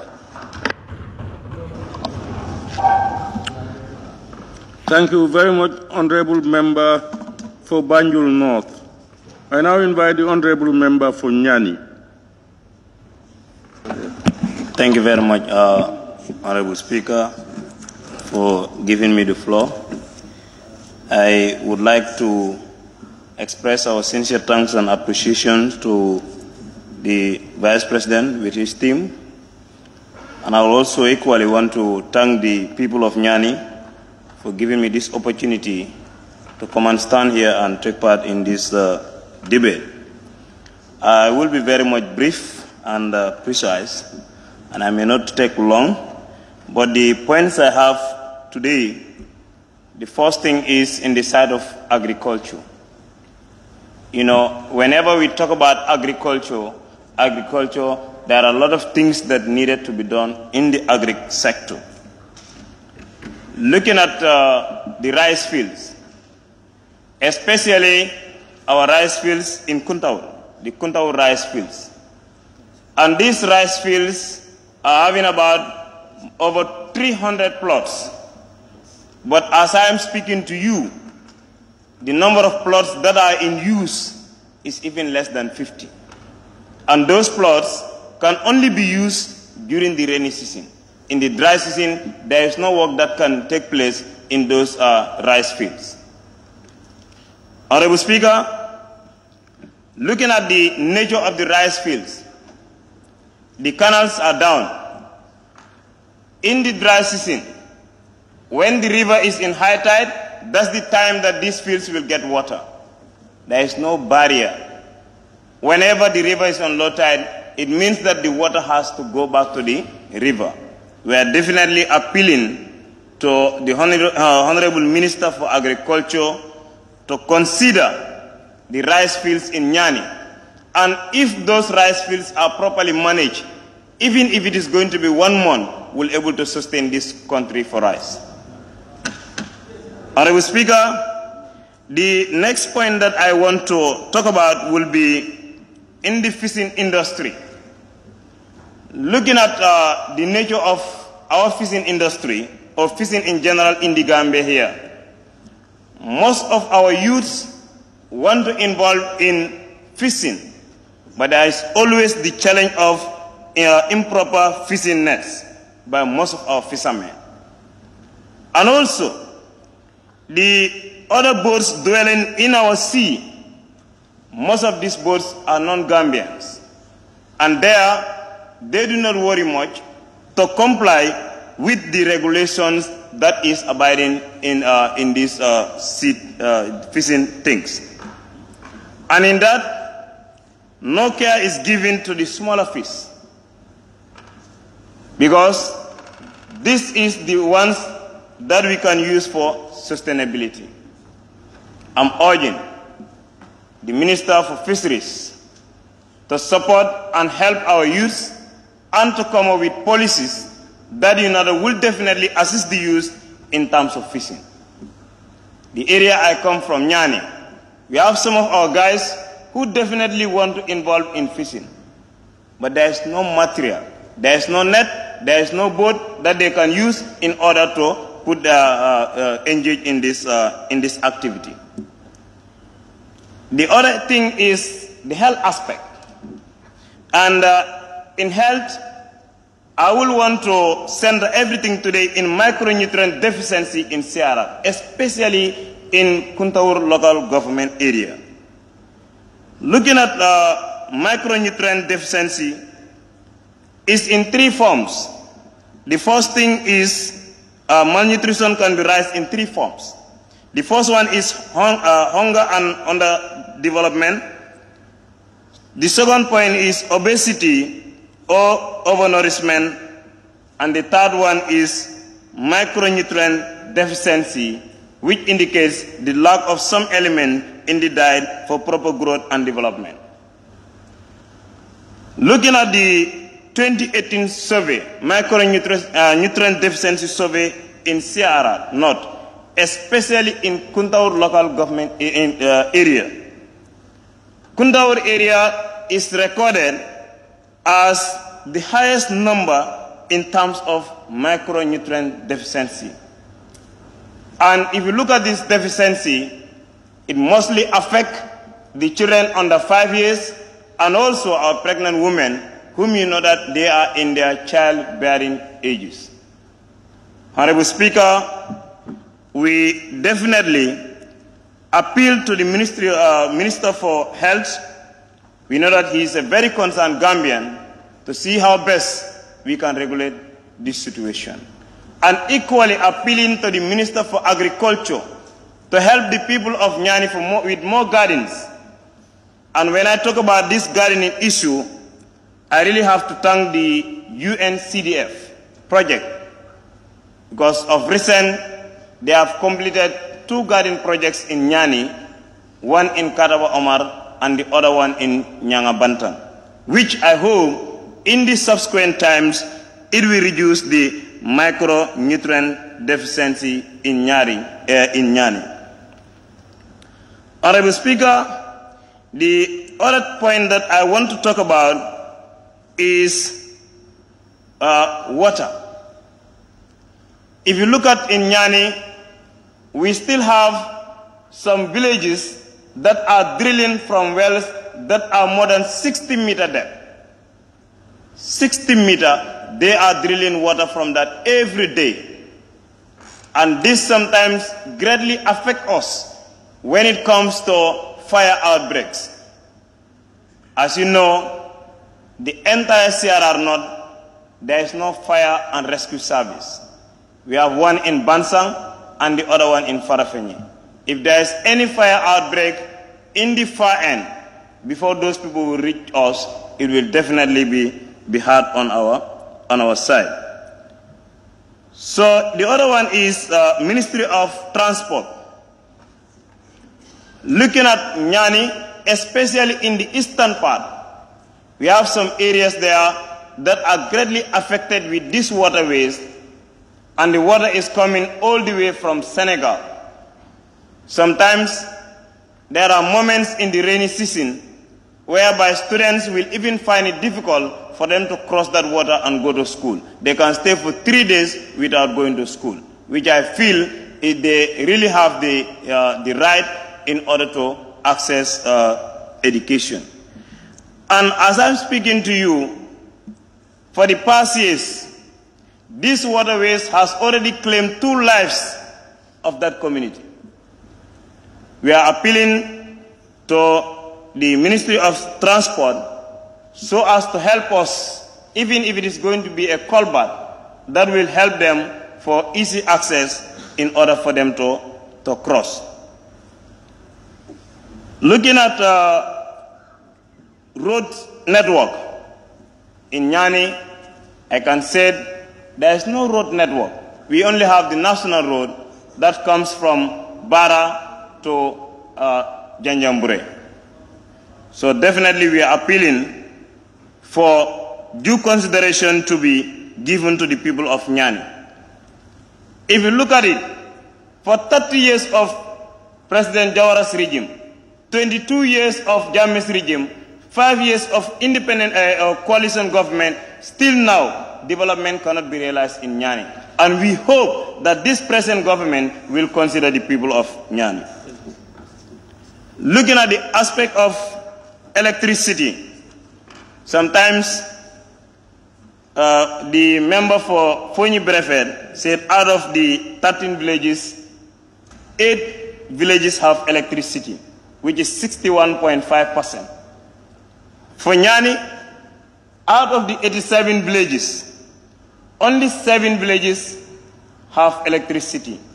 And that gives a percentage of 8% for those having electricity. And 92% of the people of Nyani are not benefiting from electricity, but they are using Candle City, which I feel we need to enjoy. Last but not the least is Candle City. It's a new word this time. Security. The security aspect there.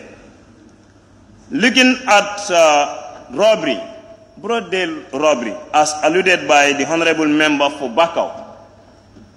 We have 2 areas in CRR North. One is in Sami, and the other one is in my area, Nyani. There's a border village there called Ngunta, and another border village in Sami called Raneru. These villages, they have a special time for launching an attack in those villages. And I know, as I'm speaking to you, they are just waiting for these people to sell their granules. They will come in, take whatsoever they take, and go back to Senegal. And the worst of all is, some of them will even come with huskars. So we are appealing, if we can strengthen our border patrols, especially in that area, or if we can even have a camp around the border areas, where you know that at least for emergency cases, they will come back to our, down to our level and rescue us. We are definitely appealing for that. Every year they will come. And when they come, the issue of the network there, they have to locate themselves in strategic places where people can even stand and give a call. And they will be saying, narrating, some of them will even be saying that, oh, the number of people that I killed last year, just to terrify those people. And we are Gambians. We are definitely appealing for this present government to consider the people of Nyani in terms of development. The other one is interior. As addressed in the SUNA, page 55.8. If you look at page 55.8, the Gambia Fire and Rescue Service, GFRS, work to safeguard lives and property. In this slide, the GFRS receives and responds to 1,128 emergency calls in 2021. For the entire CRR North, there is no fire service. We have to call before they come, and sometimes they may not even respond to our calls. We are appealing, if we can have one in strategic places like Wasu, that will definitely help us and minimize even the bush burning that is taking place in those areas. Honorable Speaker, on that note, I thank you for giving me the chance.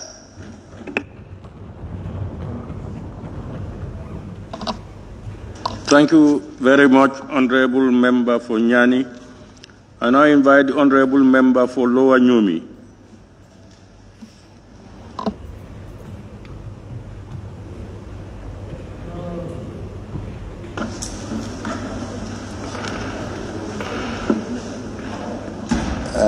Good evening, Honorable Speaker. Good evening, fellow National Assembly members. Good evening, Vice President. Good evening, Honorable Ministers.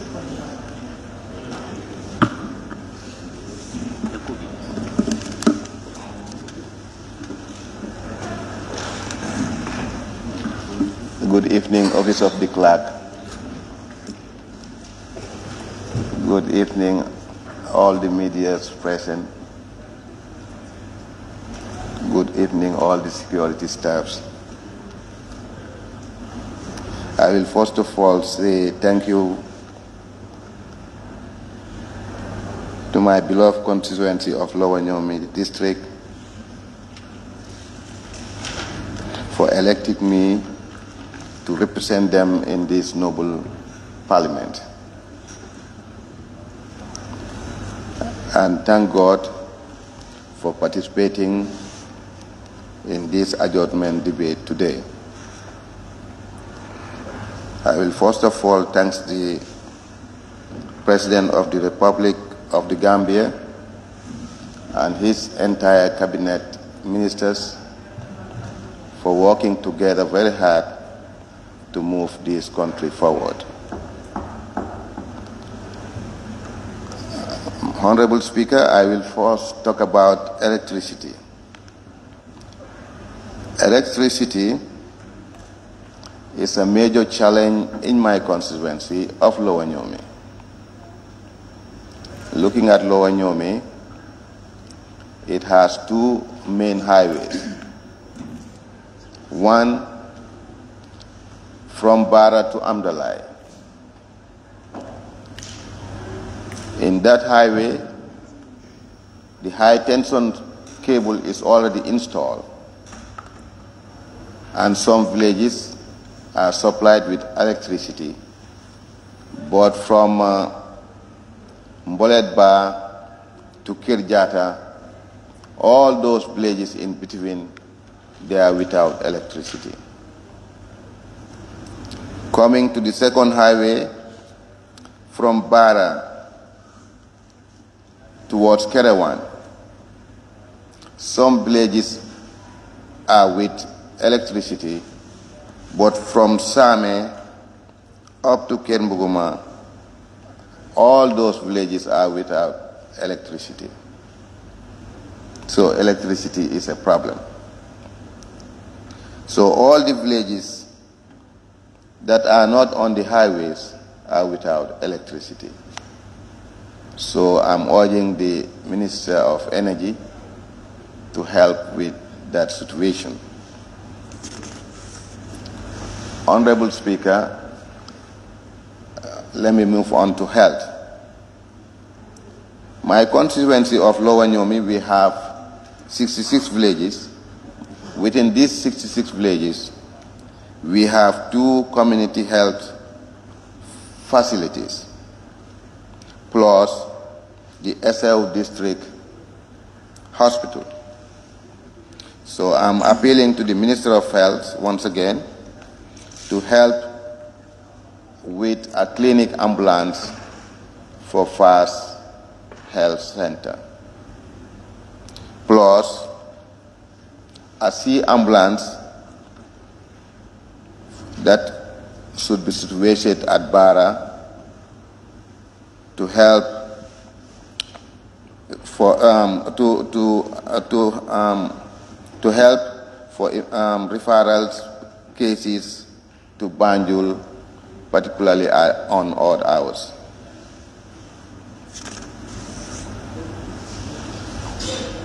Mr. Speaker, I will move on to road networks. My constituency of Lower Nyomi, which I said earlier, consists of 66 villages. They are also suffering from bad road network. So I'm appealing to the Minister of Works to help with some feeder roads. One, a feeder road from Fast 𝒂𝒄𝒄𝒏 to Charmant Village, a feeder road from 𝒂𝒂𝒏 to Kenbuguma, from Bara to Jinak Island, from Sambakala to Makabalamane, from Bangali to Fast 𝒂𝒄𝒄𝒏, from Ndungukebe to Makabalamane, from Sambakala to Makabalamane via Ndungucharen, from Amdalai to Tuba Angale, from Bunyadu to 𝒂𝒂𝒏, and number 10 from Tuba Angale to Fafanding. These are all feeder roads that we need help in order to ease access to health centers or health facilities and for farmers to access their agricultural farmlands. Water supply. Clean drinking water is another major problem in my constituency of Lower Nyomi. Though there are some villages with boreholes, but still there are some villages without boreholes. Even the villages with boreholes, the supply is not enough. So I'm urging the line ministry to help with boreholes with my constituency of Lower Nyomi. Let me move on to sports. As 60% of the Gambian youths, the Gambian population are youths, and sports is one of their, sports like football is one of their hobbies. I want the Ministry of Youth, Sports and Culture, Youth Sports, to support all the activities in sports for my this constituency, particularly when it comes to football. Also to help to build a mini stadium for these youths. Let me move on to agriculture, Honorable Speaker. Agriculture is one of the main source of income in this country. So I am appealing to the Minister of Agriculture to please help with a tractor that would help my constituency in their agricultural farming. Honorable Speaker, the women in my constituency do a lot of gardening without much resources. This, therefore, I'm appealing from the Minister of Agriculture to help with proper fencing of their garden, water supply, market to sell their products, and storage facilities. Honorable Speaker, I will move on to education. Most of the schools in my constituencies needs expansion and rehabilitation. Therefore, I'm urging the ministry responsible, both basic education and higher education, to help and provide learning materials for students and to motivate teachers in that rural area.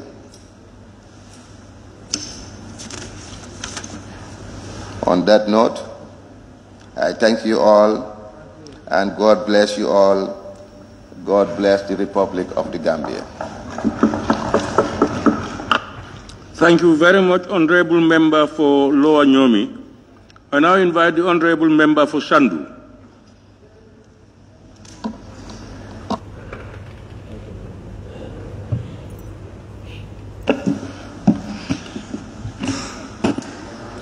Thank you, Honorable Speaker. May I take this opportunity to thank the executive arm of the government, through the Vice President and all the cabinet ministers present here. I would also like to take this opportunity to thank my compatriot, a father figure,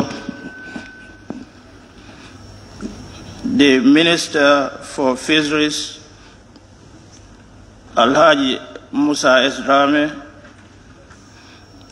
who is loyal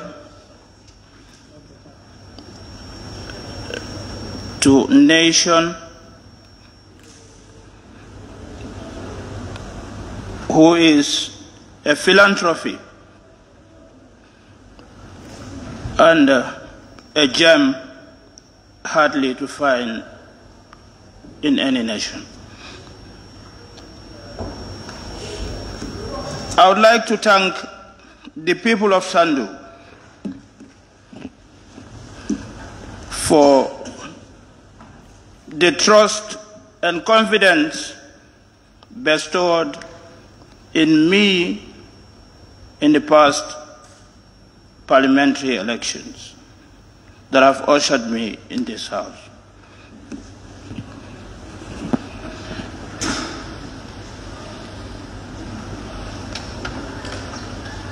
My submission today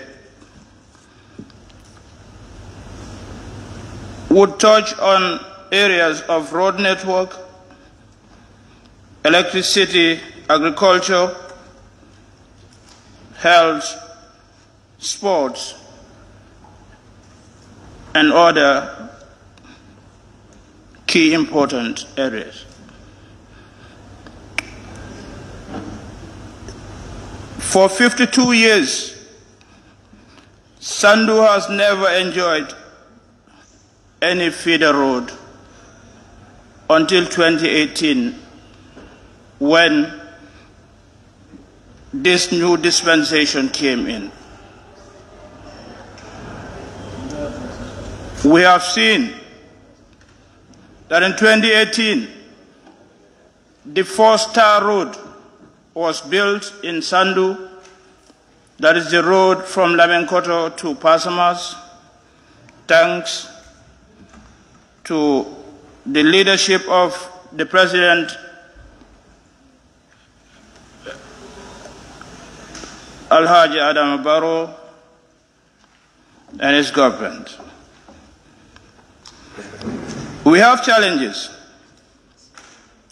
Most of the villages that are in Sandu are off the road, and as such, it is difficult for them to access health centers, markets, and other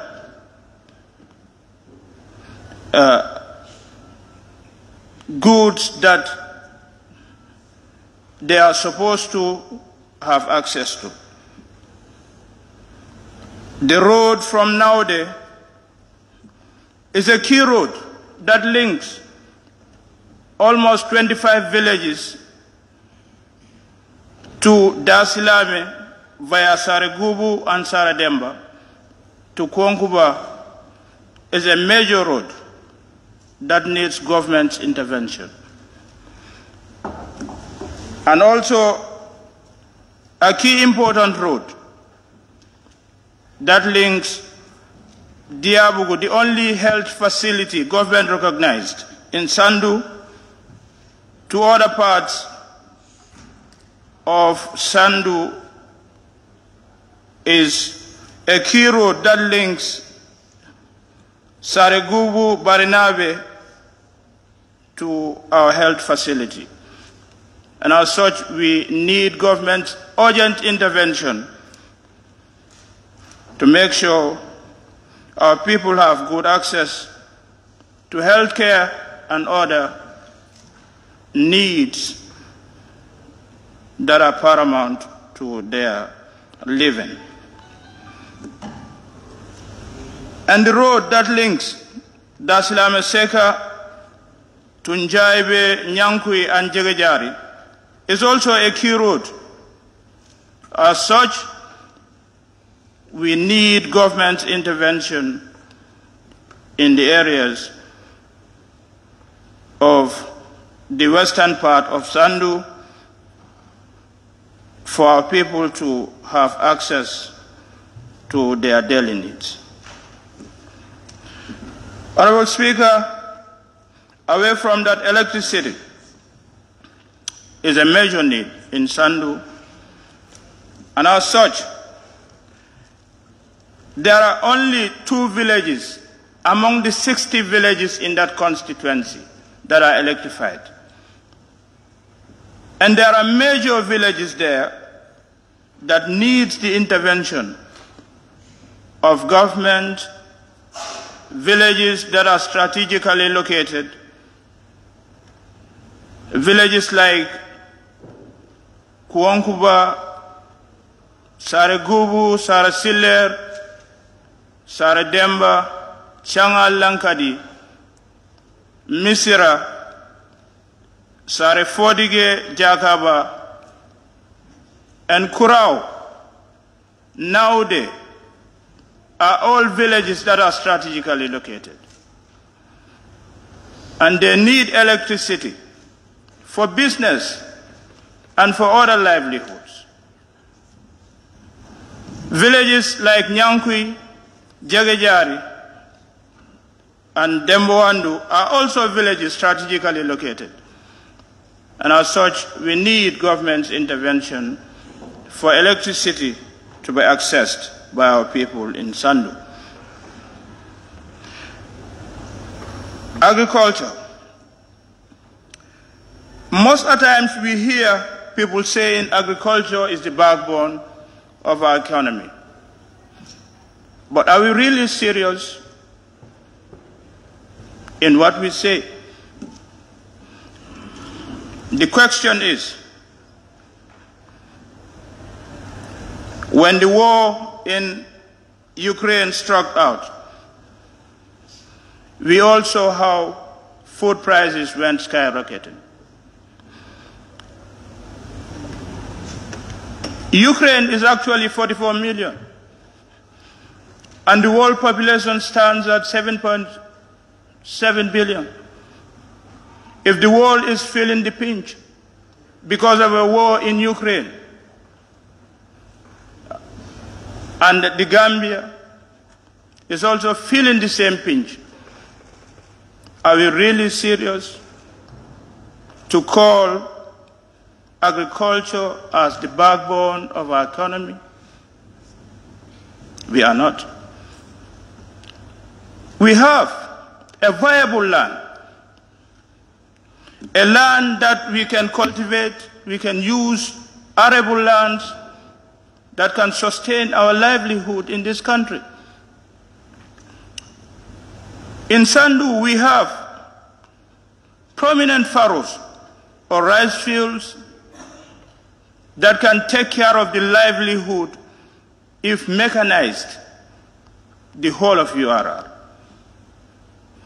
Villages like Changali Lankadi, villages like Misira,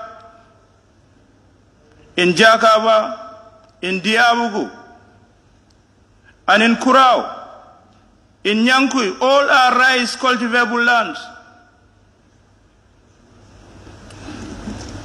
And if we really are serious and put that effort in mechanizing agriculture, I think we can make the difference as a country. The people of Changali are experiencing difficulty in their rice fields right now. And the Minister of Agriculture, I'm urging for him to take action that our people in Changali are given their rice fields the necessary intervention that should be done. They have an irrigation machine from a project. Those machines cost a lot of millions of taxpayers' money, and they are still lying there without use. Government's intervention is needed for those machines to be operable in the very, very near future. Away from that, gardening is one of the hobbies of the women of the people of Sandu, and as such we are urging the government and through the Ministry of Agriculture to come to the aid of the people of Sandu with gardens, with solar-powered gardens that can be used to mitigate that livelihood that we all yearn for our people. Our way to health. We have only one recognized government health post in Sandu, and thanks to the ministry, and I will thank the health minister, but I would also like to thank the management of the Diabugu Health Post for their tremendous work. During these past years, referrals to 𝒂𝒂 have been minimized. They've been making a lot of strides, and they have indeed minimized what we call referrals and managed cases, which are even beyond their control. But they have done that during this past, and their statistics can speak for themselves. I'm urging government, through the health minister, to upgrade Diabugu Health Post and make it a major health facility, and also come to the aid of the people. We have other community health posts that are built by our people in Saregubu, in Changali, in Naude, in Nyankui, in Dasilame, to be health posts, minor health posts that government will take care of. I'm urging the minister. To sports, we have been lucky enough to have one of the mini stadiums being built in Sandu.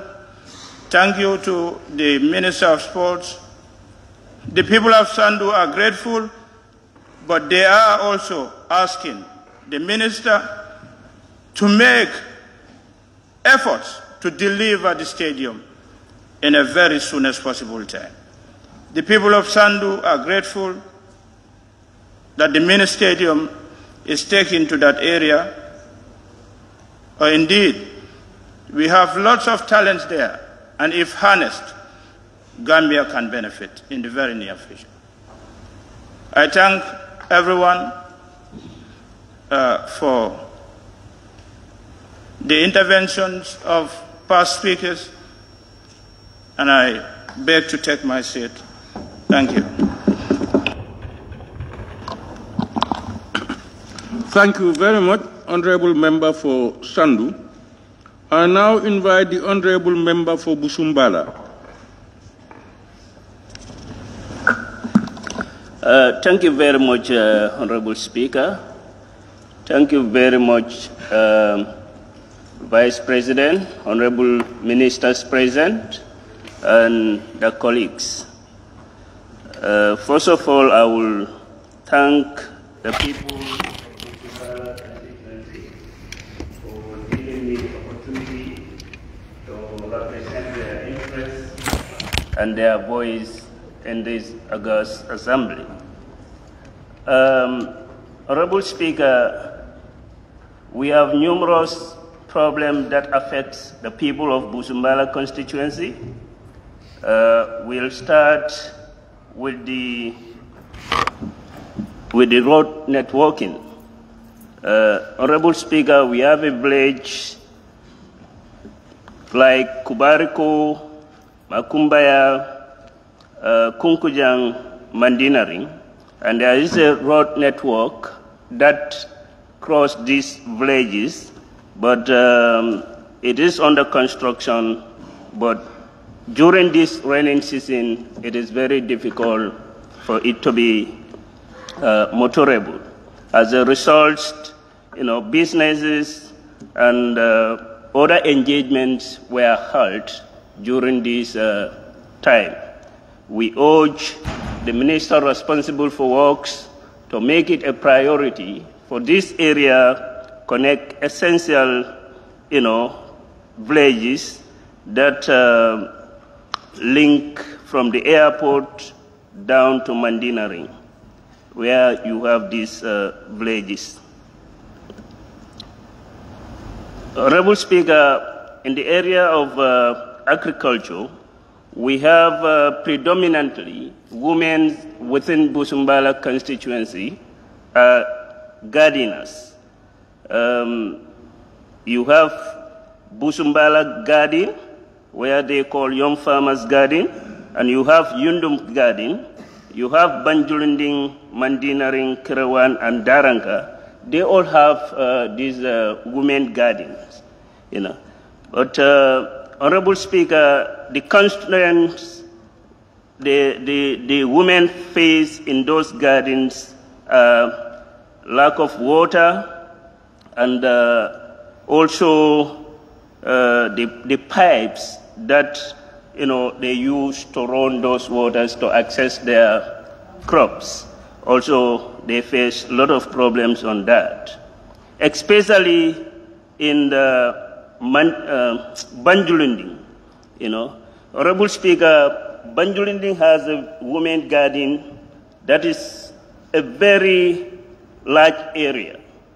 The dimension is huge, and the women that are currently working in that garden is close to 150 women. But they have a constraint in water. That is, they are borehole, they have a tank, but that tank is leaking as we speak. I even took some partners from Norway to go and assess that tanks, whether they can give a helping hand. So we urge the Minister of Agriculture for their intervention, because we believe if women are empowered in their garden, it is going to have a positive impact in our, even in our diet, balanced diet, and also it will be a source of income generation for them, and that will go a long way to make sure that they will become self-sufficient. In fact, supporting their children who are in school. Honorable Speaker, we look at the area of health. Yundum have a health post, Lameng have a clinic, Banjulinding have a health post, Busumbala also have a private clinic. Honorable Speaker, we will want the Minister responsible for health to prioritize this community, this constituency, because we have about 42 registered voters, and when you come to look at that, you come and look at the population of Busumbala constituency, it will go up to 50-something or 60-something people, 1,000 people. So we want, Honorable Speaker, we want the Minister of Health to prioritize the upgradement of this health center, especially that of Banjulinding and Yundum, at least to be a hospital, to have a hospital status, so that our people can have that quality facility of health. Honorable Speaker, I now go to general issues affecting our country. We'll start with the issue of protest. Honorable Speaker, it is a fundamental human right it's a constitutional right for people to go out and protest. If you look at Section 25 of our Constitution, subsection D and E of the Constitution require people to have a freedom of association and assembly, as well as a freedom to protest peacefully. Honorable Speaker, it is unfortunate that the President can make a statement on his arrival from United States that people who wanted to protest are UDP supporters. That is unfounded and is a very irresponsible statement from a statesman. Honorable Speaker, I will urge the Inspector General of Police to make sure that he grants permission to people who are planning to protest, because it's their constitutional right. And we believe the Inspector General of Police have the whole intent to deny the people who wanted to protest, because he denied their permit. But for the security of this country and for the nurturing of our young democracy, we urge the Inspector General of Police to make sure that he grant them permit to protest and also give them security during the time of the protest. Honorable Speaker, we are aware of Section 5 of the Public Order Act, that requires the protesters or will-be protesters to request a permit from the Inspector General of Police. But even that, it was there for the Inspector General of Police to be notified, and also in that notification for him to know that they are going to use a public address system. Honorable Speaker, the much talk about airport security fee, I still, want to believe that this is a tax, because the government, the President himself have confirmed it. This fee is for development of the Gambia. So it's a tax that has been imposed on citizens of this country without coming through the National Assembly for usual approval. So we are saying this is not correct, and the government should not have engaged or imposed tax on people without the notification and approval from the National Assembly. Honorable Speaker, we look at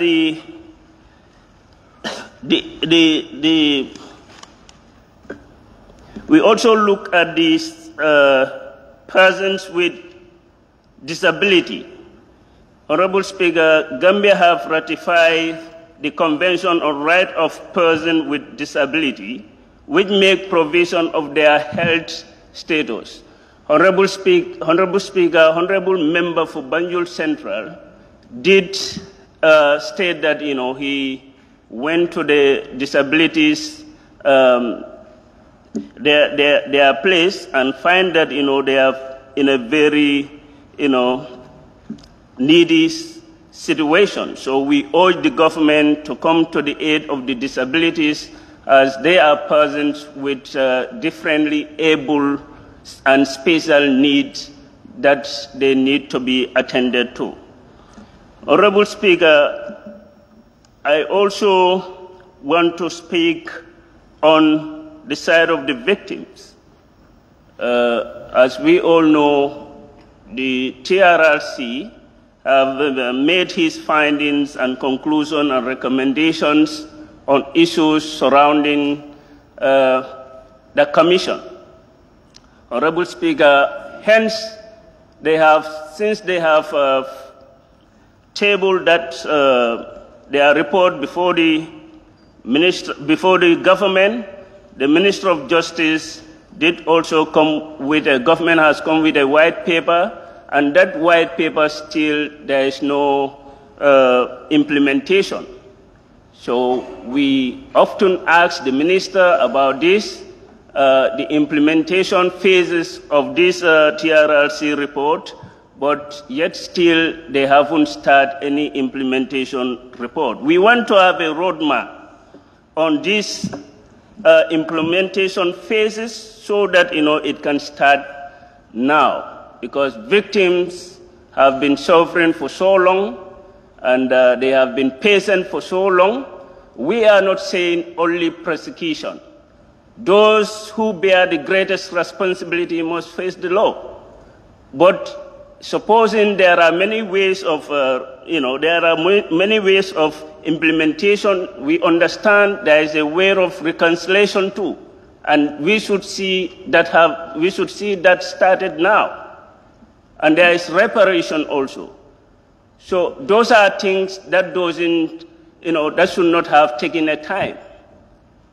Government should have endeavored to make sure that he engaged, set up that reconciliation office so that we can see citizens of this country being reconciled, set up reparation commission so that we can see the victims have started enjoying or having some money, and also prosecution, for those who bears the greatest responsibility of committing criminal offenses. Also, Honorable Speaker, Honorable Speaker, I will also talk little about the financial situation of this country. Honorable Speaker, I did ask the Honorable Minister of Finance to tell us about the finance situation of this country in 2022. And he have given us that the collection of funds that have been mobilized within that time. And he also went ahead to tell us the methods and methodologies, or what he intends to deploy for the effective mobilization of the fund. That is IFMI's project. But before then, we want the Honorable Minister of Finance to make sure that he look closely to his fund mobilization units. That is the GRA.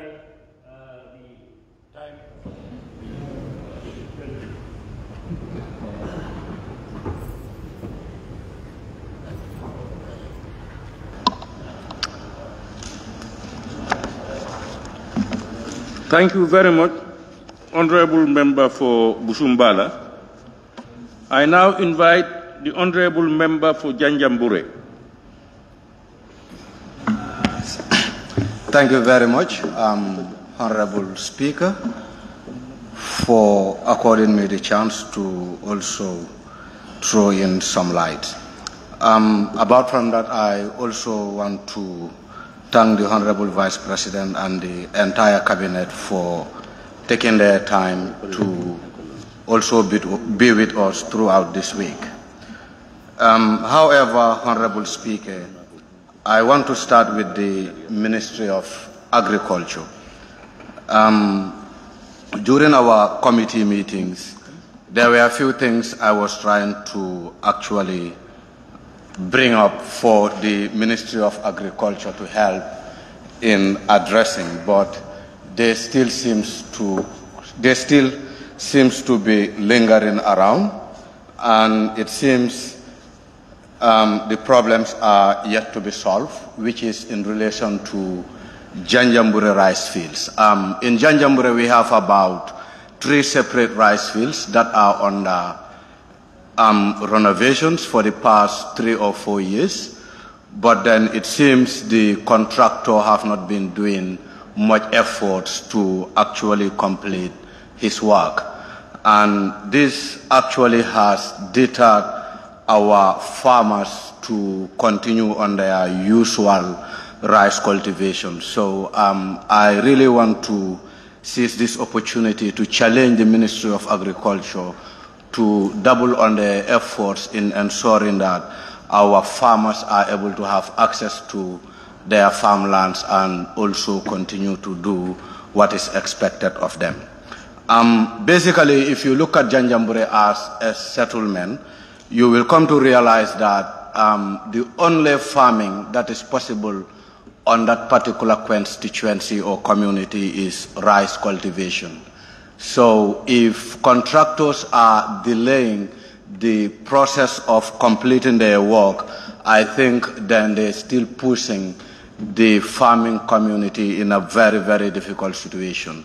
So therefore, I want us to be considered and also for the fields to be handed over to our farmers.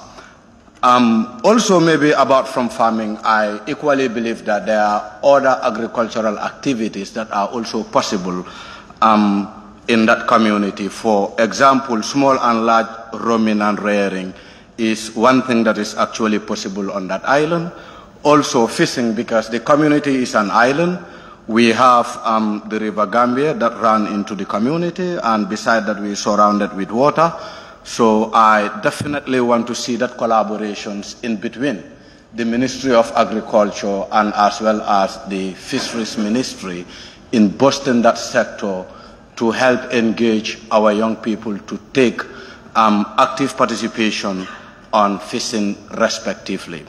The reason why I am bringing up these issues is we think these are some of the activities that can actually keep our young people not to drift from rural areas to the urban area, that is in the greater Banjul area.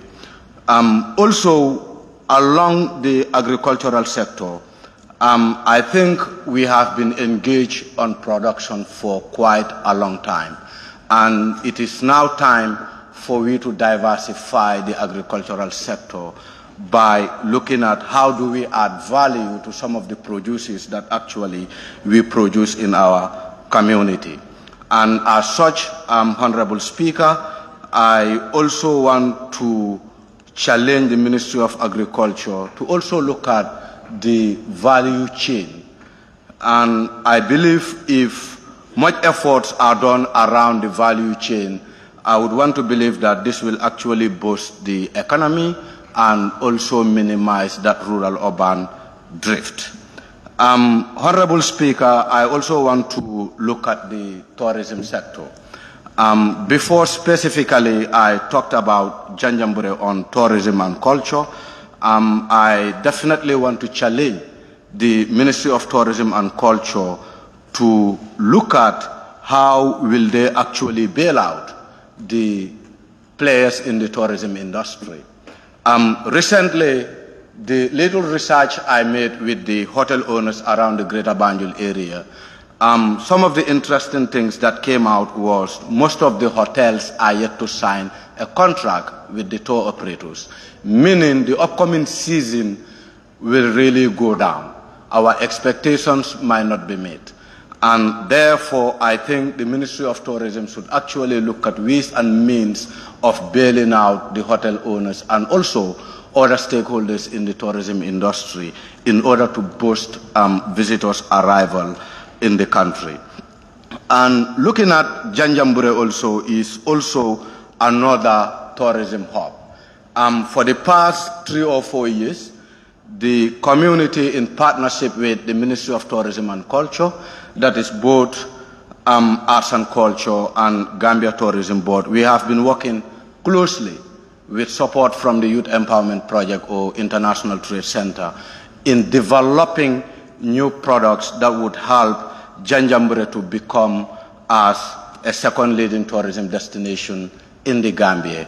But this dream is still yet to be realized because we still have a lot more to do in developing new products that can actually help us to diversify and also present products that would actually suit the needs of customers that always travel to Janjanbureh Island.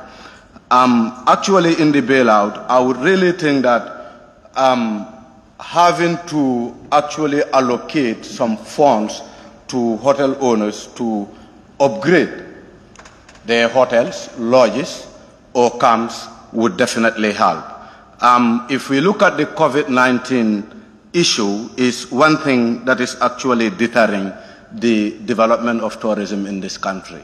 And some of the reasons are the hotels that we have in this country does not seem to be ready to receive customers, or they don't actually have plans in place to actually remedy, the challenges around COVID-19. So I definitely want to challenge the Ministry of Tourism, to come up with plans wherein they can help to bail out some of the service providers.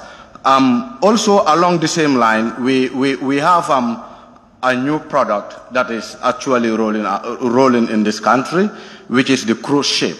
And the cruise ship, if you looked at how they actually source their human resource, you will come to realize that this has also affected some of our hotel owners or service providers in the tourism industry. So I would also challenge the Ministry of Tourism to actually look at how do they capacitize young people to get the rightful knowledge and skills in order to deliver the required services that are needed.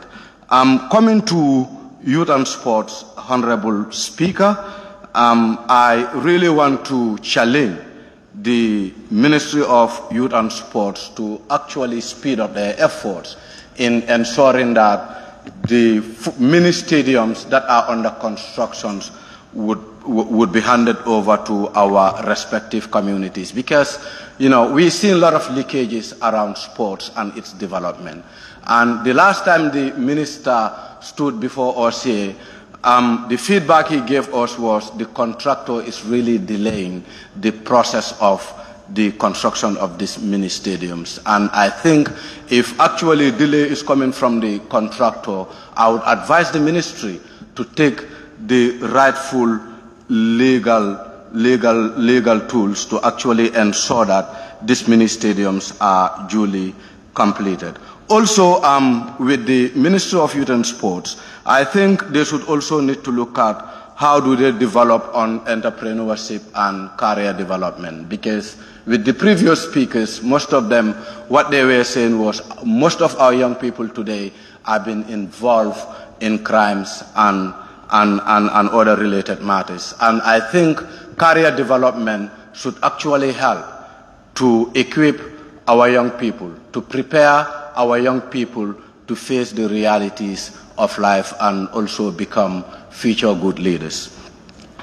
Moving forward, energy and petroleum. Honorable Speaker, I definitely also want to challenge the said ministry to actually help the local communities to have access to some of the social amenities. I know there are communities that have been actually complaining that they don't have electricity supply, neither water. But I want to believe that Janjanbureh seems to be exceptional for the simple reason that it's a tourism hub, and most of the entrepreneurs, they most especially our young people, are more of engaged in tourism-related enterprises, and as such, if they don't have electricity or water, it actually hinders their businesses. Coming to health, it's good that we have the able minister here with us. I definitely want to appeal with him to help Janjanbureh Health Center to have an ambulance. For the past 1 year or two, we are without an ambulance. And sometime in April, I recall, a headmaster died within the vicinity of Janjanbureh Health Center simply because we were waiting for an ambulance to come from Bansang, pick the patient, and take him to Bansang. And prior to the arrival of this ambulance, the patient couldn't make it. And he's a family man, and therefore, I really want to urge the health minister to double on his efforts to help the community of Janjanbureh to have an ambulance.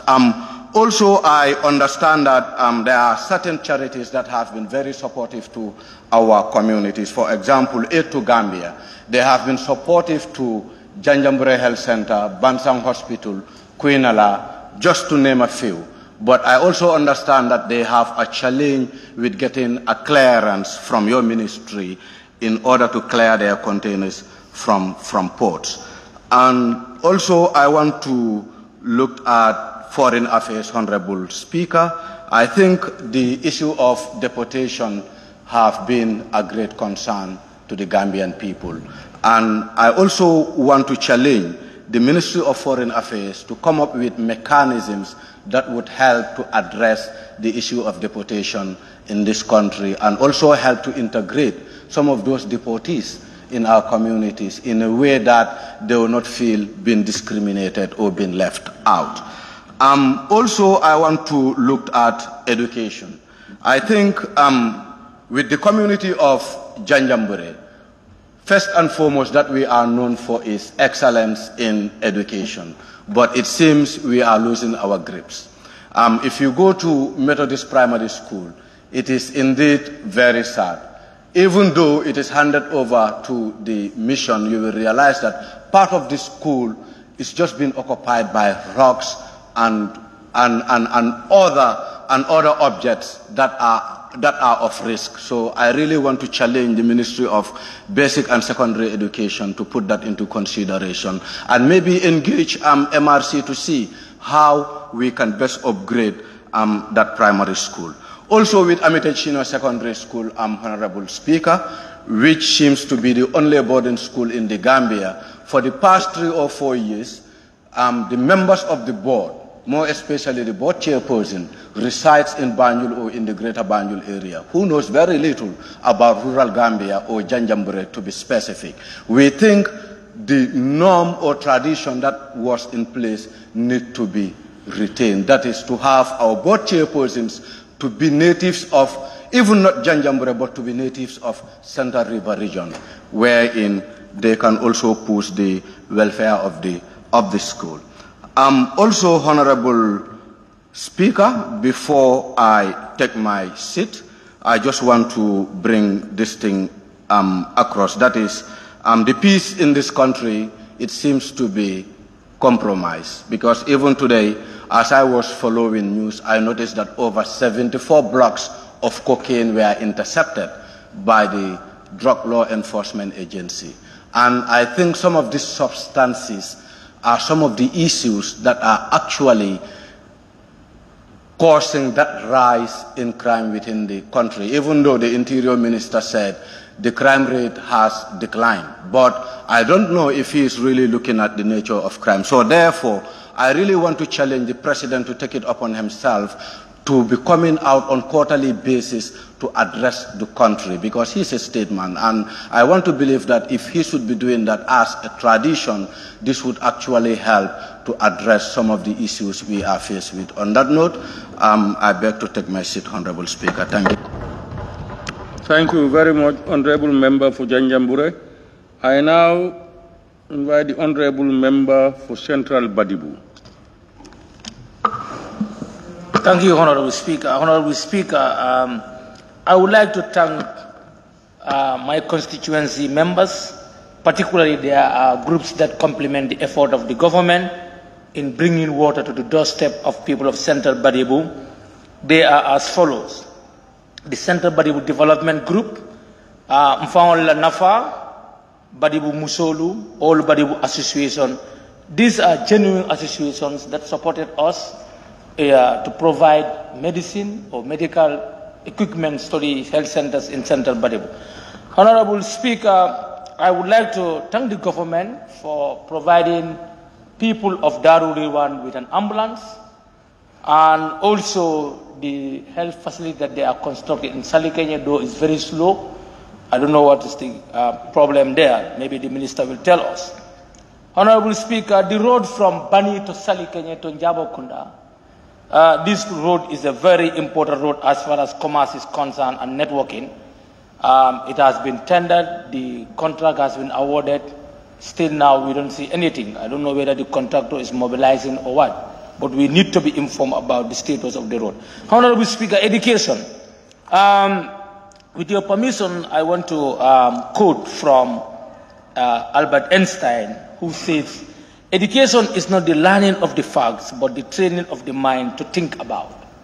And another famous quotation of John Dewey, who said, "Education is not the preparation for life, education is life itself."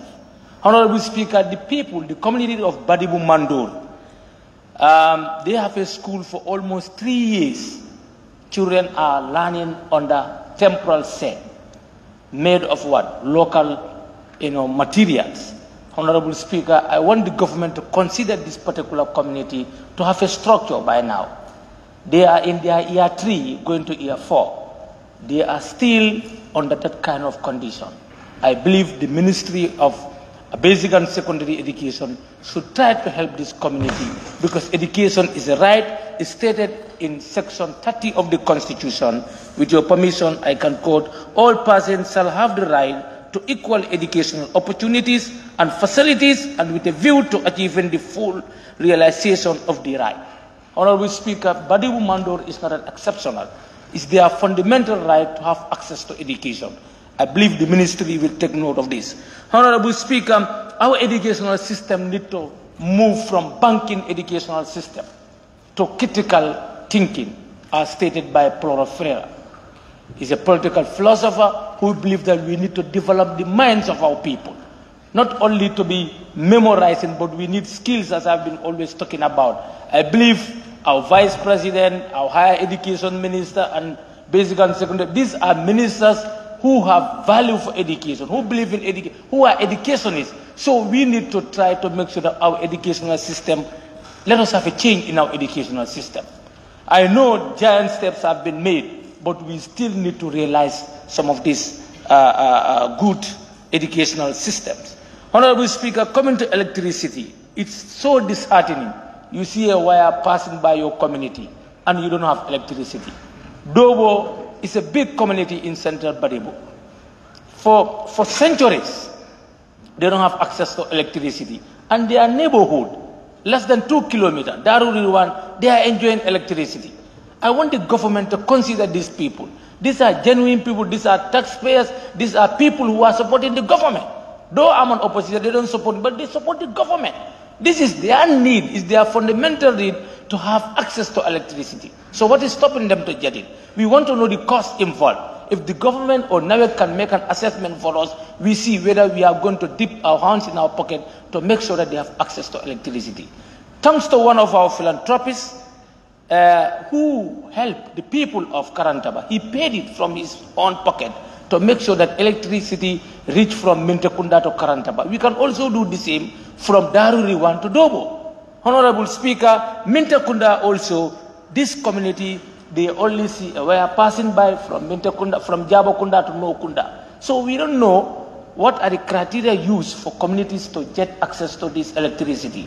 If there is a need for us to do our community support or participation, we are more willing, if you know the cost, so that community also can participate for people to enjoy electricity. Honorable Speaker, going to the health facilities, Daruriwan and Nauler, these are not a part of Central Badibu. So they felt marginalized. The health posts that are there, they are ill-equipped. The minister can bear me witness. So I want the minister to be more proactive, because it's 2 years, almost 2 years, we promised these people that we'll build a structure for them, but we couldn't. Honorable Speaker, coming to Jinak Island, though not in Central Badibu. Honorable Speaker, I was in this community for almost 3 to 4 years. The water that they drink is unbearable. For me, as a teacher in the school, we used to buy water from Banjul, a gallon, $15 or $20. So the government must look at these people and bail them out of this frustrating situation. Jinak Bara and Jinaki Jatako in Senegal provided water for the 2 villages in the island. Why government is wasting time? We need to provide water for this community. If not, we'll be taking care of the sick people there. Honorable Speaker, coming to TRRC, government white paper. Honorable Speaker, the victims are wallowing in stress. Their concerns need to be addressed. This is a fundamental issue. This is the issue that can lead us to reconciliation. So let us not joke with this government white paper. It needs to be implemented. Honorable Speaker, fathers were killed, mothers were raped, children were shot to death. So we need to address this issue. These are realities that we must face. We are not here for witch hunting, we are not here for personal attacks, but this is a national issue that a lot of investments have been made. We have to see to it that justice is done, seem to be done. Honorable Speaker, coming to democracy. Democracy, you either take the whole package or you leave it. Democracy has been defined by Abraham Lincoln, that government of the people, by the people, and for the people. And the 4 freedoms of democracy has been cultivated in the land of America. That's where the president visited. That's where the people came out to protest. Honorable Speaker, I believe that democracy is about building consensus. It's about people to express their feelings. In our constitution, it's stated highly that Section 25, with your permission, freedom to assemble and demonstrate peacefully and without arms. But if you look at the same section, if you go to 4, the freedoms referred to in this subsection 1 and 2 shall be exercised subject to the laws of the Gambia, insofar as the law imposes reasonable restriction and on the exercise of the rights and freedoms thereby confer, which is necessary in the democratic society and are required in the interest of the sovereignty and the integrity of the Gambia, national security, public order, act, decency, morality. So the Constitution gives you power, in the other hand, and take it from you. We have power to demonstrate peacefully without arms, but the same Constitution is limiting us. So that's why this Constitution is not needed by now. We don't need this kind of Constitution. Because if you go out, the same Constitution is asking you to go out, and if you go out, you can be charged on the Public Order Act. So it's contrary, it's contradictory. Honorable Speaker, I think what the government of the day should accept is for people to come out and express their views, but it must be done with responsibility. We have the police, we have the security forces. If people want to demonstrate, let them be allowed to demonstrate, but they should be monitored. If they violate, let them face the consequences. We saw ministers here, they are protesting in this country for 5 years. When others say 3 years, we saw ministers protesting for 5 years and putting on the t-shirt. That's democracy. And Gambia was applauded for that act. So I think what we need to do, we need to embrace these kind of things. If people want to demonstrate, we need to know the justification, they need to explain, and let them come out. If they take out their anger, or whatever they have, that's going to promote our democracy. But the more we want to stop them, the more we want to be violent, at the end of the day, resistance becomes the order of the day. So I believe, as the President said, it's time for us to work hand in glove. It's time for us to recognize each other. It's time for national reconciliation. So, but attacking one political party, pointing finger, putting blame, we need to pass that age. It's just like Animal Farm. When Snowball was out of farm, anytime there's a problem, even if a key is missing, they say Snowball is responsible for it. So I think those days should go now. We have a democratically elected government. The government of the people, by the people, and for the people. So I think now what we need to do, oppositions are very, very important in any democratic state. They are one of the pillars of democracy. So we have to allow the oppositions to play their card so that we can also be seen as a democratic country. If not, we go back to the traditional system of governance. I thank you all for your kind attention. Thank you very much, Honorable Member for Central Badibu. Honorable members, I want to thank you all. It has been a very, very, very informative adjournment debate. I also want to acknowledge once again the presence of the Vice President and Cabinet Ministers for staying all day long with us. Hello, excuse me, Mr. Speaker. I raised my star and my name was recorded. Who is speaking? So I don't know. Kiang Central. Kiang Central, we have written names. You have not. All these names have been written. We have written names. You don't wait until the last moment and you come up. In my pronouncement, I said, yes, but I was not writing names. These people, their sole aim is to look at you people, they were writing all these names. And you don't wait until we are making pronouncement, you say, I want to talk. You had all the time to put up your name. Yeah, Honorable Speaker, but for me, Jara Central, I did raise my tag, and that it was indicated to me that it is registered. So if it's not, it was registered. My name was registered. Oh, the table office there. Which document? No. His name was called when he was outside. We are called that you were out. Yes. And then so what? You want us to wait for you? But me, I raised my star and it was recorded. And you told me that yours has been recorded. Honorable member, please, you should tell me you were told that I called you. I'm sure. You were not told, you never asked. Told me that, Honorable Speaker. Yeah, but you know that you were not in. Yes. I called your name. But so many members were not in also by the time they No. Anybody who was not in at the time I called you, I never called back anybody. Okay. Nobody here, except you. No other person. They may be out. But anyway, nobody told by me the that. time I called them, they were in. This is what I'm saying. When I came back, nobody told me that you called my name. Agreed. But you are the only person who went out at the wrong time when you are to be called. All others, though they went out, when they were called, they were here. Yes, Honorable Speaker, for me, I did not went out. I was here, I raised my star, it was recorded and confirmed. Who is speaking? Kiang Central. You said what? I said I raised my star and it was recorded and confirmed by the table office. That demand near you. So why? It was, you raised your constituency tag. Yes, of course. It was recognized. Yes. And written down. Yes. Who deleted your name? I don't know, because ask the man who wrote it. Ask him there. Remember, that is, I don't know, probably the angels must have written your name. The name submitted to me here, I read all. But the lady and that man sitting near you saw an eye contact and wrote my name, confirmed to me that your name has been registered. And I was sitting here throughout. Full member for Serekunda West. Honorable Speaker, I was listening. I thought you were going to make a statement.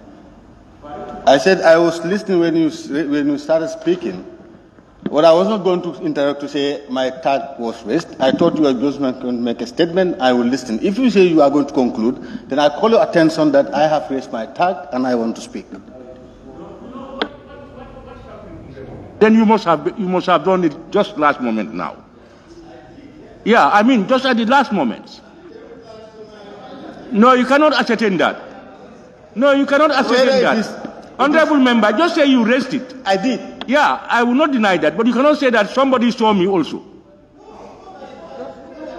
You looked at him, and what? No, honorable members, what we can do, honorable members, let's give chance to everybody. But also, when we ask you to put your tag, and you know you want to talk, don't wait until the last moment. Why can't you do it as others did? Put up your tag because they are here. They write any tag they write until they finish. Why do you sit down until last moment and then you want to challenge us my name?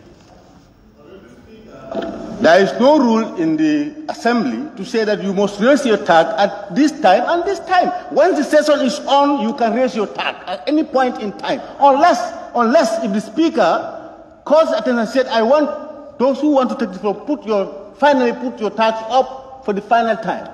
No, honorable member, in my announcement, I said, those who want to speak, please put up your tag, and then your names will be written down. 1. And 2, your tag raising is dependent on the speaker seeing you. If I don't see you, I can call you. Honorable Speaker, if I may ask, is there any specific time for people to be raising up their tags? But now, what is the work of the table clerk now? You know, honorable members, what I am saying is, let's have it in order. People can also sit back, those who raised up their tags, So, honorable members, for us to have comfort and be able to do the job properly, what prevents you from raising your tag at the time others were raising it? And you know you want to talk.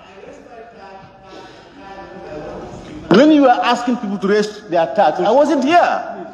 I wasn't here. Honorable member, next time I will close up, and what I will say is, honorable members, we don't want to prevent anybody from talking. Everybody can talk. But let's also regulate ourselves. Very simple. You will sit down, look at people, you go and come. When people are just about to close, you say, I want to talk. And you had all the opportunity to give your name. So let's avoid that. Honorable members, let's just avoid that. When we start a debate and you want to talk, within that period, at least by the time first 10 people talk, you will have decided that I want to talk, you put it up. And then your name will be recorded. And immediately your name is recorded, you will be called. If we cannot finish, we will move to the next time.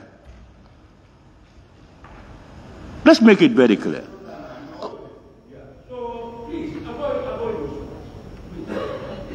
Avoid it. So we will now give honorable member for Kiang, was it Kiang? Kiang Central. Kiang Central, Jara Central, Kiang and Jara. I'm not surprised you are all from LRR.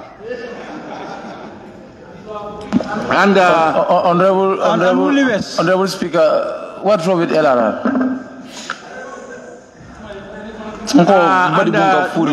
Honorable member for Serekunda.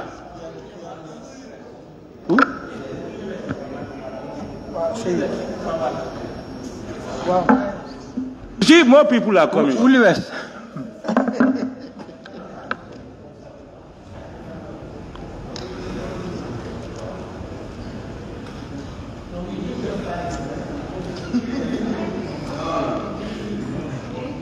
No, we should be able to. You should be able to accept that, honorable member for Serekunda West.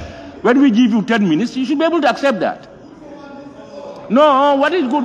When you don't. Just.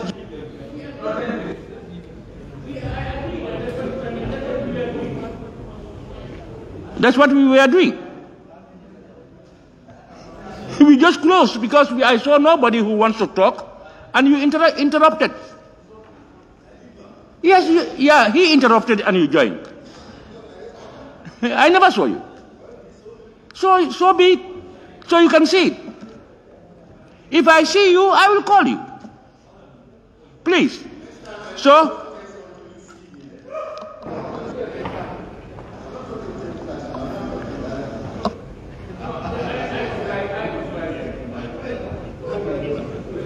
So, and I think they have better eyesight than me. Where they cannot see, I will not see. So, don't worry about that. So,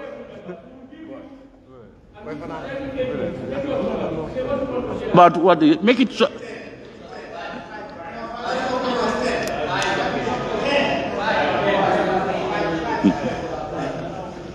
Honorable members, what I want you to do is, you try to say everything. You can say it when you avoid repetition and all these things. You can say it probably in 5 minutes, 8 minutes, 10 minutes. You can say it. But honorable member, we start with the LRR. And the two are from LRR. One from Kiang and one from Jara. And Woolly West? No Woolly West. Honorable member for Kiang Central, can we have you? Thank you, Mr. Speaker. Sorry, Honorable Speaker. Thank you, Honorable His Excellency, the Vice Presidents and His able ministers.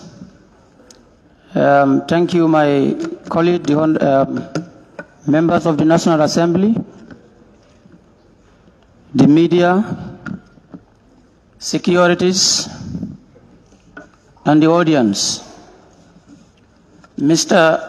Honorable Speaker, Let me start from the Ministry of Work. In Kiang Central, all this development that has been mentioned here, Kiang Central has never enjoyed from any one of it.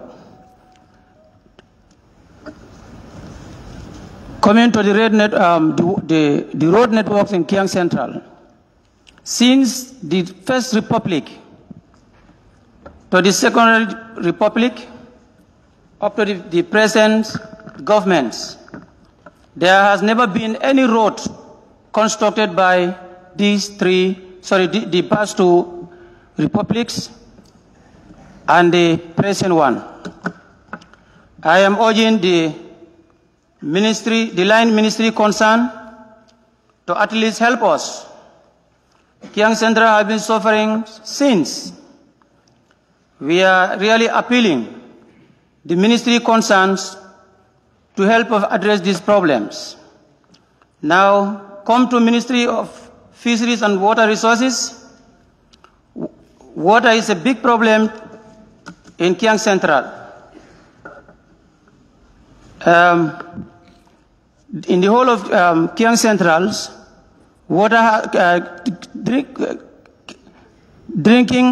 clean drinking water is a big problem there. Kiang Central comprises of 23 villages. All these villages is only 4 villages that have boreholes. The rest of the other villages are really having a big problems as far as clean drinking water is concerned. So I'm urging the ministry concerns to at least help us address this issue. Now, the Ministry of Health, there is only one major health center in the whole of Kiang Centrals. And that one also, human resources is a problem there. In the southern part of Kiang Central, I am not reading anything. No, I just make jotting for the different type of ministries. I am not reading any document, Honorable Speaker. Okay, and continue. Good. We have only one health center at Quinala. That health center also, human resources is a problem. If you talk about the southern part of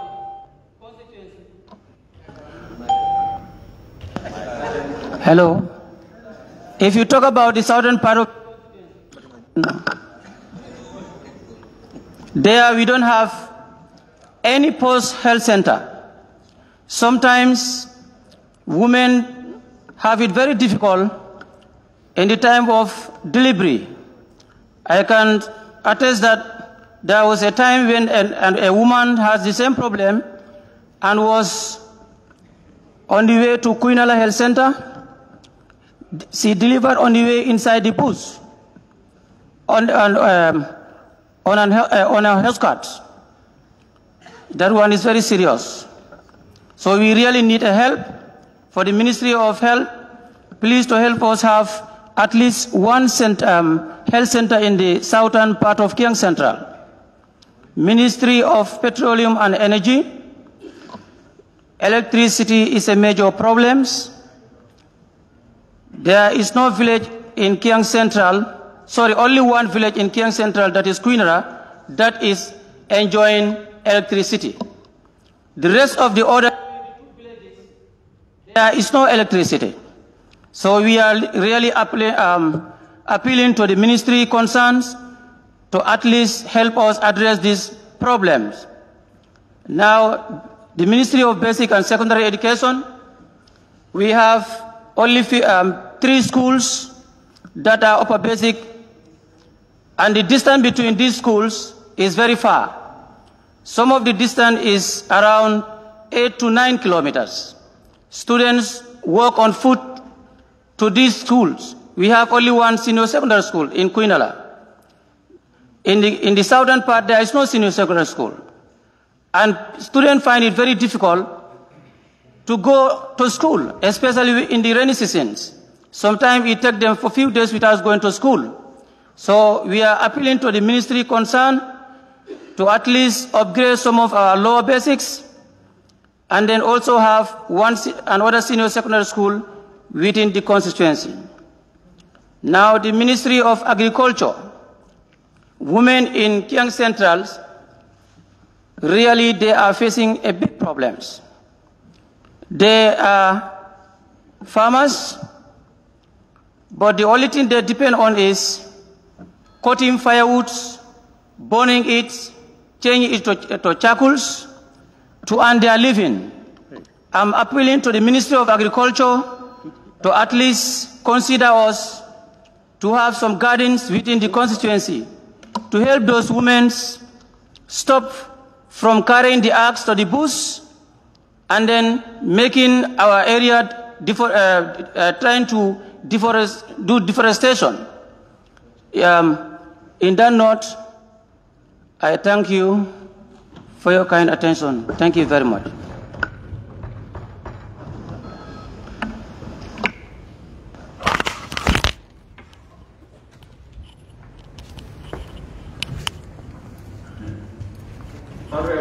Honorable members, I now call upon Honorable Member for 𝒂𝒄𝒄𝒏. Thank you very much, Honorable Speaker. Honorable Speaker, it is really very unfortunate that government employees can just dip their hands into the coffers of the nation from 2007 up till now. This list we are holding now has 31 million as government impress, not retired. Very unfortunate. For 6 good years, and government cannot do anything about it to recover it. The people who pocketed this money, some of them are with us here. And the highest is in millions, 1-point-something million. And we are not serious. This government must show financial discipline for us to have progress. You cannot allow 31.2 some millions in people's pocket and you have done nothing absolutely. That is very unfortunate. Honorable Speaker, the economic presence in this country was dictated by a circumstance in 2016. But I do not think we are in the same circumstances now. That whole arrangement should be revisited. This government should revisit that. This is a sovereign country. If the circumstances dictate that we bring in foreign troops in our soil, it's understandable. After 6-7 years, the situation has changed. Government needs to revisit that. Honorable Speaker, house rent is an issue in this country. The way and manner that landlords are taking monies from people is just intolerable, and government needs to do something about it. In this connection, I posed a question: what is government planning to look at the mode of payment to regulate rent in this country? A good number of us are renting, and the landlords keep increasing their rents at any point in time. This Rent Act of 2014 is not commensurable to what is happening now. If we want our electorates to have a better way of living, we need to revisit this act. I, for one, am not saying that landlords should not offer this service. The services that they are offering is really very good and well appreciated. But those of us who are paying rent also need to be considered. Therefore, there is a gap, and it is the responsibility of the government of the day to look at these gaps and regulate it. That's all we are asking, Honorable Speaker. Honorable Speaker, if we come to pensioners, we know when you are pensioned at a certain grade, your benefit is limited to that. And now what is happening to to some of our very hard-working civil servants for 30, 20, 40 years ago. Today, what they are earning as pensions is less, some are $1,000, some are $500. What can that do for anybody now? The current situation demands that we revisit that and at least have regard for people who have fought for this country. The time they got retired, they are retired, their salaries were very low. So as a result, their income is next to nothing. So we need to look at that, Honorable Speaker. Honorable Speaker, national documents are very important, more so the passports. It is the only national document, as far as I know, I stand to be corrected, that is not decentralized. People from far regions like URR would have to pay all the way to Banjul to get a passport. Those in the Badibus, those in the Kiangs, don't do the same thing. It's only the few who are around the greater Banjul area that have the privilege of just walking into the offices and acquire this very important document. Governments should think of decentralizing passports so that it can be accessed by Gambians that are eligible. Honorable Speaker. Honorable Speaker, if we look at people's rights, today you go to some of our detention centers, particularly prisons. We have only 3 prisons here. You find people who are detained and their cases are dragging. The Minister of Justice are responsible of the congestion in our prisons. At one point in time, we have 180 detainees at Mile 2 prison wings, remand wings, under horrible conditions. They are congested there. Justice Ministry should do something about that to decongest our remand prisons. You go to Janjambre, you have at a time in point 30 of them. And some of these people, Honorable Speaker, have been in these conditions ranging from 2 years to 14 good years on the remand. You don't know your fate. 14 good years. The longest person that is in our remand is in his 14th year. The case is not concluded. What kind of a republic are we in?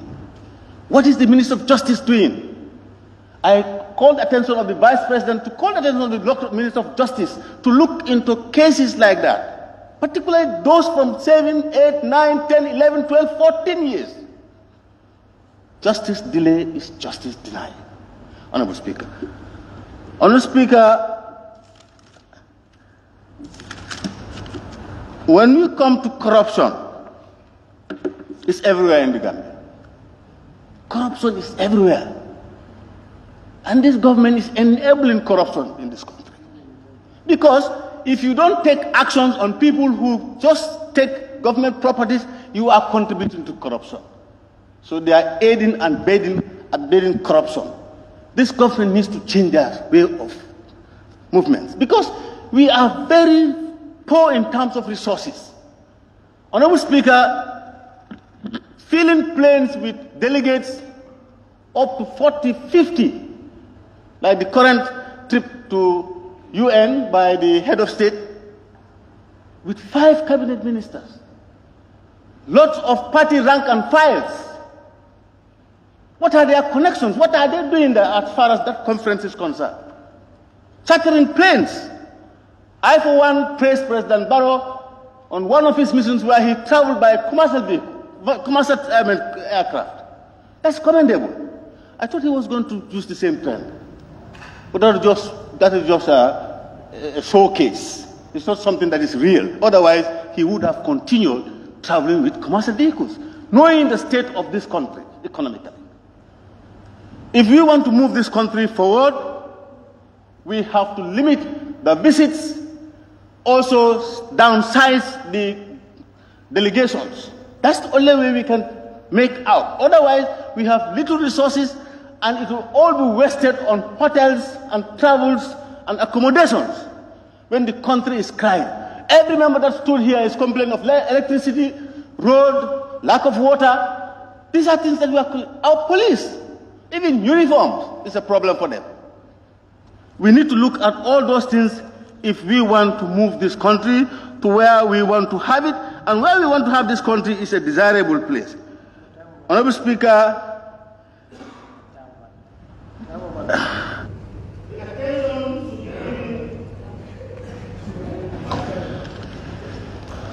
you see, you've spent your time well. You finished. You are just looking for what to say again. And he tells you you are off. Thank you very much, Honorable Member for Serekunda West. I now invite the Honorable Member for Kiang West. Kiang West. Honorable Speaker. Where is Kiang West? Yes, go ahead. May I start by acknowledging and thanking the Vice President for making it up to this time of the night, and honorable ministers here present, colleague honorable members, National Assembly service staff, security forces. Today, I think it would be wise enough and more important for me to start my deliberation by thanking the people of my constituency for the trust and faith that they've placed in me to bring me here. And this gives me an opportunity to thank any other person here.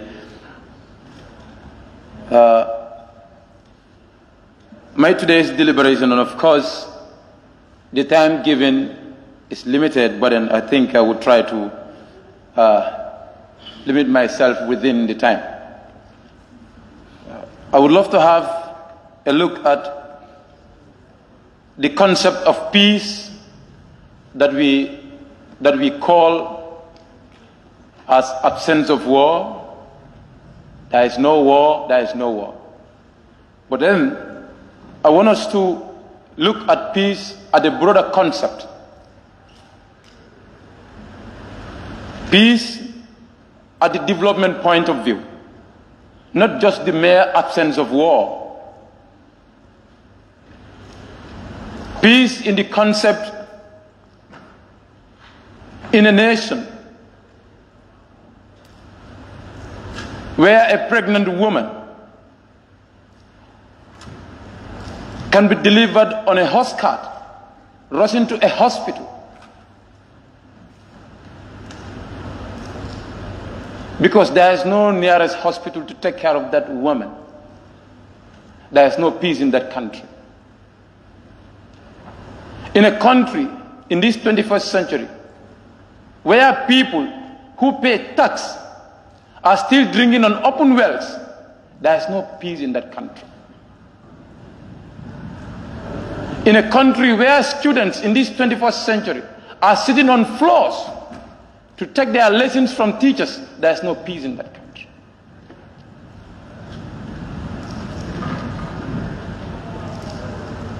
So I think when we define peace, it's true nobody wants war, nobody wants chaos. But let's look at it holistically at a broader point of view to ensure that each and every citizen is inclusive and they are part of the development process. And the hinterland community are the most affected and the most vulnerable when it comes to these issues that people are talking about.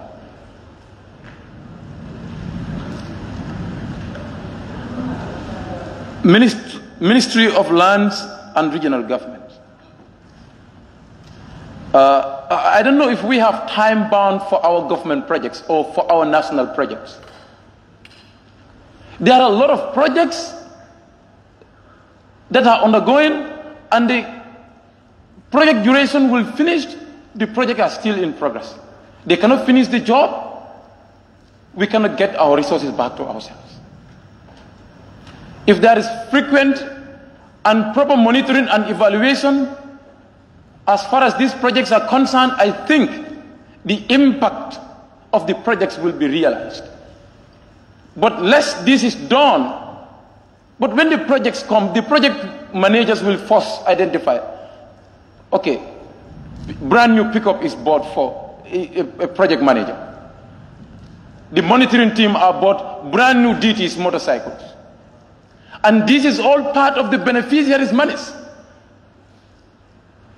2 million is out of the money that should go to the beneficiaries. And of course, the quality of the work and the impact of the projects will be less. This is what we need to consider. So let's make time bound to project works, and we monitor the projects. We make sure that the contractors honor these times. If they cannot, because failure to honor the time or to meet the target has an implication on the cost of the project. That is the financial implication. It also has other implications on the livelihood of the people.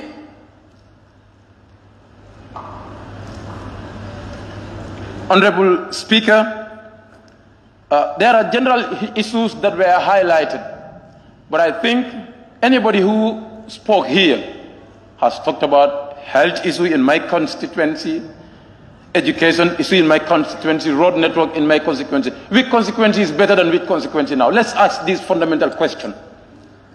Where is better than where? So I think the time has come. We re-engineer our governance. It's true, it has to be a process. If you want instant office solution, you'll be disappointed. We know that the present government has inherited a system that was rotten to the core because of corruption, because of other issues. But we have to see, actions that will tell us that there is hope. We can have hope in the face of people sitting in Woodley that there will be changes. We can have a better health care. Our kids can sit in better classrooms, conducively, listen to teachers. Less this is done, we will not realize our potentials, and we will not get to the land that we promised to get to. Honorable Speaker, I think time has come for Labour Act to come. Minister of Trade to quickly bring this level. People in this country have been dismissed without notice. Have been given short notice and dismissed. Small pay are given to them. They have been given heavy loans that they cannot recover in short period. And according to our present Labour Act, that you cannot loan an employee more than 1/3 of the person's salary, because if the person finishes that one, it's going to be a problem.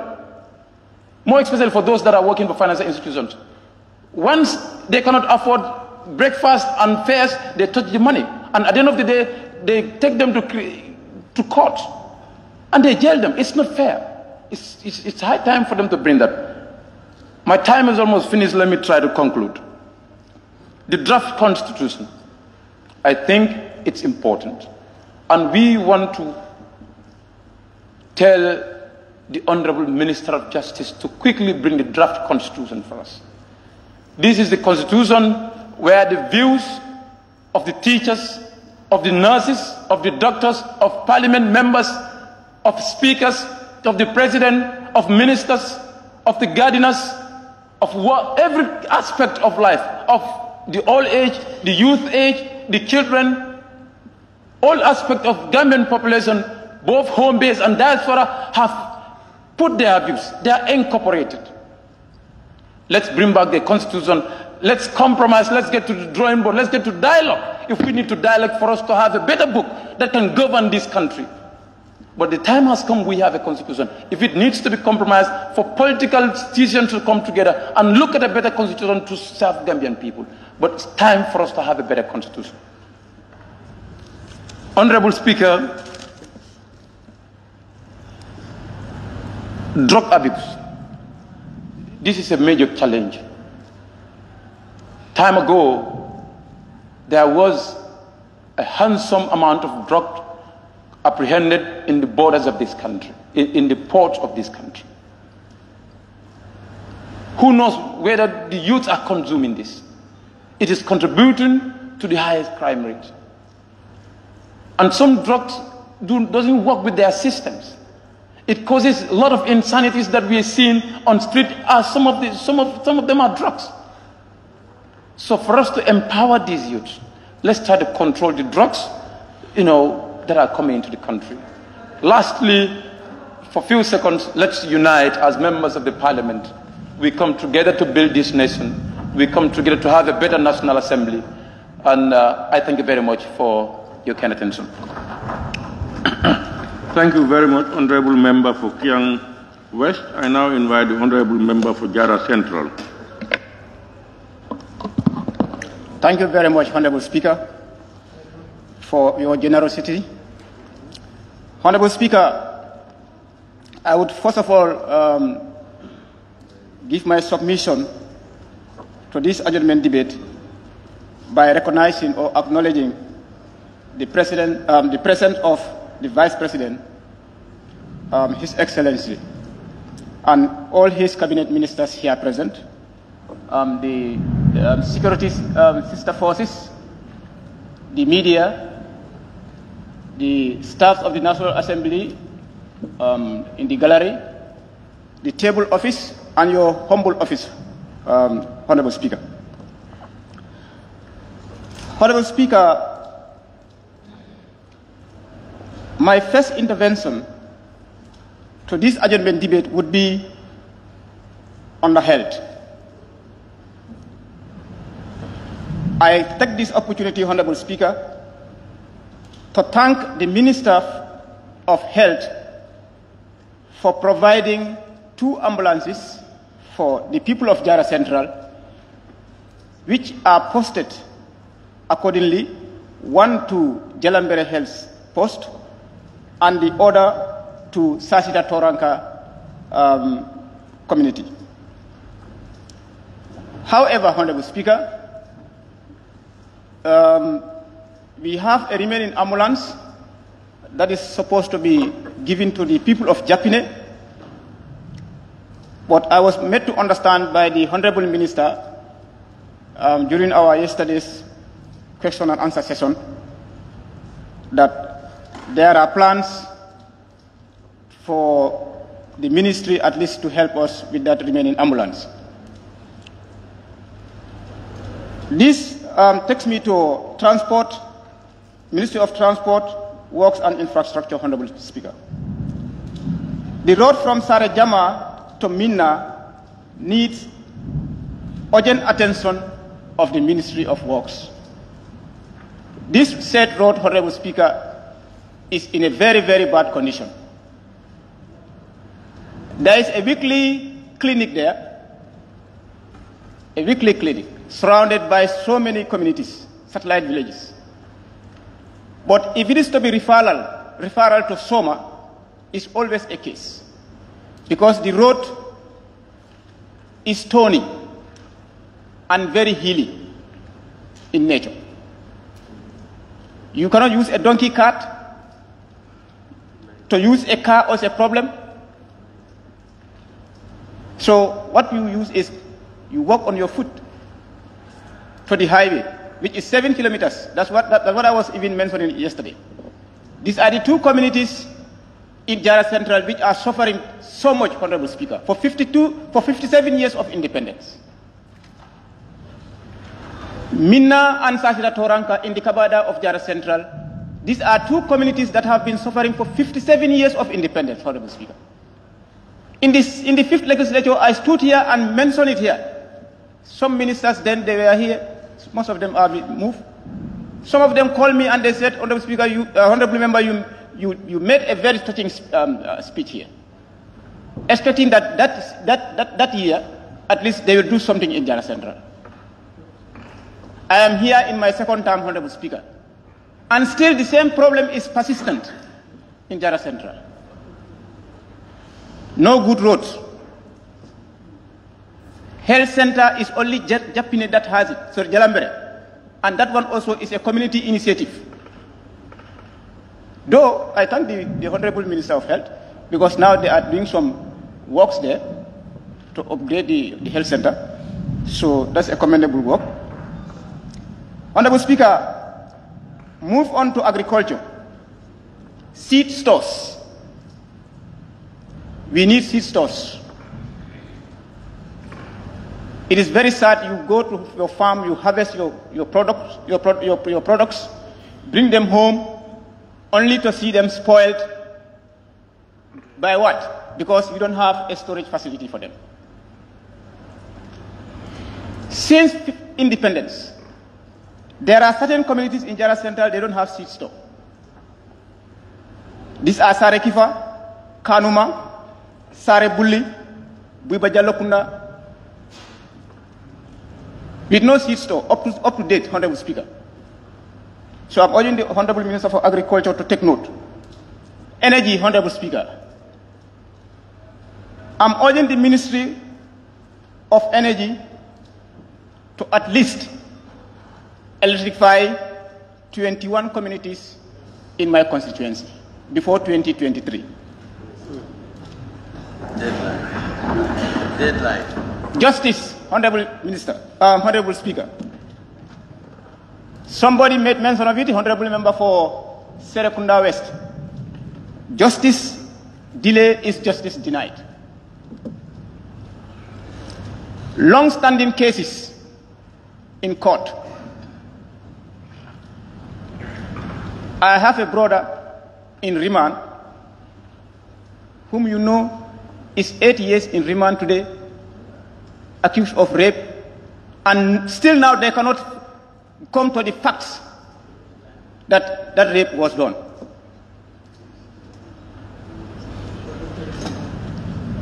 Honorable Speaker, to continue further, yes, a bag of rice is expensive, as some members say. But Honorable Speaker, the member for 𝒂𝒂𝒏 South said Gambia, we need attitudinal change. Of course, you cannot be more correct than that, Honorable member for 𝒂𝒂𝒏 South. Attitudinal change is what we need. In that regard, Honorable Speaker, extravagancy is clearly displayed in everywhere in our country. An iPhone 13 Pro Max. How many households, if you count the number of households in the country, in the Gambia, in each household you will see 2 or 3 people having an iPhone Pro Max. And you will not say that it's expensive, but you will say a bag of rice is expensive. How much is it? Honorable Speaker, we have to make ourselves and change our attitudinality.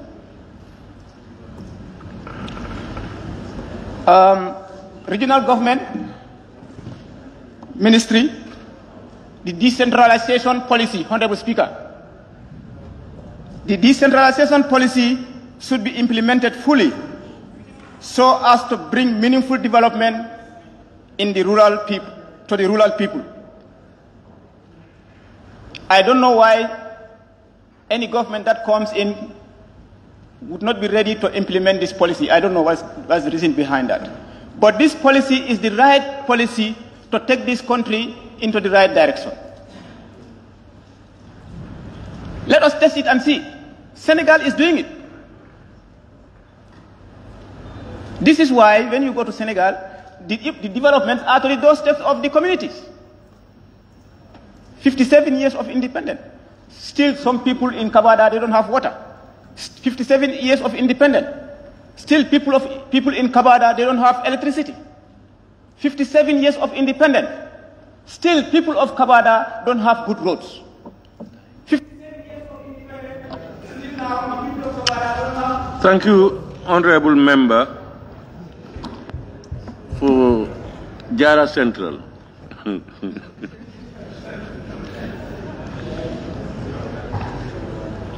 I now call upon the Honorable Member for Woolly West. Woolly West? Yes. Thank you very much, Honorable Speaker, for giving me the floor. I first of all recommend the presence of His Excellency, the Vice President, and Honorable Ministers. I would also like to use the opportunity to thank the people of Woolly for voting me in. I have a few problems that I want to explain or say on issues related to Woolly people. For example, one of them is the health sector. In Woolly West, we have one health facility, one health center, that's Yerobawa Health Center, and then we have 3 health posts in that area. We have Gunjur Kuta. Gunjur Kuta is having a health post that was constructed by the community of Gunjur Kuta and they later handed over to the government.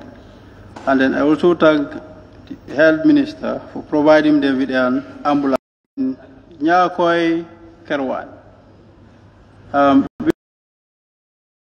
Since last year, we could lay our eyes on the contractor. I would like the Honorable Minister to help me and help the people of Nyakoi Kerwan so that the contractor can be seen and then come back and complete this construction. I also thank the government for providing the people of my area with good roads connecting, like the road of Lamenkoto Pasamas and then the Basse Yerobaur road.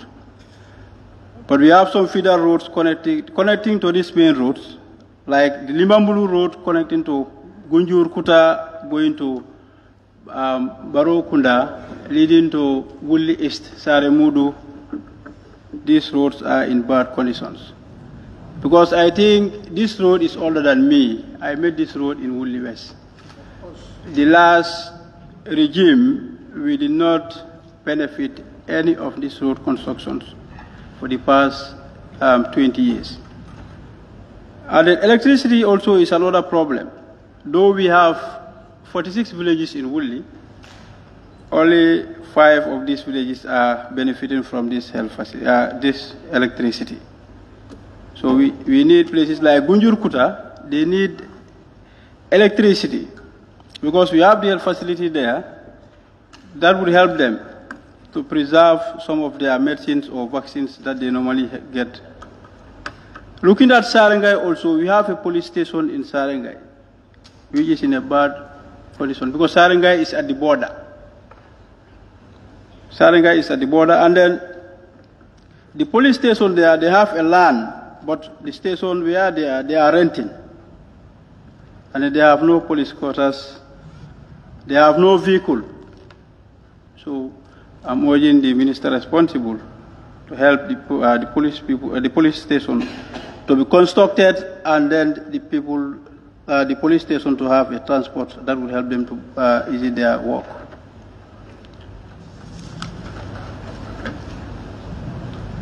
When it comes to, Honorable Speaker, when it comes to water, water is a problem in some communities in Woolly West, especially the same Gunjur Kuta. And then I have a village called Saragayo in my constituency. They have a lot of cattle, a lot of animals, though the village is not that much big. But during the dry season, they normally go to Senegal and pay for water for their animals. They have an open well that they are using. They are in a very bad situation. They need to support so that this problem can be addressed. I also use this opportunity to thank the Nyakoi Kamben Kafo, which I'm part of, for upgrading the Yerobawa labor ward and then also supplying them with a bed for the labor ward. Because there was a time I visited this health facility. On that day, I made 9 deliveries in this health center, 9. And then we have only 6 beds in that health facility. I cannot remember even when those beds were brought to that health facility. I think they are older than me, too.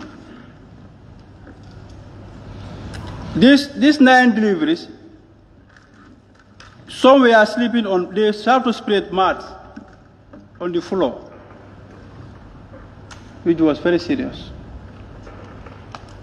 Honorable Minister of Health, we need your support. We need beds in Yerobawa Health Facility so that some of these problems can be addressed.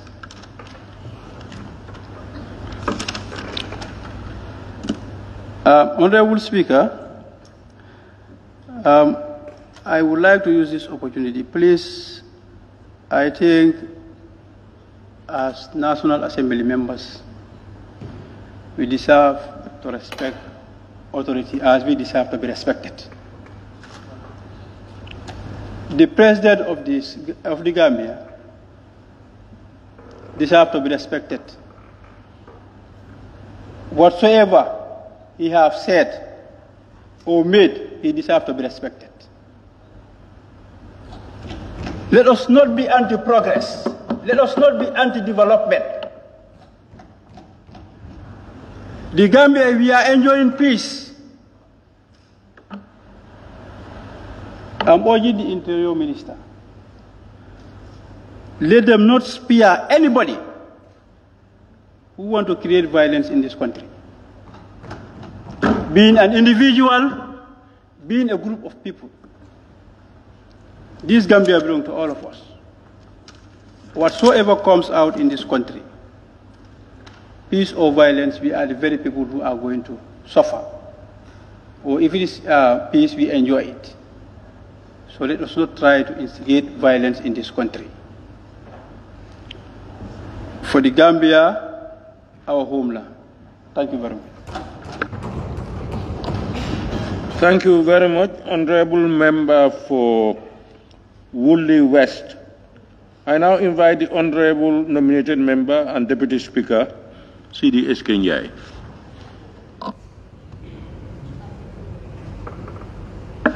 Thank you very much, Honorable Speaker. I also want to recognize the President of His Excellency, the Vice President, and the Honorable Ministers. Honorable Speaker, I'm going to be very generous. I will donate you some minutes. Honorable Speaker, as the member for Woodley indicated,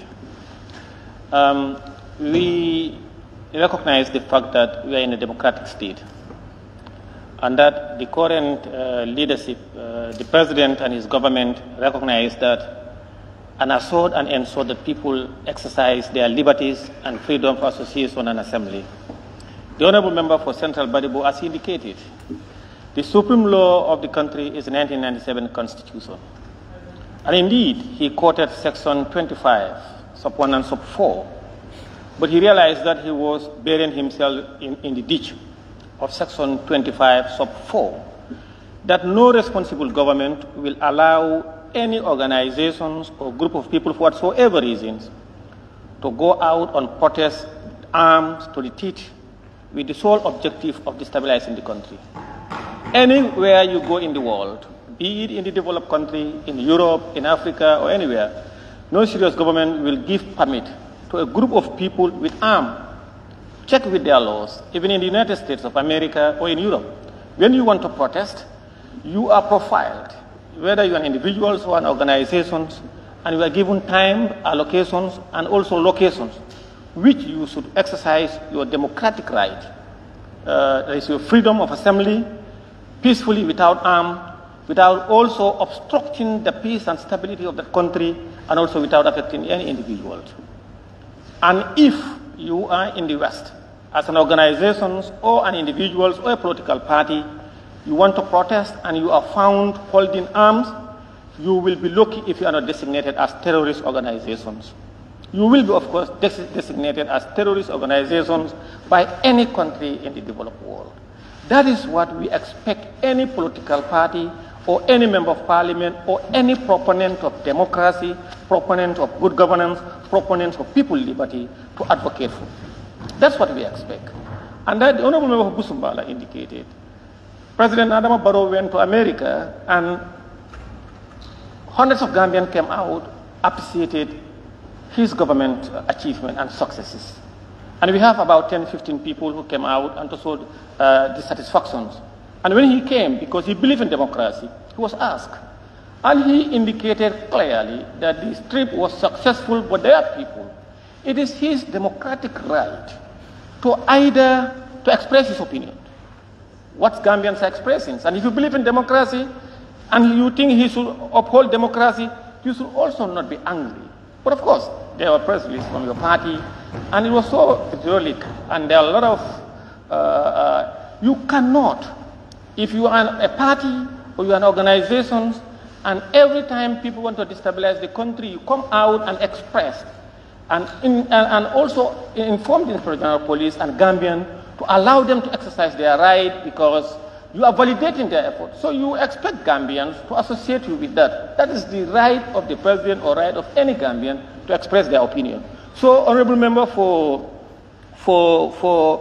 central body, and I can also with any constitutions, I think every government has section 25(4) saying that guaranteeing people's rights and liberties to assembly, freedom of associations, freedom of education, freedom of whatever, but says subject to reasonable restrictions as in the public interest, democratic, the name goes on. That is to protect you and I and them protesting. Honorable Speaker, I want to say that no responsible government will allow those kind of organizations. And we all know the November 11 group, the sole objective of that is to destabilize the country. But there is Public Order Act. It's constitutional. It is derived from the constitutions of the Gambia and as affirmed by the Supreme Court. That is lawful and is legal and it's not in conflict of the Constitution. So if you have no ill motive to destabilize the country, as you are guaranteed democratic space by President Barrow and his government, you go out if you are granted permit to protest, and you will be designated time. But you want to protest from dawn to dusk, and that you are talking about arms, destabilizing the country, rendering the country ungovernable, that is not democracy. That is not democracy. If they were in the West, they would have been designated as terrorist organizations. Honorable Speaker, and if you look at the group, November 11th, when you listen to them, they're telling you there was this failed military takeover and that they want to honor that. So all the political parties, including UDP, we must condemn them. If I'm a party and I'm associated, the president comes to the airport and he associated my party to any organization, and I believe that is not correct, I will come out and debunk the president's statement and further tell my people that anybody who is a member of my political party must dissociate themselves from that organization, as a party we are not part of. Honorable Speaker, we talked about the Honorable Member for 𝒂𝒂𝒏 made a very important point when it comes to the crime rates. The issue of crime rate is rising in the country. And I think the President made it very clear that he will engage the service chiefs, and the Inspector General of Police must be on the alert to engage the police intervention unit to assist the general duties and to increase not only nightly patrol but even daytime. Because this day we cannot continue to accept and allow people to render this country ungovernable and to ransom. I want to thank the security forces and to urge them to step up and help Gambians so that to maintain law and order. But as responsible people, one of the members indicated, the member for Fonyi, that these people come from homes and houses. Civilians killing each other, fighting also. It's not about insecurity. It's not about people traveling from other borders with armed robbers coming in,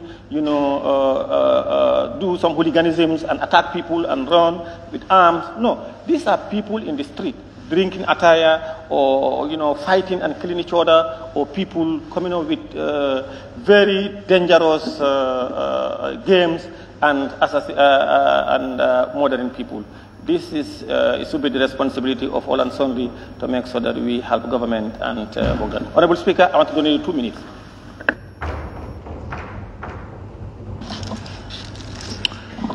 Thank you very much, Honorable Deputy Speaker. Honorable members, let me thank all of you.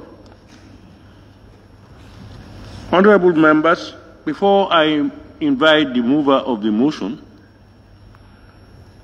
I will now invite the honorable ministers who have been here with us to either reply or comment to issues raised regarding their portfolios. Beginning with the Honorable Minister for Fisheries.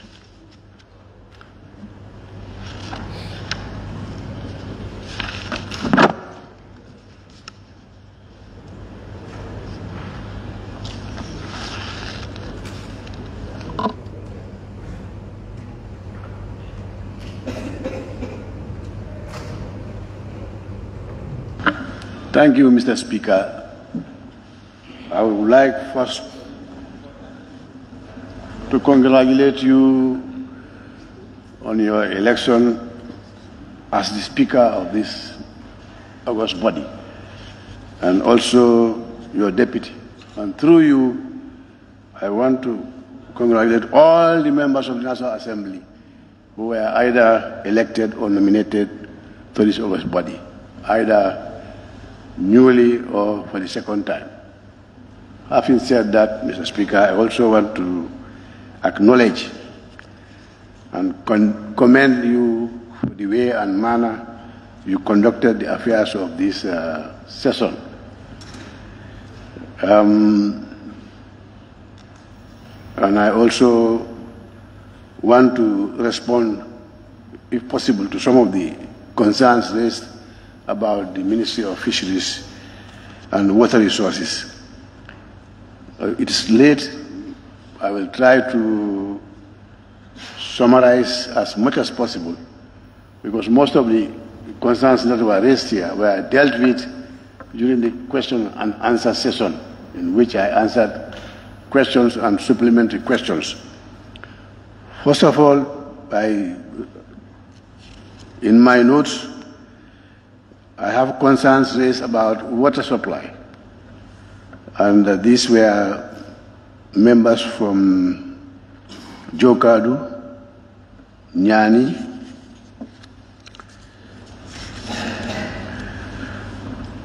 Woolly East,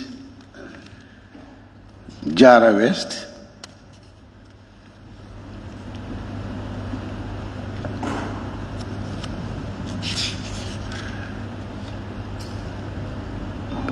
and other members from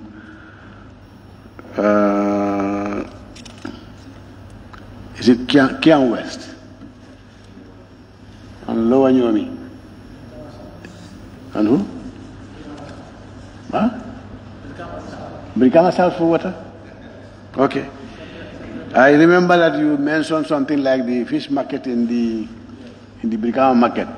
That was what but anyway, the water, I will want to sum it up, because I think I adequately dealt with it during the question and answers. I have told this National Assembly that we have 2 programs for water supply, and that is 27 boreholes provided by JICA and 103 boreholes provided by the ADB. And the drilling of all 130 boreholes are completed.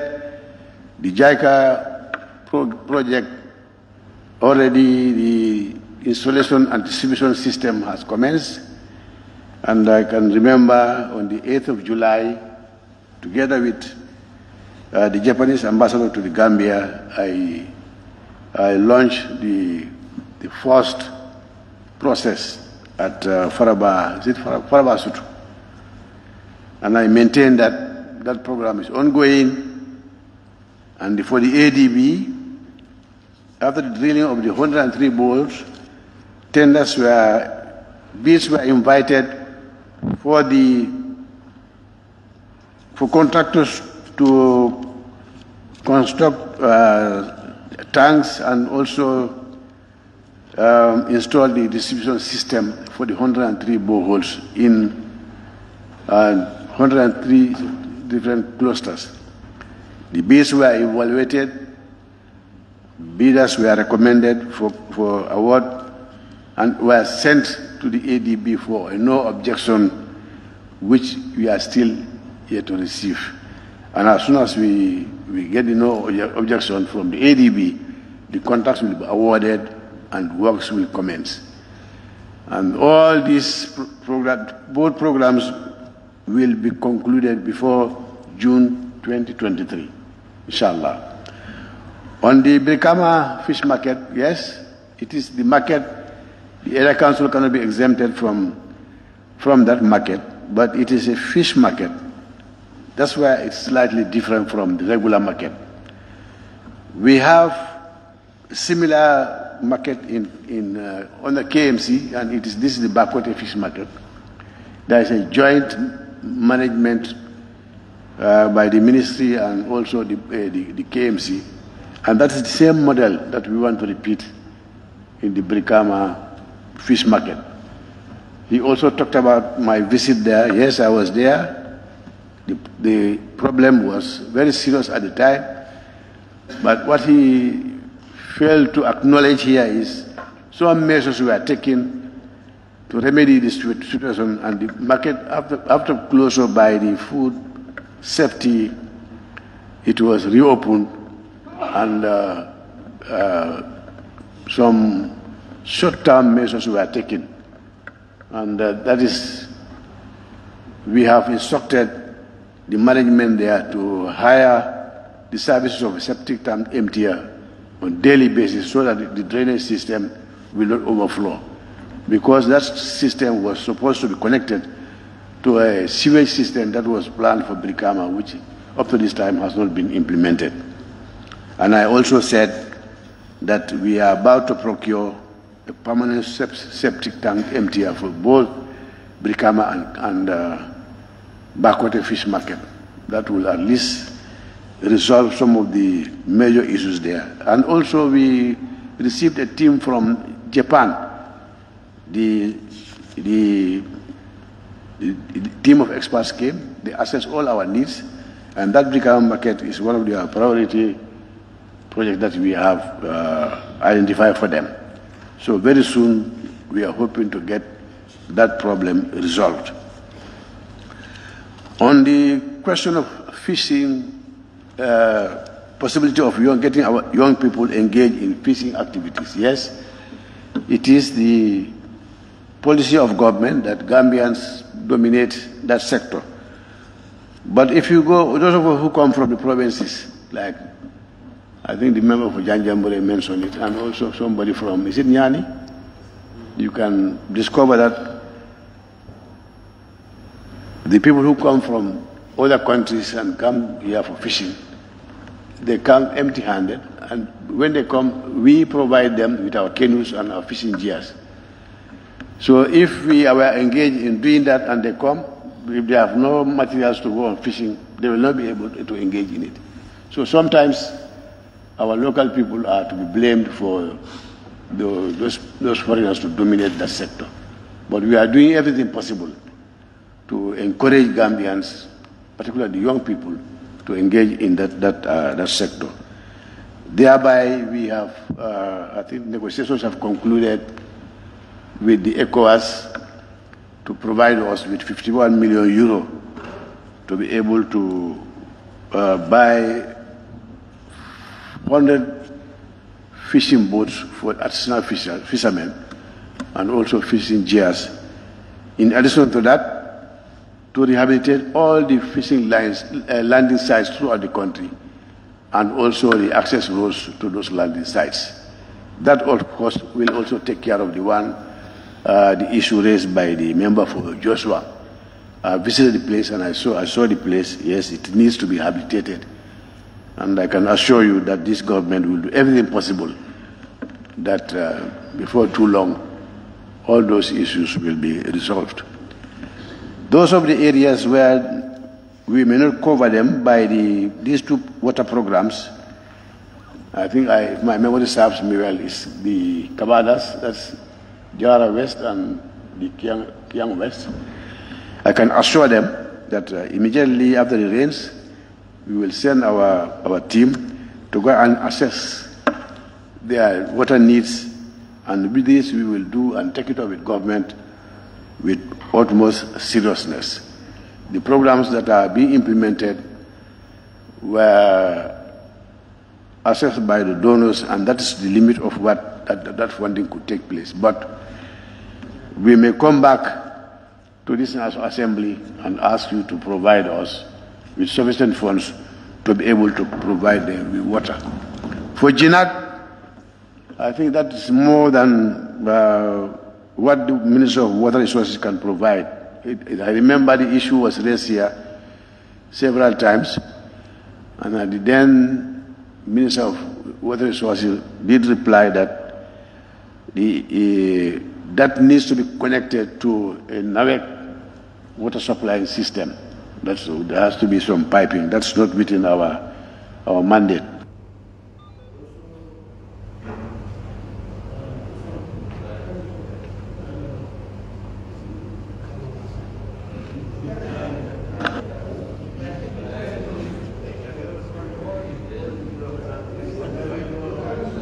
Am I hearing that the Honorable Minister's time is up? In answering your questions? No, the mic going off does not mean his time is up.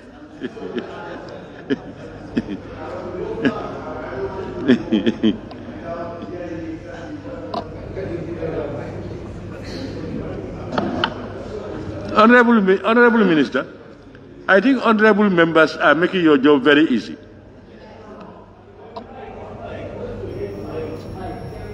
About the mic, you said the time is up. His time is up. That's what you said.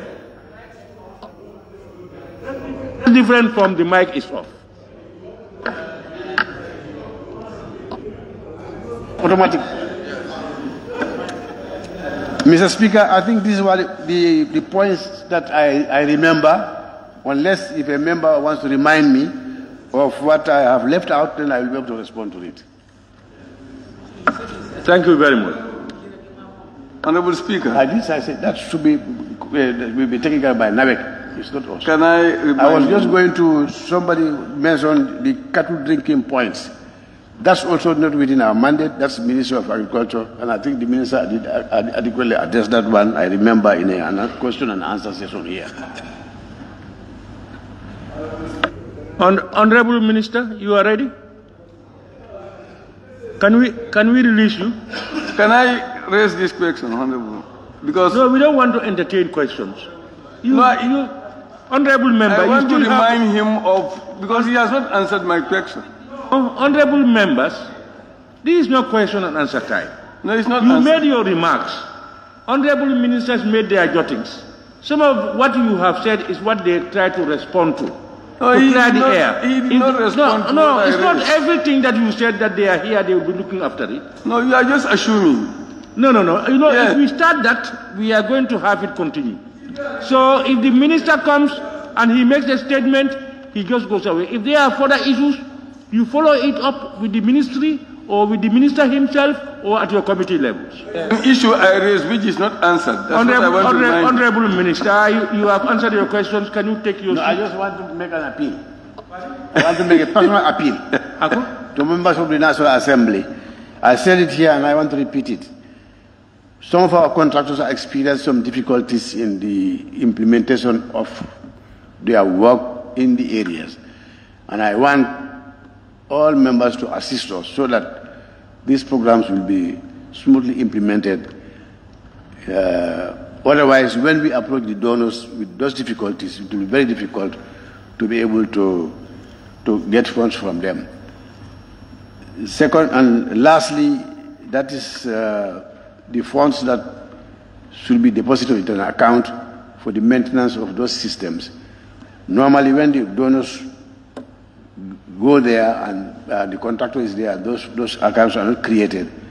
They don't seem to comfortably disburse payments to the contractor. So I'm personally appealing for us, those who have all areas where they're covered, the members should talk to the electorates so that whatever requirements government has entered into with the donors are fulfilled before the contracts are awarded. Thank you. Thank you very much, Honorable Minister for Fisheries. And I will also add that you used your select committee on fisheries very well. They can do a lot. I now invite the Honorable Minister for Lands and Regional Government.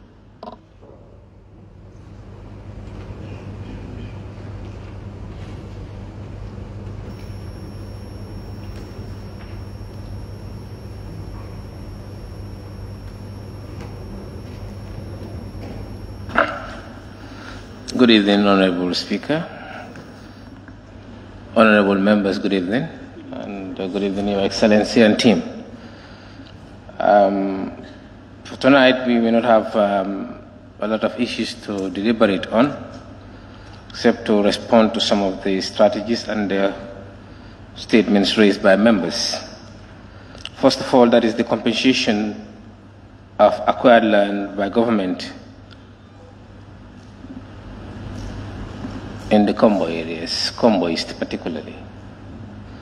The Honorable Member asked this question during the parliamentary question and answer time, and I responded that the arrangement was done between the community and the project, that is Karafi.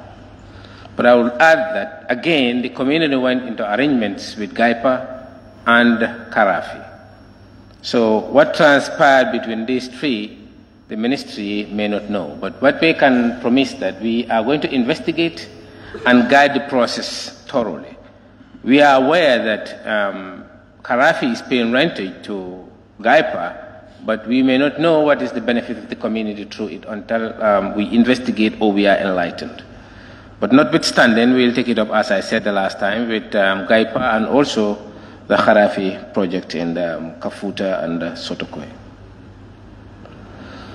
This other statement by my honorable member from Fonyi that some part of the abattoir was sold. I don't know to who and by who.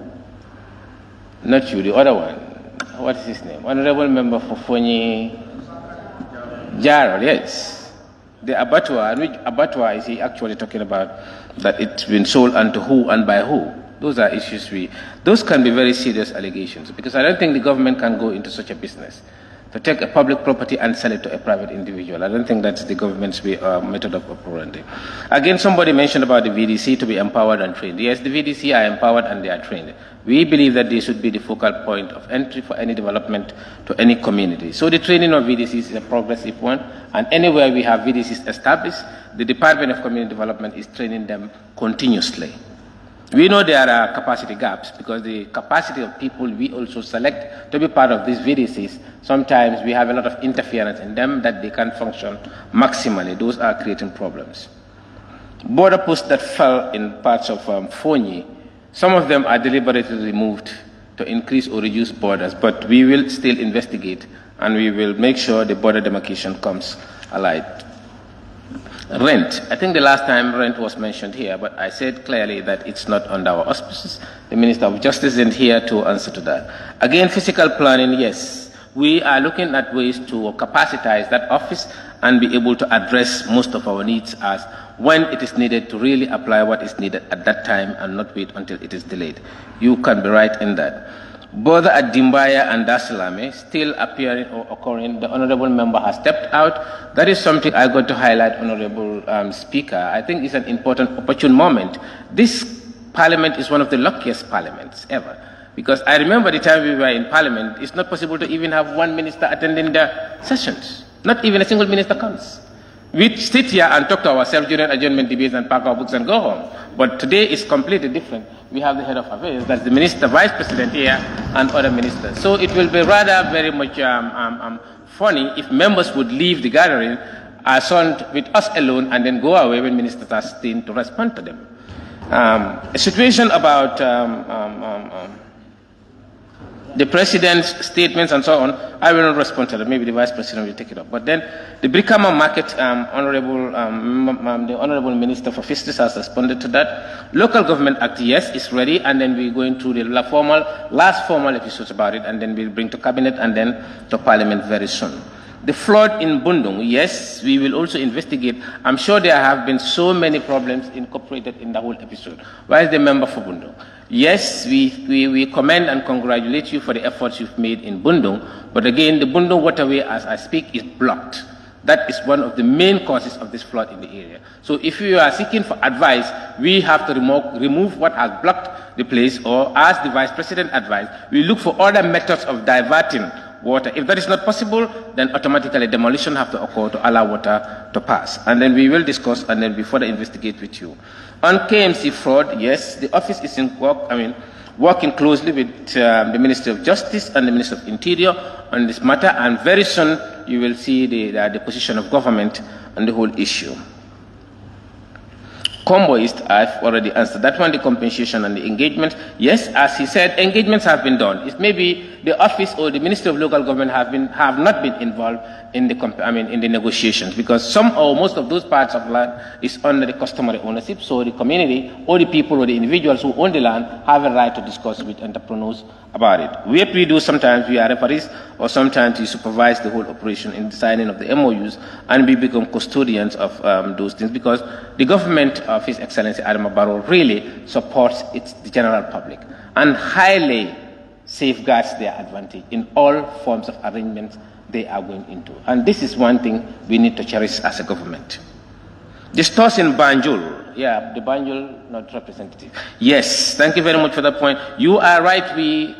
It's something we're thinking about it as a government as well. Banjul is a residential area. Some parts of it, yes, is industrial, but most of it is residential. So your proposal of using the top part or other parts of it for residential is a very sound suggestion. I think that the Department of Physical Planning will definitely take note of that. And then, as you said, the implementation of its regulations will be implemented to the latter. That will not be compromised in any circumstance. The fulfilling of the 25% contribution by government, we've discussed this oftentimes. Again, I will just have to say that the government will have taken note of it, and then we see how best we can implement that thing. The decentralization process. You see, decentralization is a process that occurs. I think we need to cherish what is really happening in the Gambia as we speak today. From the Ministry of Local Government and Lands, you have the governors in the regions, you have the chiefs, you have the area council, you have the councillors, you have the VDCs, you have the ward development committees, etc. These are all processes or groups within the decentralization process. So you will realize that if each of these groups maximally function, definitely we'll have a decentralization process. We will all see and realize what is really happening in the process. So I think what is important is the people who are acting within the process should really do their utmost best to make sure we realize what we need as a people and as a government. Time bound on project. I think the honorable member must be looking at me. That's why he said the Ministry of Local Government. I'm not sure if we are directly responsible for project. And as we speak, there is no project under my ministry that has been implemented in the regions where we are buying cars or motorcycles for individuals or groups. I can assure you that if that comes, every project that is designed by government is time bound. That's why we say if you fail on time, you are definitely going to face some penalties. And if we are continually monitoring each of the programs, and in fact we have a project monitoring team in the National Assembly. You have the right to blow the whistle of any project or program that is time consuming and not actually been implemented on time, or the time is being over delayed and not implemented in the program. No success has been realized. You have a right to blow the whistle on that. Ladies and gentlemen, honorable members, I want to mention one thing. Peace is a very scarce commodity. And in no reason and of no basis should anyone among us as a Gambian compromise what we have as peace in this country. We're talking about demonstration, we're talking about protests, we're talking about everything. Let's be mindful of what rights we give to our people. What we have. We cannot be a country of demonstrations every day or protest. We can't. We can't afford it. The risk that it entails, I'm comfortable with what you mentioned. Public uprising at any given time is very risky. Who is there to take that risk? I think the Ministry or the Attorney General will definitely, and the Minister of Interior will put up. If they have given permission to anybody, there have to be a single individual or two individuals to take complete responsibility of anything that can happen within the protest. And then we will see who will take up the risk and the responsibilities. On that note, thank you very much, Honorable Speaker. Thank you very much. Sorry, Honorable Speaker, I haven't had my question been answered by the Honorable Minister. Pardon? My question is not answered by the Honorable No, we are not Minister. answering questions. I said this, Honorable Member. We are here, they are here to capture some of your thoughts. Yes, I understand, but this is a concern. That is the delayed completion in Sanimentary Member, when I'm talking, place. please. When I'm talking, please. I have said we are not here on questions and answers. Please. If your question or your doubt is not cleared, you still have an option to go and meet the Honorable Minister or the relevant institution, or you use your committees to go and find it out for you.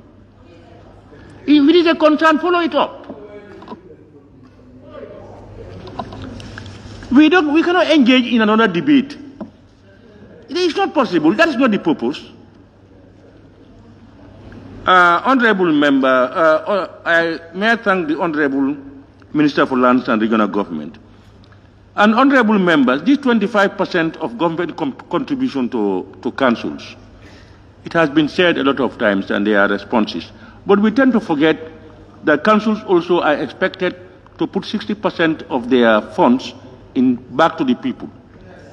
But nobody is talking about that. We are not hearing that. It's happening.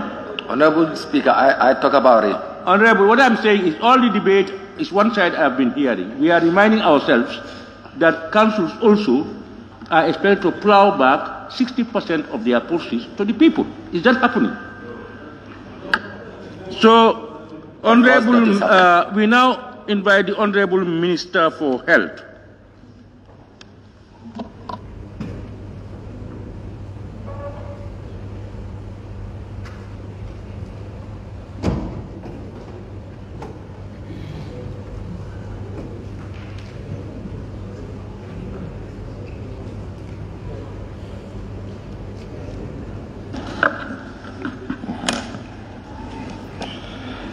Thank you very much, distinguished Honorable Speaker, Honorable National Assembly members, His Excellency the Vice President and colleague Cabinet Ministers, and all here present.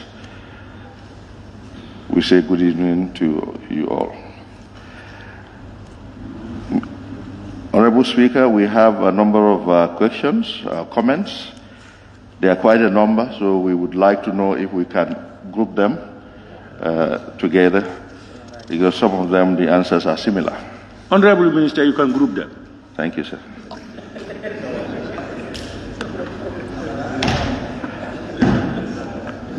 Honorable Speaker, a number of honorable members did ask for new health facilities, and some want health facilities to be upgraded to various levels.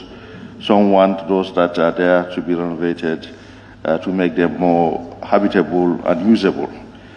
And as we mentioned earlier in our interventions, the ministry has embarked upon renovation of all the health facilities in the country, and that process has already started and is going to continue. Many have already been assessed, and the assessment will continue. However, earlier on we did say there was a list of health posts that are going to be constructed very soon, inshallah. And I would like to go through the list so the members will know. One is in Bulengati, the other is in Madina Sanja, another in Madina Angale.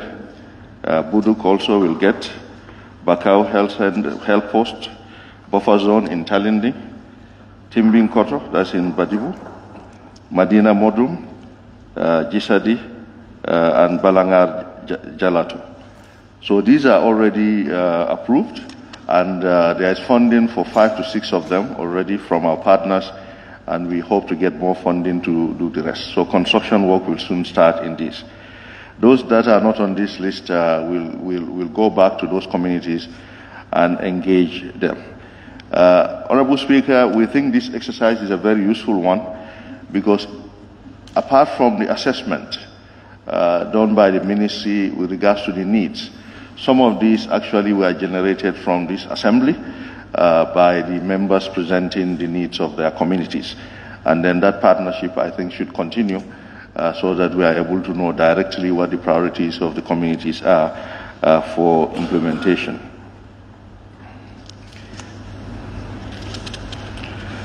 Honorable Speaker, the member for Nyanija did mention the issue of getting quality drugs in the country.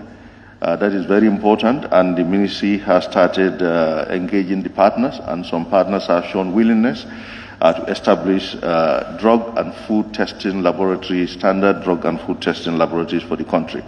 These cost millions of dollars, but the World Bank has given indications that they'll be willing to support. The member for Sanimentereng and of Joswang also mentioned the issue of Taba, and we've taken note, and the advocacy will be intensified so that we have radio and television programs to strengthen that.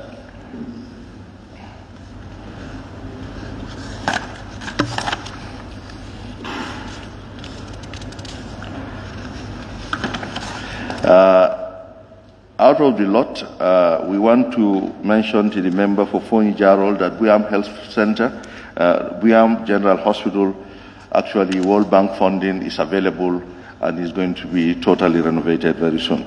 They are just doing the designs now, and very soon that will be advertised for construction and renovation work to start. A number of members did mention the issue of the community ambulances, and many did indicate the appreciation of the members and the communities. We, at this juncture, sincerely thank His Excellency for his foresight for introducing this idea. And we've seen that it has already started making a huge impact to the lives and livelihoods of the people. The community ambulances, before the arrival of these ambulances, as a country we had just about 67 ambulances. And out of those, over 40 belong to Riders for Health. Only about 20-something belong to the Ministry of Health and the government. The past 2 years, this government has been able to bring in 90 ambulances, 80 of which are community ambulances. And I think that's a big plus. We sincerely thank the National Assembly also for approving the funds that were used to procure these ambulances. Now, we have seen that my own National Assembly member here mentioned the issue of improving health facilities, access. I think government has already started doing that. In the next few months, 5 new health centers would be ready to be handed over to government. That's a big plus. Another one will be ready in another few months. And this cycle is going to be repeated so that every few years we are able to build more new facilities. In our new health policy, we want health facilities to be as close to the communities, each community not to be beyond 3 kilometers away from the health facilities. But the issue of pregnant women being carried on donkey carts is actually what initiated the issue of the community ambulances. The president went on tour and people lamented this, and he said he needed to do something about it. That's how the issue of the community ambulances came about.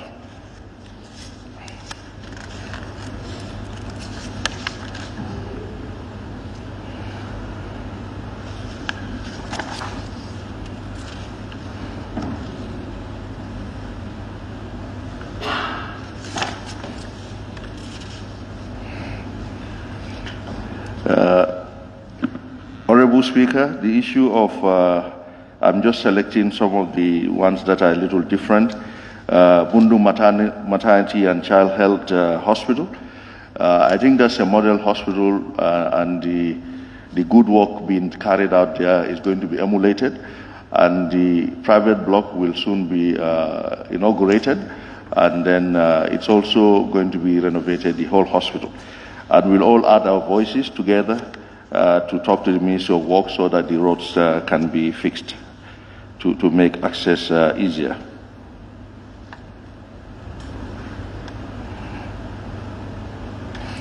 The member for Banjul North also did mention the issue of fumigation of Banjul. We thank him very much. He's been very proactive. As councillor, we fumigated Banjul together a number of times.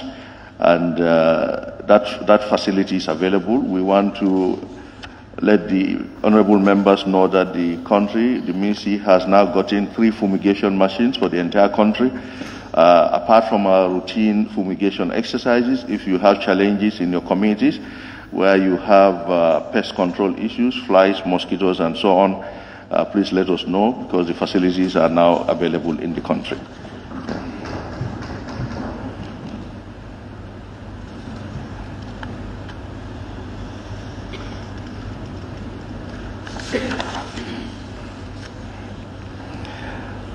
And the communities, the National Assembly members who did ask for additional ambulances in their communities, we're going to use this to compile the list.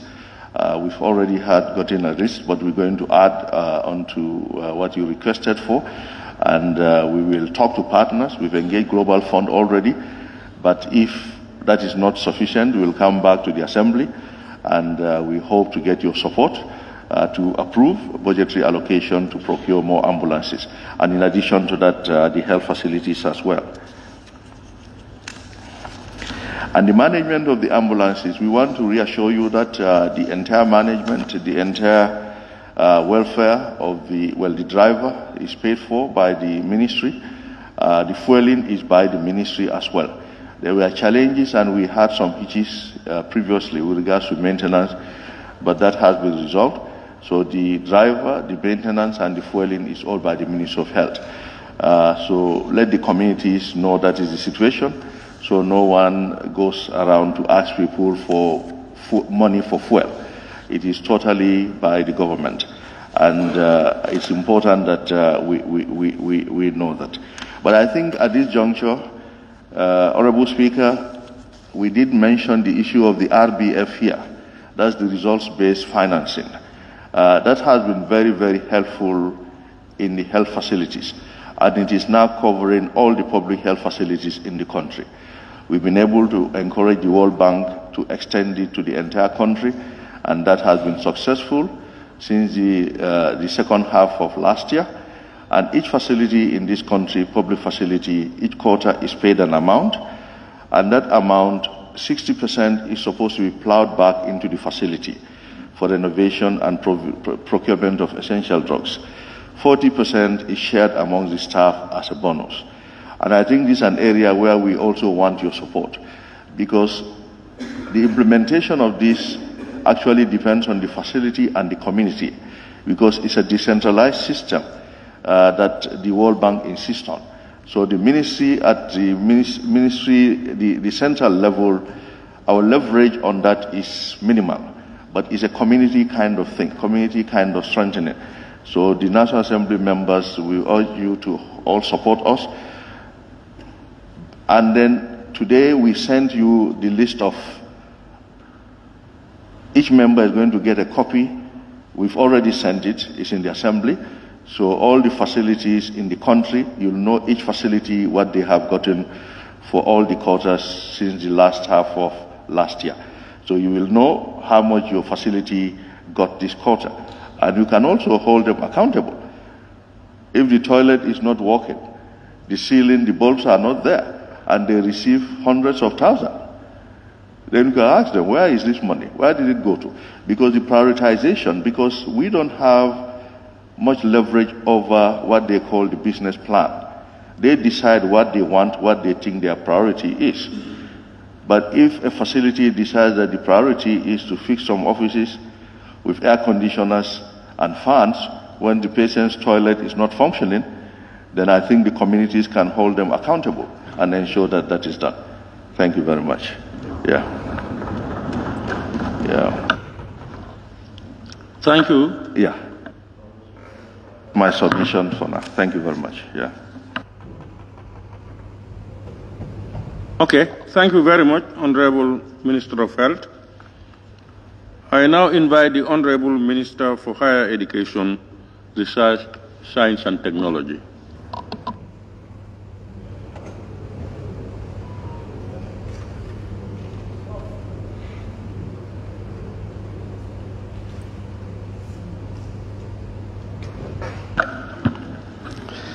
Honorable Speaker, honorable members, His Excellency the Vice President, Cabinet members, mine will be very, very short. Just 4 questions. One from honorable member from Tumana regarding Gambe College Basse area. The challenges, just to indicate that there are 2 components at the college campus in Brikama. You have the academic side, that one is under the Gambe College. You have the social campus, this is the dormitories, that one is private. So it is not managed by the college. The other thing also is all those who are at, all the students who have good grades, including English and Maths, are on scholarship by MRC Holland. So she is giving a condition that if you want to get the scholarship, try to make sure that you repeat your English or your maths, then you come, I give you. So the objective is to push them to buckle up, instead of having it on a silver platter. So all those who have satisfied that criteria are under the full scholarship of MRC Holland. Honorable Member 𝒂𝒄𝒄𝒏𝒏𝒆𝒍 did talk about the operationalization of Ndemban. I am pleased to inform the August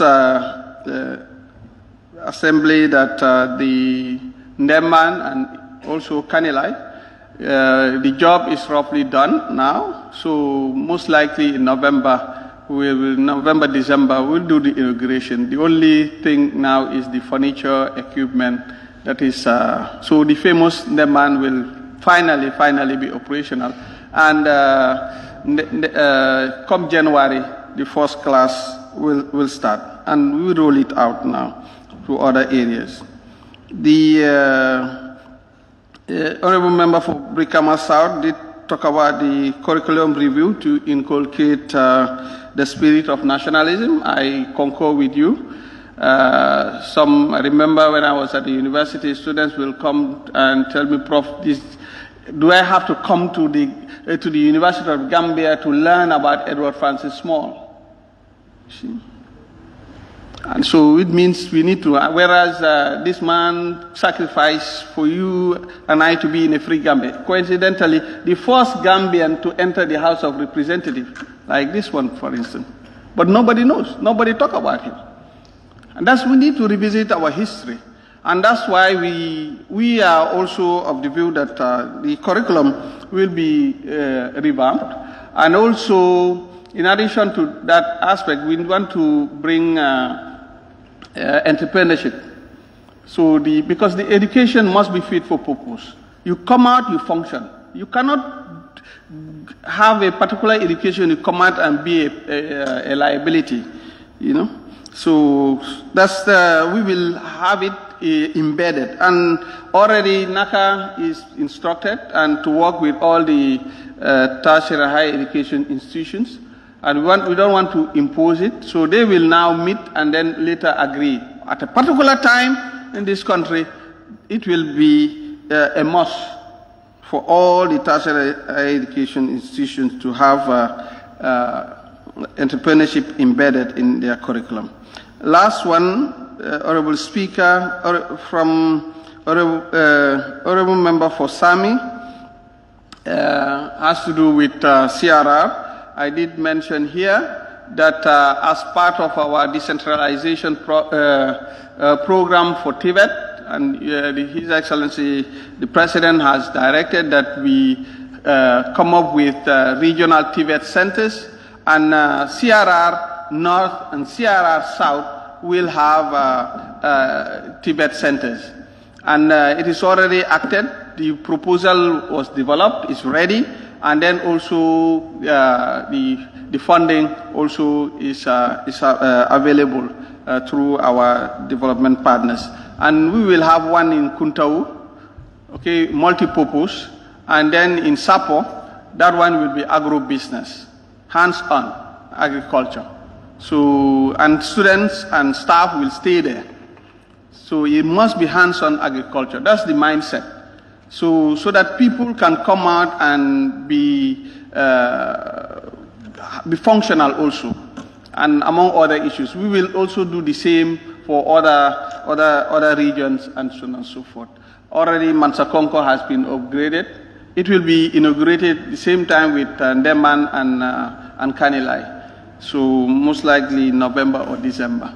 So this is the agenda. So, Honorable Speaker, since this is a paradigm shift, for many years we've not been investing in Tibet because we believe that Tibet is for, you know, those who have been rejected. You are not needed anywhere else, so you go to Tibet. All developed countries use Tibet. There's no developed country that did not use Tibet. So if we want this country to develop, we need to promote Tibet. And I said it here, and that's my last point. That will help us address two things: the rural-urban migration and also the illegal international migration, commonly known as the Bagwe syndrome. Let's engage the youth. 63% of the population of this country are youth. That's the priority of all priorities. So this is our concern, so we use education to engage the youth. Honorable Speaker, these are the questions that I had, and I provided the responses. Thank you. Thank you very much, Honorable Minister for Higher Education, Research, Science and Technology. I now invite His Excellency the Vice President to respond and wind up.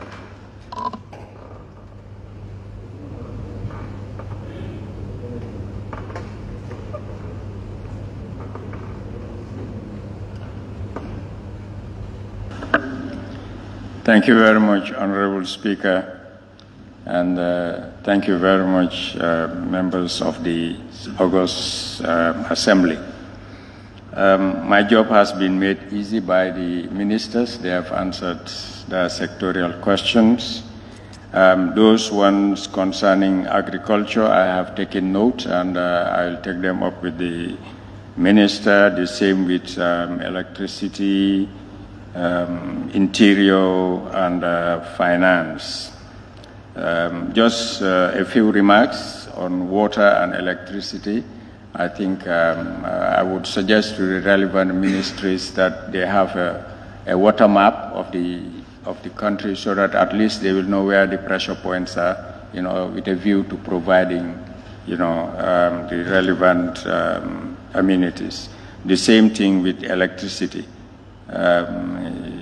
We will do our best for the Salums and for Badibu, and of course for my own area, Nyani, because I'm there. In fact, I will be more culpable than you, because they'll tell me you are the vice president and we don't have electricity or water in Kuntaur or Nyani. So we will make sure that we deal with that. On the youth ministry, he has to leave because there's an event in Kaur tomorrow early morning. That's why he left. And on the mini stadia, we will talk to him about it, so that at least, they expedite the work. On the remanded accused who have been there for so long, I'll talk to the Justice Minister. But I think also, I'm not sure, your structure here, whether you have a select committee on the judiciary. Maybe you can also engage them, because they are independent, and I cannot talk to the Chief Justice, because that would be, it might be conceived as interference, and they are an independent lot. But it is unacceptable that somebody should stay, 8 years or 14 years in remand without being tried. Either the evidence is not there, you free the person, or you produce the evidence and it takes its logical conclusion. The other things are just, concepts of peace, democracy, and he quoted Paulo Freire, who was my visiting lecturer at the University of Bristol,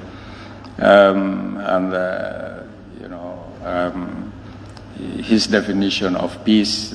These concepts are elastic, and anybody can almost put in anything. But the most important thing is, working as a team. I said it the last time here when I commented on the President's SONA. We don't see each other as being in opposition or, in competition. It is cooperation and collaboration. It is like the vehicle, The executive is at the steering wheel. Then you have the front wheels, the National Assembly, and the rear wheels, which, you have the judiciary, something like that. Anyone which is absent, the whole system would collapse. And, I'm reminded of the story of two groups of people. Some of them are as lean as myself, with arms 2 meters long and spoons 2 meters long. And then there is another group of people who have the same arms 2 meters long and spoon 2 meters long, but they are, like the majority leader is not here. They're very plumpy, and they were asked. They asked the first group, my group, and then we said that because our arms are 2 meters long and our spoons are 2 meters long, we couldn't feed ourselves, so we're going hungry. So we are hungry people. They asked the majority leaders group, and he said, yes, we have arms 2 meters long, yes, we have spoons 2 meters long, but we feed each other. And the moral of that story is if you cooperate, you feed each other, you become healthy, and you don't go hungry. And that is what I would want to humbly recommend to this National Assembly. Work with the judiciary, work with the executive. Let us work together in unison for the Gambian people. That is the most important people. The Gambian people are bigger than the judiciary. They are bigger than the executive. They are bigger than the National Assembly. They put us here. All of us, they put us here. They voted you in, they voted us in. They voted the president in, the president brought us into his cabinet, and he appointed members of the judiciary. So we are not in opposition. We might have our differences. That's fine. In fact, it's boring when you all agree at this, always. It becomes boring. As Voltaire said, I will defend your right to say it, but I hope you will defend my right to disagree with you. So that's the way it should work, When we have that kind of healthy cooperation and collaboration and commitment and coordination, then the Gambia will move forward. Some of these challenges, development challenges, are not peculiar to the country. We have people who are poor and are homeless in some of these so-called first worlds with all the resources. They're there. If they could spend 5% on defense and the rest on those people, nobody will be homeless. But it's a question of priority. That's what is called the logic of interest. And these big powers have their logic of interest. We should also have our logic of interest. And our logic of interest is not to spend money on defense, to that level. Our logic of interest is to spend money on the social sectors, on socio-economic development, for the self-actualization of the person. Muhammad Iqbal said, it is the degree of the intuition of I amness that determines the place of a thing in the scale of being. And your I amness can only be determined when our I amness is also equally determined, or else there will be a negation of I amness. And that is what I want us to do, to cooperate and work as a team, promote the national agenda of socio-economic development, which we cannot escape it. We are part of it. As the Mandinkas say, Bunna Jano Buka for Daboko. So let us not Jani the Bungo. If anything, let's improve the house. If it was a mud hut, we go to a brick. From there, we go to the story, and then it goes on like that. Development is not, terminal. Whether it is at the level of the individual or at the level of the community or the society, it's never terminal. It's a process. It continues going. You evolve. This is where perhaps I would agree with Charles Darwin. An ironic variation of social Darwinism is us. My mom cannot speak English, and therefore she's not contaminated by the Anglo-Saxon culture. I speak English. I studied in UK. It contributes to my being. Those who studied in France or Russia or wherever it is,